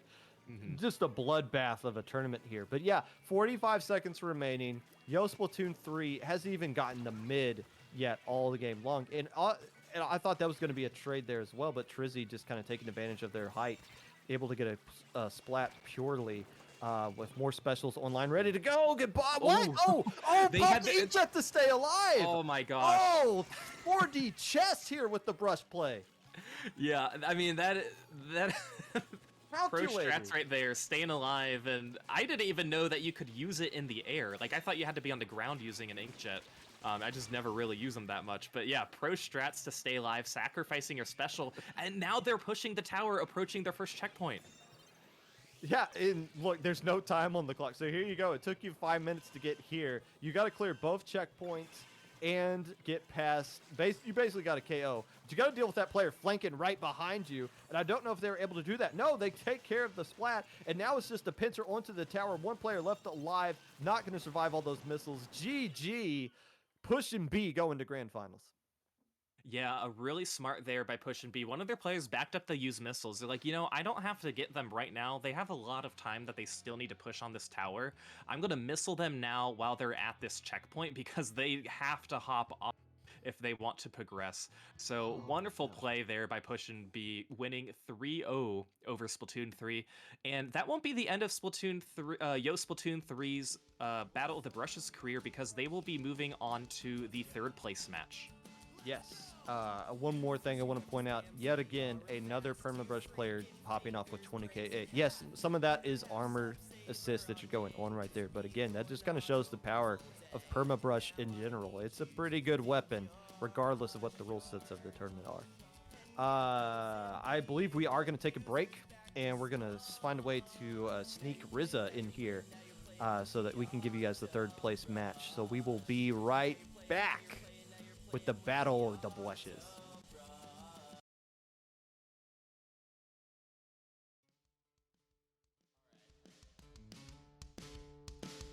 You want a song about the octave rush? Let's go. Let's go! First you have to spam ZR real fast till your freaking fingers break in half. Better have sub saver on main, cause we'll be throwing auto bombs all day. Now I need you to think you're a shark and get those MPU abusers back to spawn. Now you're playing with the Octobrush. playing, now you're playing, now you're playing with the Octobrush. Now you're playing, now you're playing, now you're playing with the Octobrush. Now you're playing, now you're playing, now you're playing with the Octobrush. Spamzy R, Autobomb and Shark. Spamzy R, Autobomb and Shark. Spamzy R, Autobomb and Shark. Spamzy R, Autobomb and Shark.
And welcome back to Battle of the Blushes. I am Popgun. We kicked Falco out of here and brought in Rizza instead. I feel like that's a pretty fair upgrade.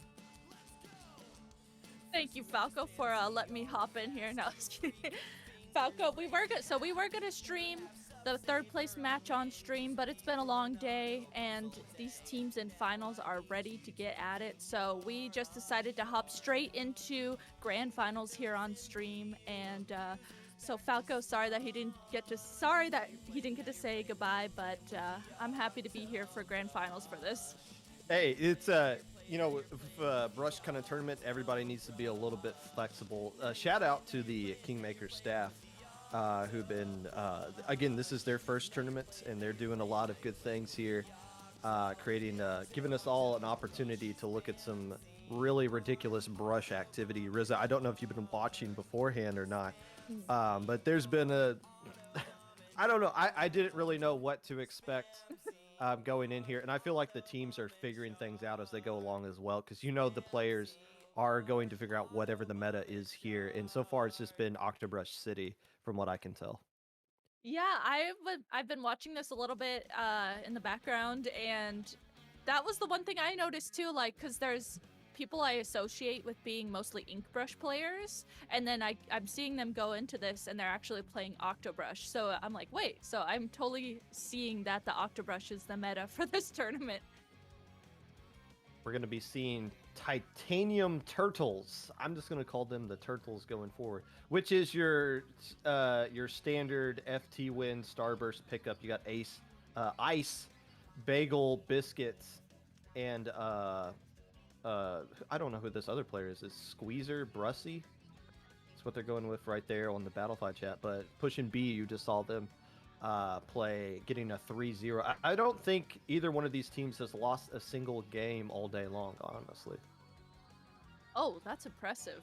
That's actually, I was looking at, I was like, wait, who entered this tournament? Because I knew some friends that entered it, and then I was looking when the top 8 bracket was posted, and I saw these two teams, Kings, a couple of familiar faces, and I was like, oh, this is really cool, seeing all these players come together to play this.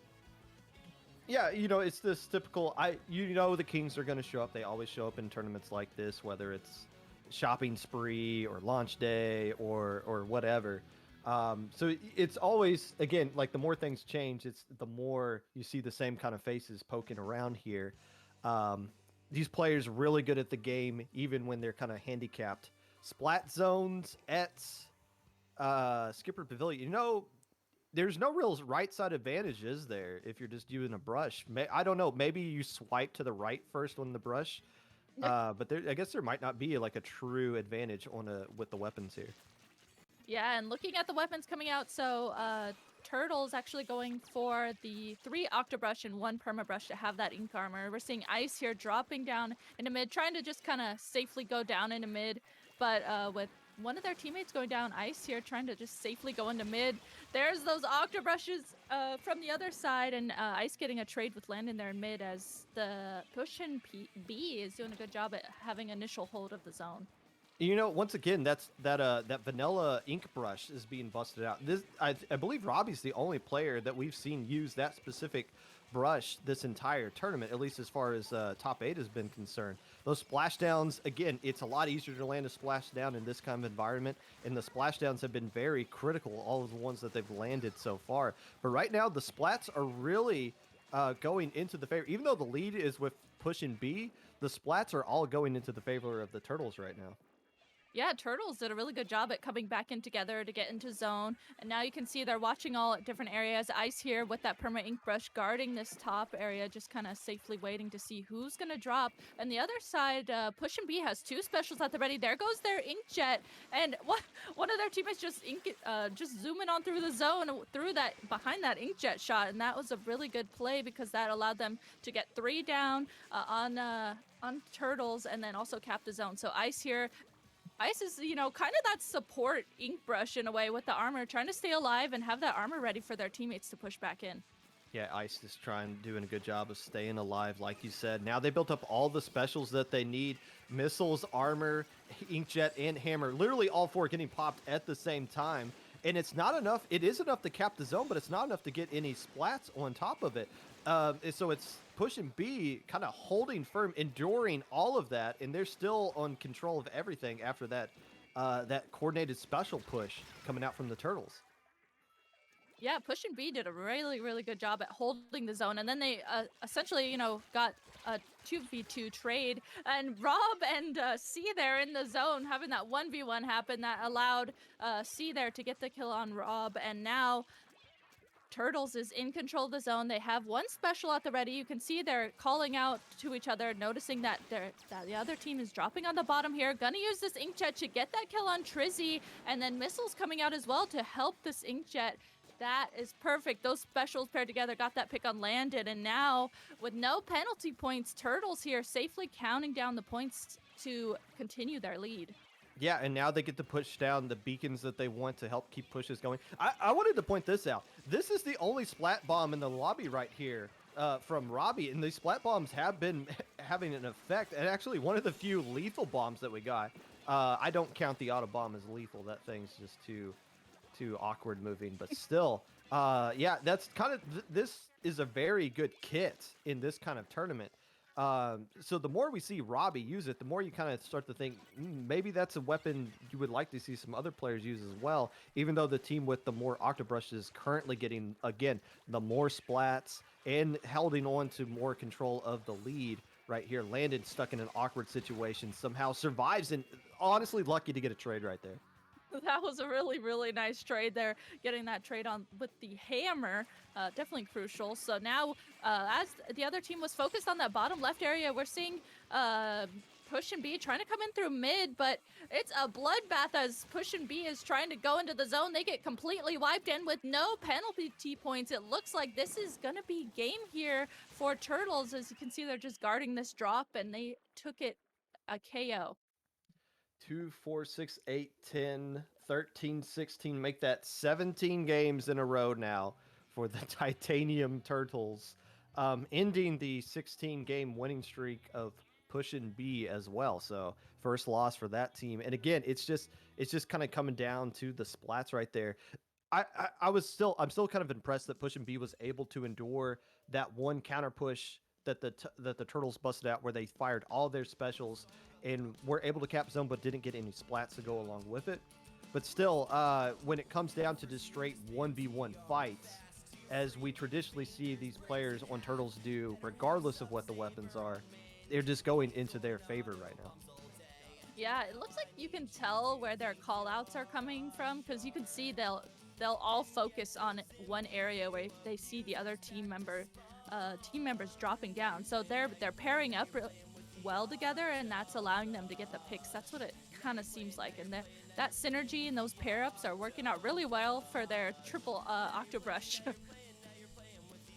And now we see okay, so it's counter picks, and it's interesting because I don't know if the counter pick rules change for best of 7. If they don't, then what that means is that you can get into a situation where you can just keep picking a different mode, and if you keep losing on it, you can force a situation to where the other team can only have one mode left that they can pick from. So I don't know what the rules change because of best of 7. We'll keep an eye on that going forward. Again, if the Turtles just keep on winning like they have all tournament long, they'll never make a counter pick and it won't matter. But as you are the team that's making a counter pick, that's something you want to keep in mind, is you kind of want to set up the set to work in your favor towards the end of it. Even if you don't win your counter pick, you're still getting some kind of value of limiting what the other team can do going forward. Yeah, that's really important to note. And actually, looking at, it looks like staff has said that rules do stay the same. So, that means, what does that mean, Popgun? That the other team. So, for example, if Push and B were to pick tower control here, then lose, and then they picked Rainmaker in the game 3 and lost there, and then they were win game 4, then that means the Turtles can only pick Clam Blitz in game 5, 6, and 7 because they've won on the other modes. So there's again, if you go back to Splat Zones here as the as Push and B and you don't win, all of that goes out the window because you just gave a free win to the other team on Splat Zones. And it looks like the map they're coming out with is Mako Mart.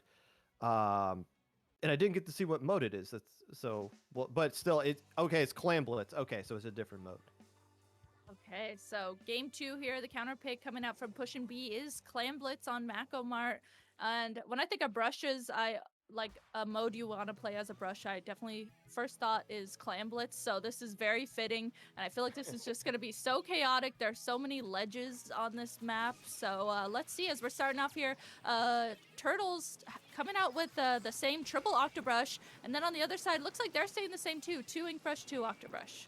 Yeah, I mean, again, pop armor early and just go right in, and that's exactly what the Titanium Turtles did right there, making sure they were Titanium before they went in. But now they're starting to get splatted on the backside as well, so they had a push opportunity set up, but recognizing they don't have the man advantage, Brushy's forced to kind of back out here. Yeah, backing out here, and with the other side, though, having one member down on the side of Push and B. Missiles coming out here from the side of Turtles. That's allowing them to push up here and continue to get control of mid. We saw someone from Push and B have to jump back too because they recognized they were in a bad situation. So with Turtles scoring, they have gotten also a complete wipe on Push and B, so they are going to continue scoring clams and just keeping this basket open as long as they can. We're seeing Bagel there sharking on the bottom left-hand side of the screen too, but was immediately called out there by Trizzy. So with getting 2 picks on the side of Turtles, Push and B able to finally push into mid, but they have to play it very safely because they do still have 2 members coming from spawn.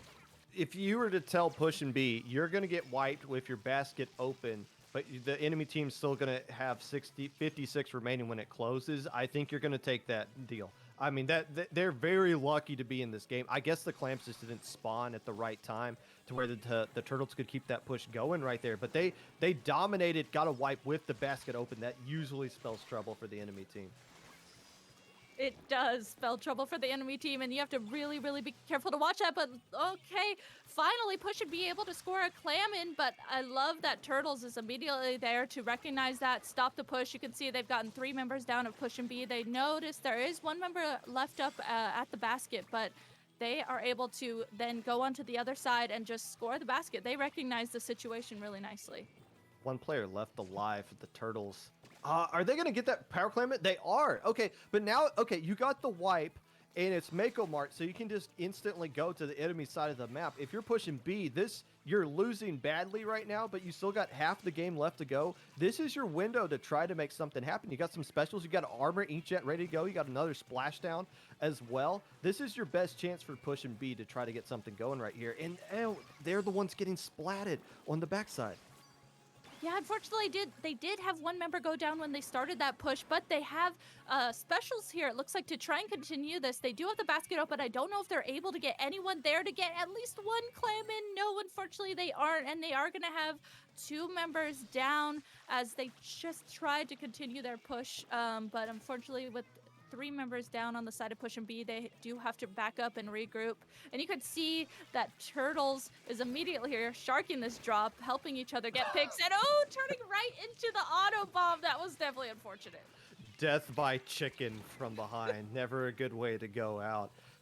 But again, here, I mean, it's as long as nobody's getting completely like wiped and trades are just working out, this is going to work into the Turtles' favor. They have the map control seems pretty neutral right now, but still they have such a huge lead, and they're forcing the other team to play into them, and they're punching machine all these players that are coming into them right now. 3 more players going down, and this is potentially a KO right here.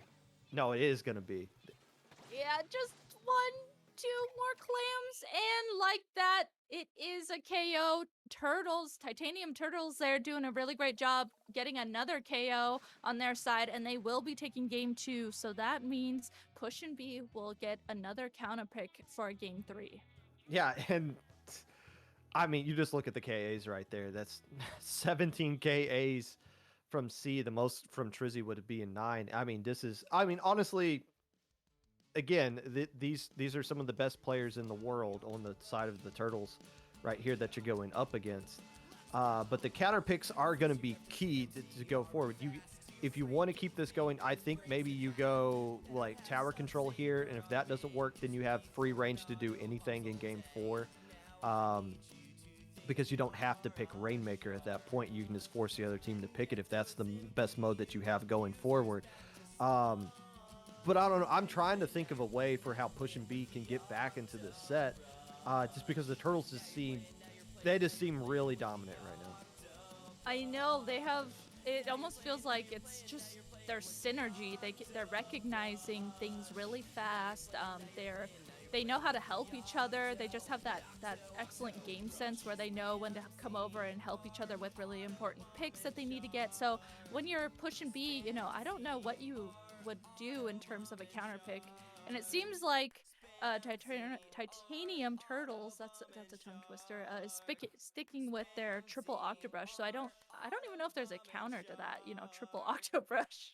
Oh yeah, I mean that's the thing. It's like, okay, I only have 6 weapons to pick from too.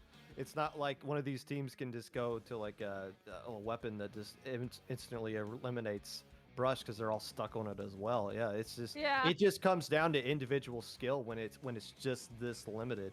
But Splat Zone's Piranha Pit. Splat Zone's Piranha Pit. Definitely something, like, I feel like if you were just playing normally and the other team had a brush player, this would be like a counter pick to that because like it's such a big open map. But this is totally different. It has everyone is playing a brush, so I don't know. This is gonna be fun and interesting. So we saw this one on stream earlier. I think the key that you want to do here is control the ramps so that the more elevation you can get, especially around mid with these kind of weapons, the better advantage that you're going to have right there. So that seems to be the key spot that both teams need to control. Your own ramp, which is where those two players are right now, and the enemy ramp if you want to do if you actually want to put points up on the board. That would completely make sense. Those ramps could be really, really crucial to just painting the zone or even getting chip damage on the other team. Right now, each team has control of one zone or the other. You can see they're both trying to wait for their teammates to figure out a game plan to push into the other side. I love the way Ice and C here just grouped up together on the left side, and now you can see they're focusing on Lucas here on the right side.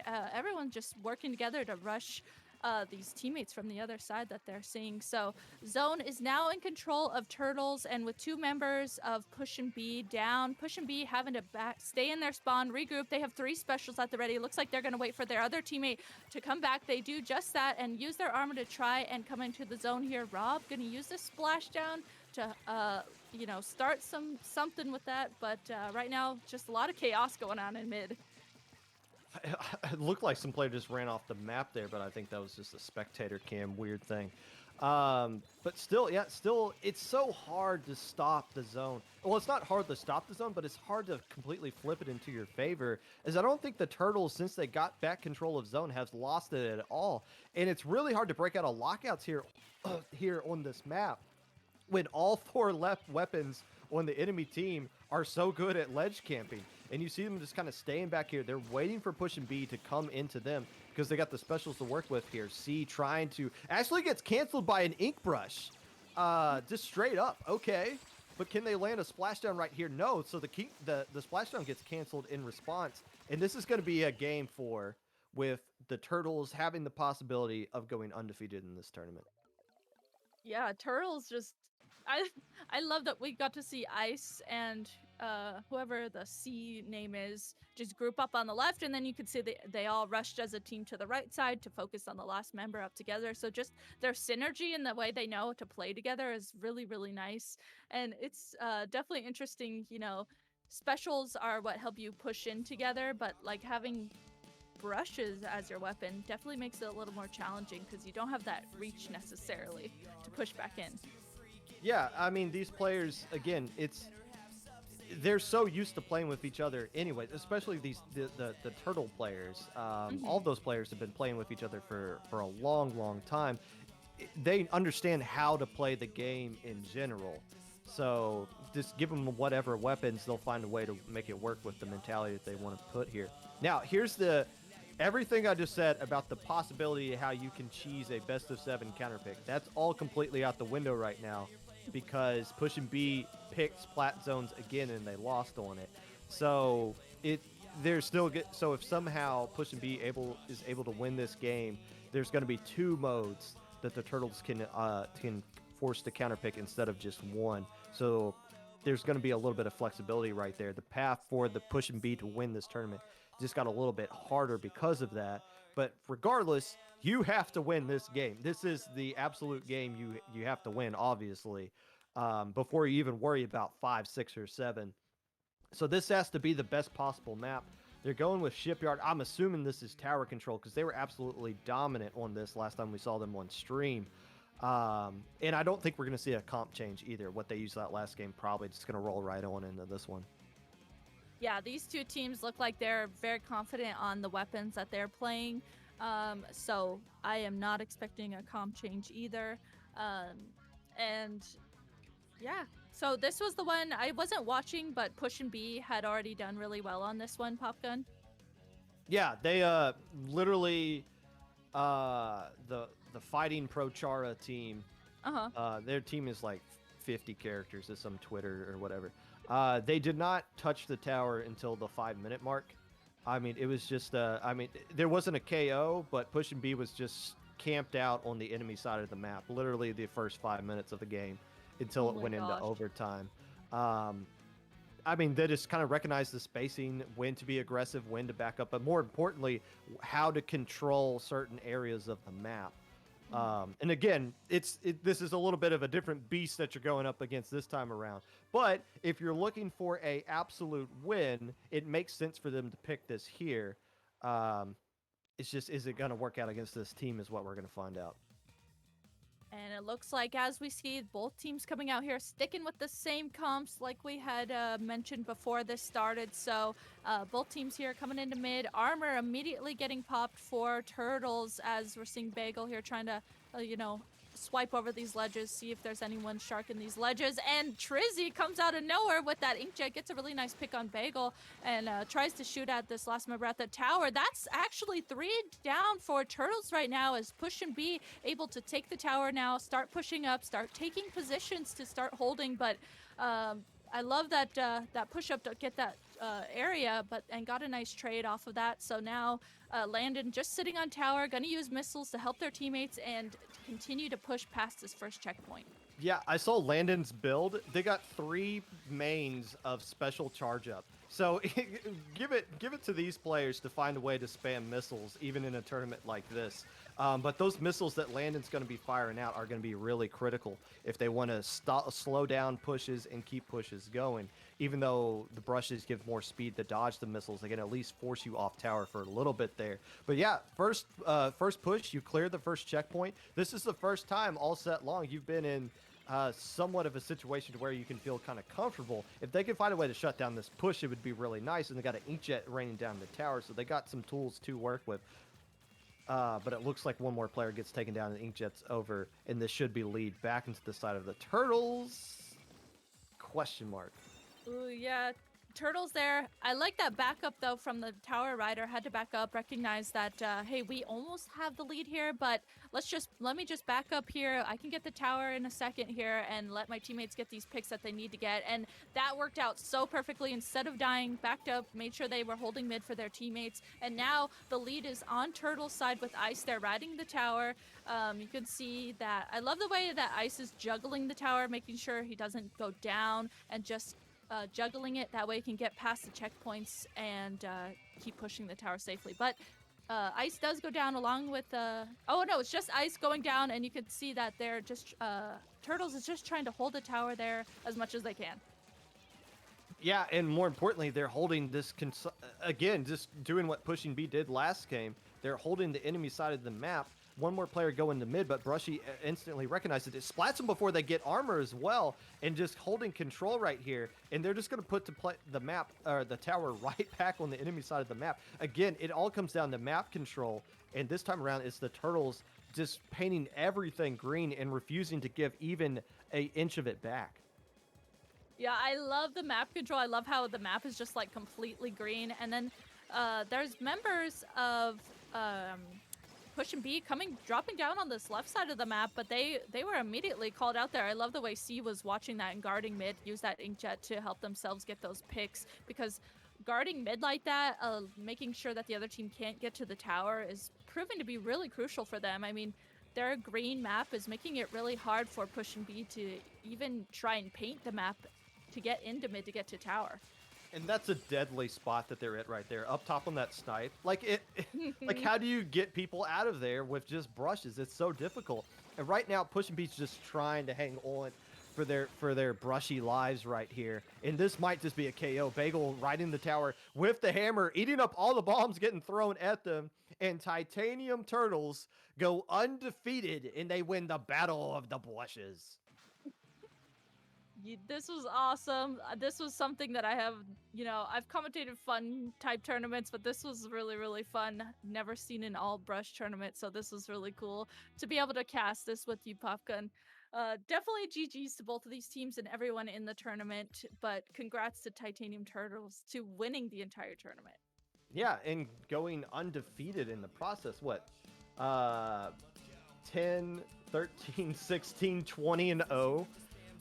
So there you go. Just once again, it's always the FT Win Starburst of the world, or some combination of them and the Kings finding ways to figure out how to play this tournament in the optimal way and just dominating it here. And again, it's not like they played bad teams at all. Like, they played some of the best players that we have in this scene, and they found a way to just beat every single one of them into a pulp.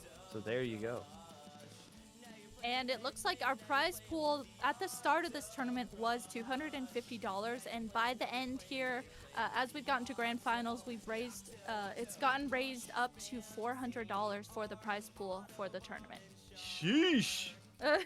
That's the power of the brushes. My goodness, all the brush players coming out to support this one. That's nice to see.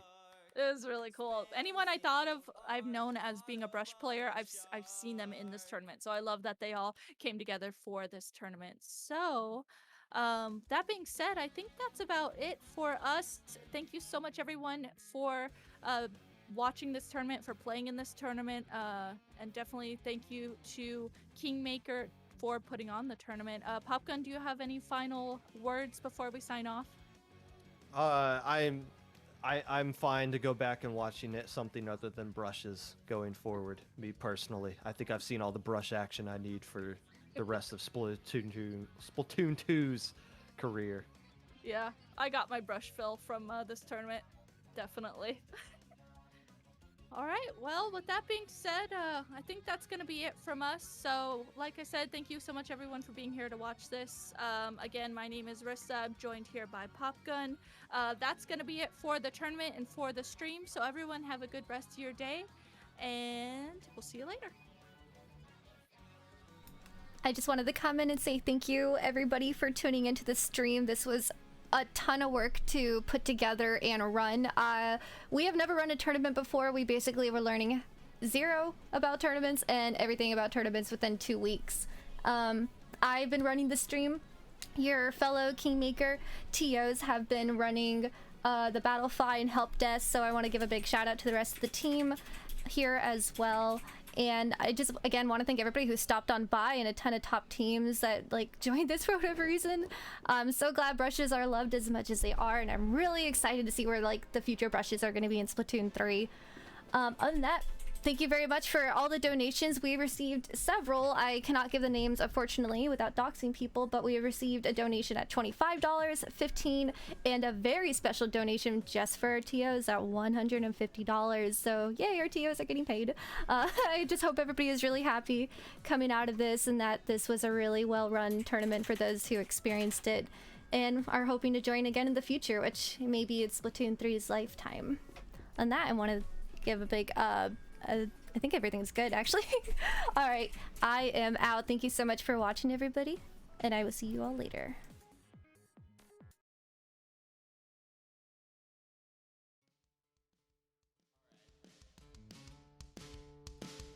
You want a song about the Octobrush?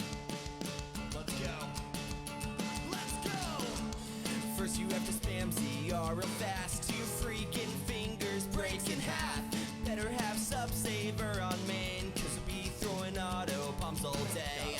Now I need you to think you're a shark and get those MPU abusers back to spawn. Now you're playing with the Octobrush. Now you're playing